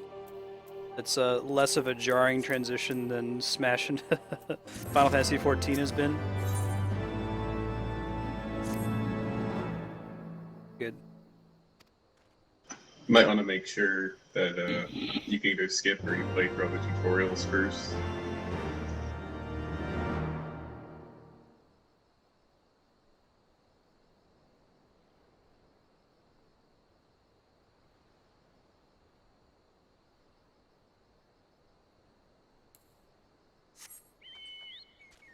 Yeah, I can do that off stream. Well, I guess if I were to play it on stream, it would be nice for people who are unfamiliar with Magic's rules. Does it introduce them totally from scratch, or? I have no idea. I haven't booted it up yet. But Frank was saying the other day that the tutorials were fairly basic, obviously, for people who've never played before. So it might just be better or more interesting for you to explain stuff as you go than to do the baby's first Magic game. Yeah, I guess I could just explain it myself. I'm sure So I'll which- have people in chat who know Your Magic call, better though. than I do. Which online Magic game is this? Is this the one that you guys were telling me I should play? Or is this the other one? It's duels. It's the new. They're not gonna. It's free to play, and they're just gonna not do yearly iterations anymore, is my understanding. So. Oh. Yeah, they're finally responding to Hearthstone. Magic Online has been a disaster, basically since its launch. It's very hard to get into. The UI is bad. The monetization was really bad. You're already, what was it called, going infinite, I guess, where you can win enough tickets and money from doing drafts that you can keep doing drafts indefinitely. But you have to already be good enough at Magic to do that. You can't just use it as a platform to practice Magic.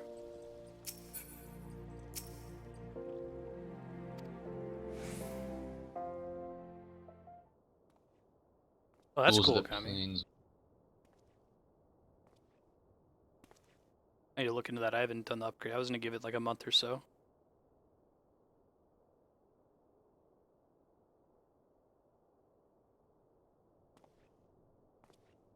Cool. See you, Cam.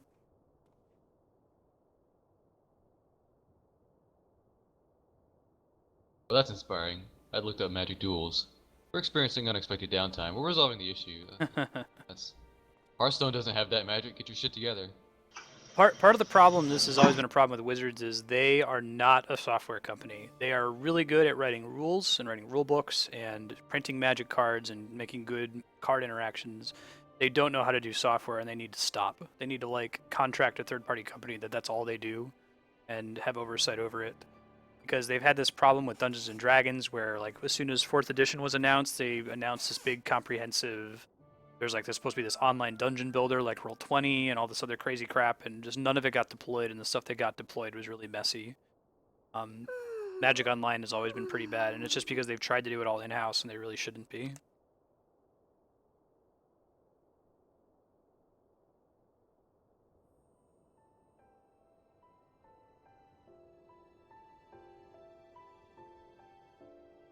Yeah, regardless of whether it works or not, I'm just going to wait a month. Let Microsoft send out some patches. I was having the longest dream. Need to try to get an answer on whether or not if I have to flash my hard drive, if I can reinstall Windows 10 for free, or that I have to buy a new copy, because that'll influence whether I do it. That will happen to me eventually. I've had to reformat every computer I've ever owned at some point.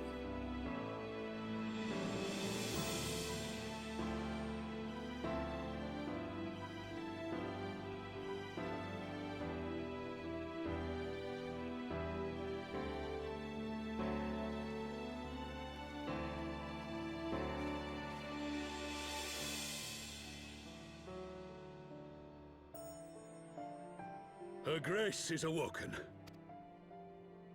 Oh, look how happy Robin.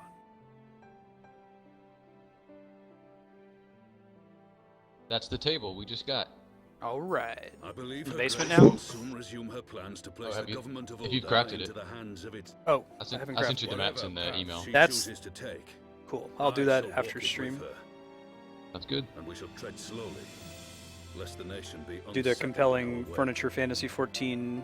We'll just make furniture mats.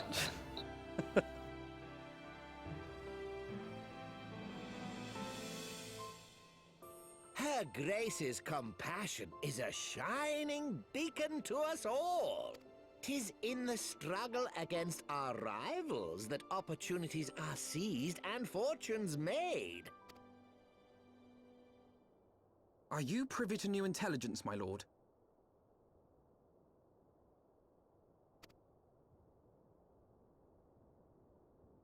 I would hardly call it new. Remind me, what was the name of that enormous Imperial warship which met its end in Mordona?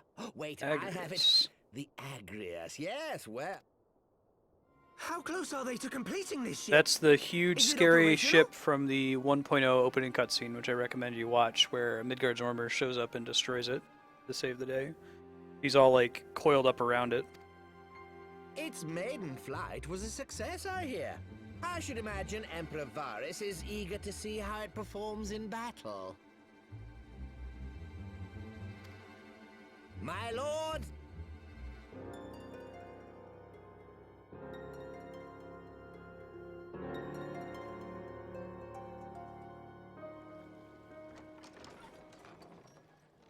Hey, I just got an email from Hitbox saying, hey, if you want to use our platform to multi-stream and, you know, let people partner and pay subscribe and pay money to you, go for it. Just know that eventually Twitch might want you to sign an exclusivity clause. So if they do that, you'd have to stop. But do whatever you want with us. We don't care. More money for us. So I might actually do that as of this upcoming week. I'll send out details to people if I get it set up in Uldar time. has taken control of its future, and I must do the same. If the latency really is significantly lower, I might be able to use that for like host shows if someone wants to hop in TeamSpeak and comment on stuff while I'm playing it. We'll see. I don't know if it's actually as low. It would need to be in like the 1 to 2 seconds of latency range I for have decided to disband commenting to the actually Crystal work. Braves. Among the recruits, there were those who supported our order's goals and convictions with all sincerity. 'Tis my hope that these loyal men and women will choose to remain our allies in the battles to come. As for those who sided with the traitor, Ilberd, they shall be hunted down and held to account for their crimes. It is my earnest hope that they will surrender themselves peaceably when the time comes, though I think it unlikely. Ah, my all-conquering Crystal Braves. The model army meant to pave the way for a single unified grand company. Your avatar's sad face is kind of funny looking. Yeah, so high an ideal should be brought so low. I wish when you set an expression, it would just stay on your character until you changed it, so you could run around looking like upset all the time. I need not tell you how deeply the betrayal stung me. Yet I see now that it was Nice my own comment. naivety and pride which allowed the Braves to fall prey to corruption. Cool, okay, man. Take me down. You got a really good nest, man. As ever, Alright, by nest I mean it is Mario. to your own shining example that I turn for inspiration.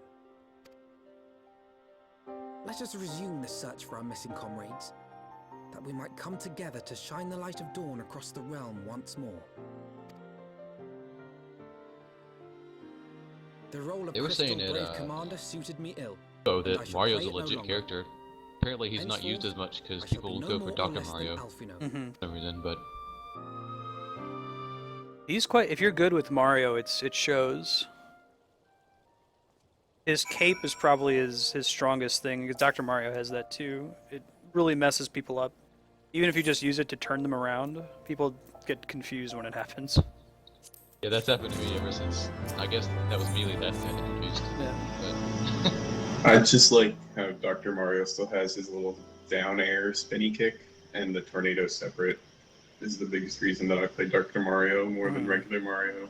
His projectile is really strong too, because it's hard to predict how it's going to move around for the opponent.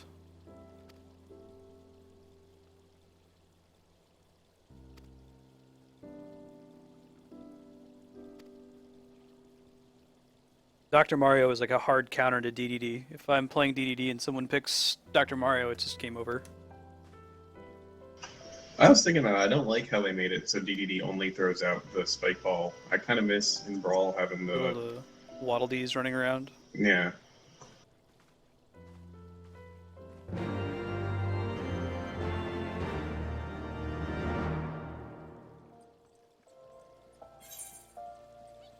Rising Stone, that's more down.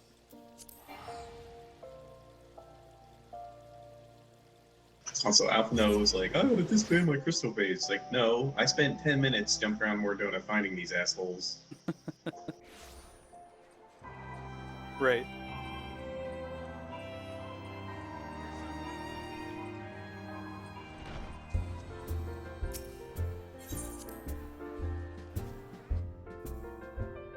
Yeah, it's cool, Kami. We'll be ready to go for Wednesday, though. We did, if you wanted to run them, we did Wanderer's Palace and Brayflock's hard mode. Apparently that and Hawk Manor are the 3 dungeons that most people just skip the mechanics because of overgearing.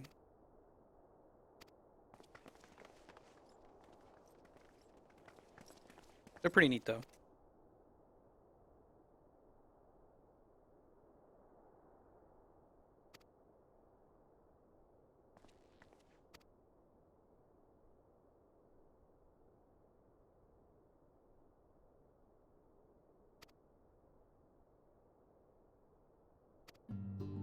It looks like Zell.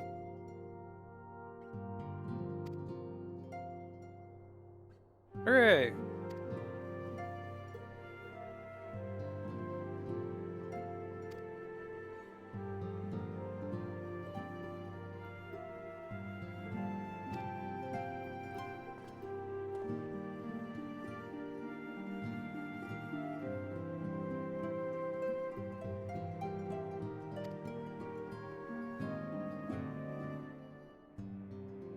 That's the plan, Mega Man. There is a non-zero chance that we might, maybe do Dragon Quake Inquisition later today, but Andrew is still asleep. Not sure. I guess keep an eye out. I'll send out a tweet and I'll post on the Facebook if we're gonna go live with that. Don't hold your breath though. I'd say it's maybe like a 20% chance that we'll do Dragon Age today.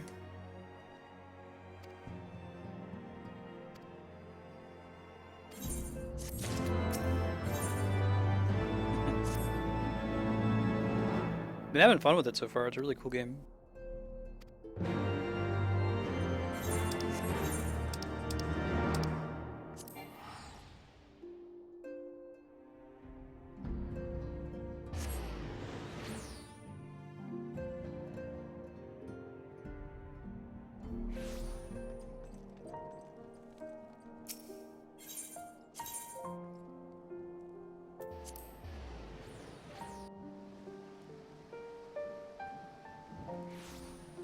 Does Sid just like show up in Ishgard and be like, "Look, I know y'all are machinists, but I'm like the OG machinist, so like level pick me 70 your boss." bitches. Yeah, come on, guys.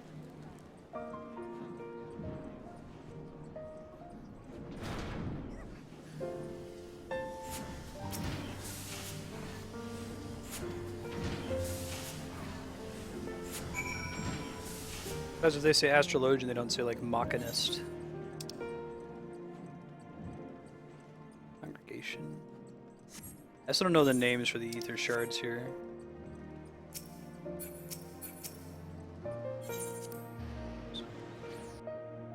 Yeah, Kami. Nice. Listen up, y'all.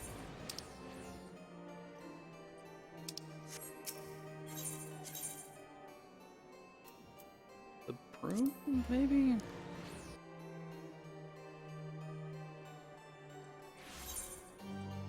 That's close enough.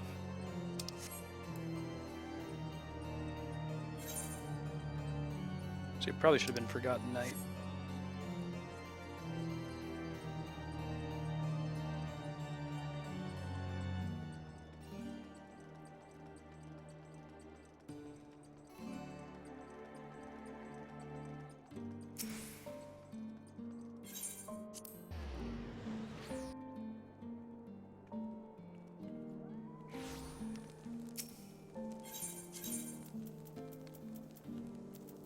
So I always forget that you get 2 menus if you interact with the main Aetheryte crystal, but only 1 if you interact with the shard. So I'll like press confirm twice and accidentally go back to the main Aetheryte. It happens to me all the time. Noobish bumping around here.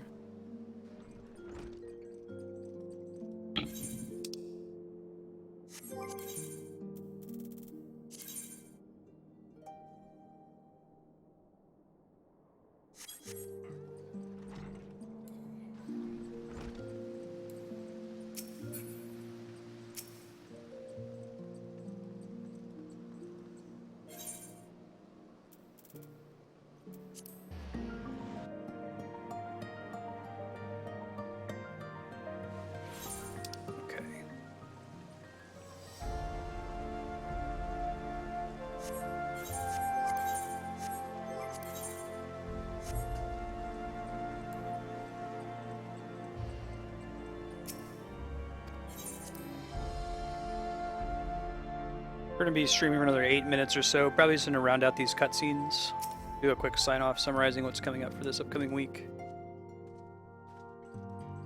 Final Fantasy XIV will continue on Wednesday.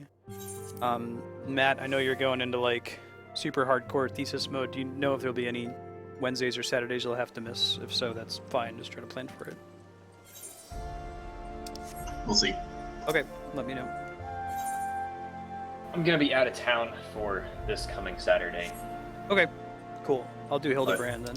I might be able to play a bit. I'm visiting Flare-Wing, so we'll see what we're doing.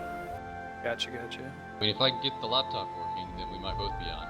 But I don't know. It depends on what's going on too.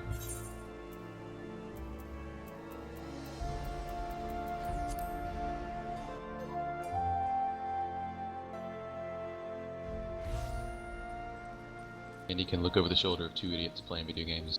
Lol.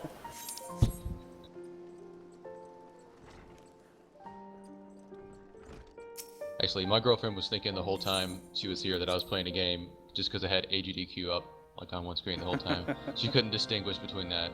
Great. Like, no, I'm AFK in this other game over here, but that doesn't mean I'm playing it. That's not actually the game. All stands ready, Lord Commander. I mean, reselling Ishgard vendor gear, that is Final Fantasy XIV. I guess so. That's basically what you would be doing if you were playing EVE Online, except that would actually be the game, is trying to like find a market to dep into.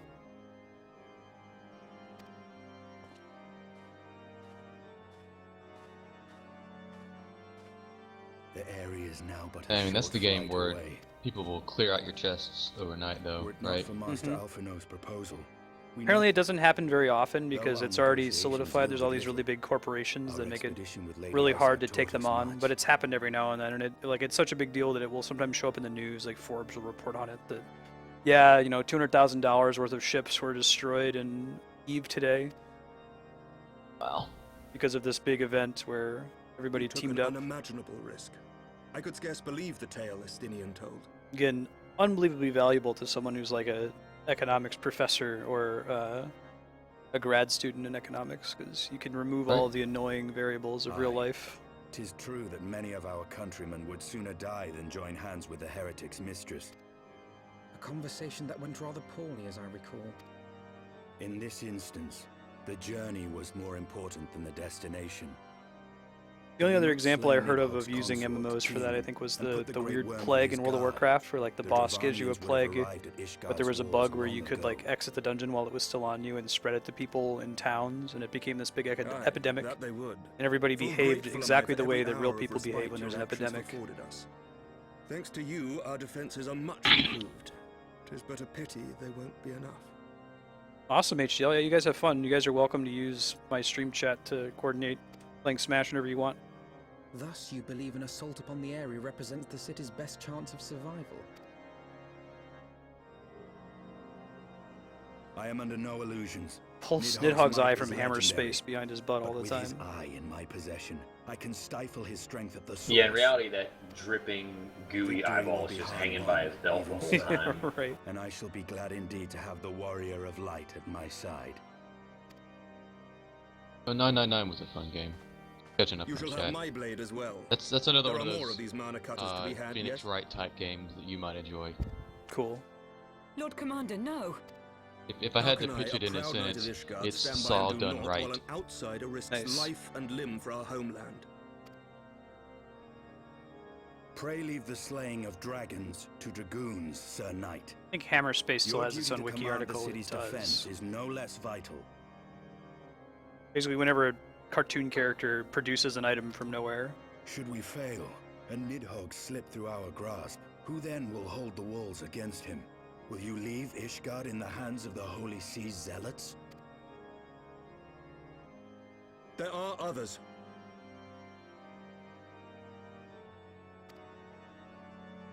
Who but you has the authority and Good shot, standing D-Rock. to I know it's got a orchestrate couple citywide sequels that I have not defense? played, but I intend to. You too, Master Alphino. By the Fury, you have shown some promise. Far beyond your skills, Alphino.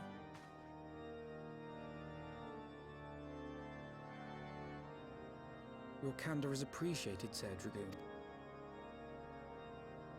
Well, my friend, it would seem I have discouraged the last of the volunteers. Oh, so sad.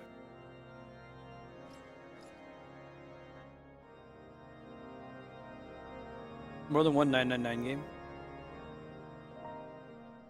If it's like Saw, I imagine so. just a chipper game that's like Saw. Yes. That you're literally at risk of being put into a wood chipper.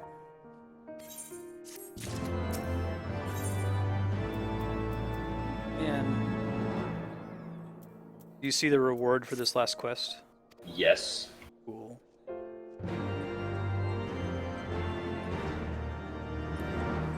This is the quest that unlocks the dungeon, I assume? Yeah. Good timing, man. That works out perfectly. Yeah.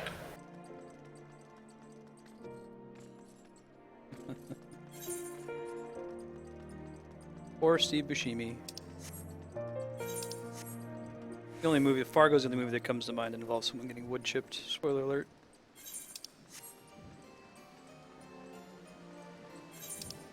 I mean...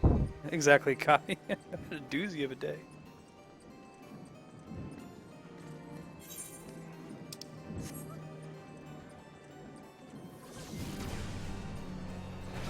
That just reminded me that the TV show Fargo existed. Maybe I'll do that over my break. Is it? I heard it's good. I That'd heard be it's really good. cool. The people I listened to for critical reviewing liked it. Worth a shot in my opinion. I'll give it a shot. Oh, Tucker and Dale. Yeah.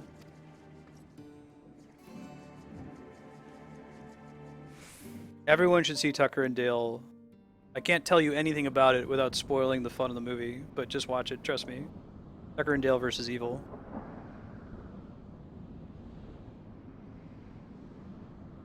I mean, that title screams B-movie to me. Oh, you have to see it. It's so good. It's really good. It's really good. It's got a Wash from Firefly. Yeah. Alan Tudyk. Yeah. It's extremely genre savvy and very cool. Greatest horror film of all time. All right, and that at 11 o'clock, the dungeon's up unlocked, so we'll be good to go for this upcoming Wednesday. Cool, guys. I'm gonna pop out of TeamSpeak real quick. I'll be back. Okay. Channel switch. Thanks everybody for watching. Hope you have a good rest of your Sunday. There might be, maybe, Dragon Age Inquisition, but don't count on it. Keep an eye on the Facebook and the Twitter to see if we go live with that one. I'll let you know when I know. Other than that, though, for this upcoming week, the games we're playing, tomorrow, Monday, is going to be Xenoblade Chronicles 3D, Metroid Prime 2, and Final Fantasy V. Tuesday is more Focus Day. We're working through the Zelda series. We just beat Legend of Zelda Skyward Sword last week, so we'll be starting to work on Minish Cap. We're about 20% of the way through. When we beat Minish Cap, the next game is Ocarina of Time 3D Master Quest.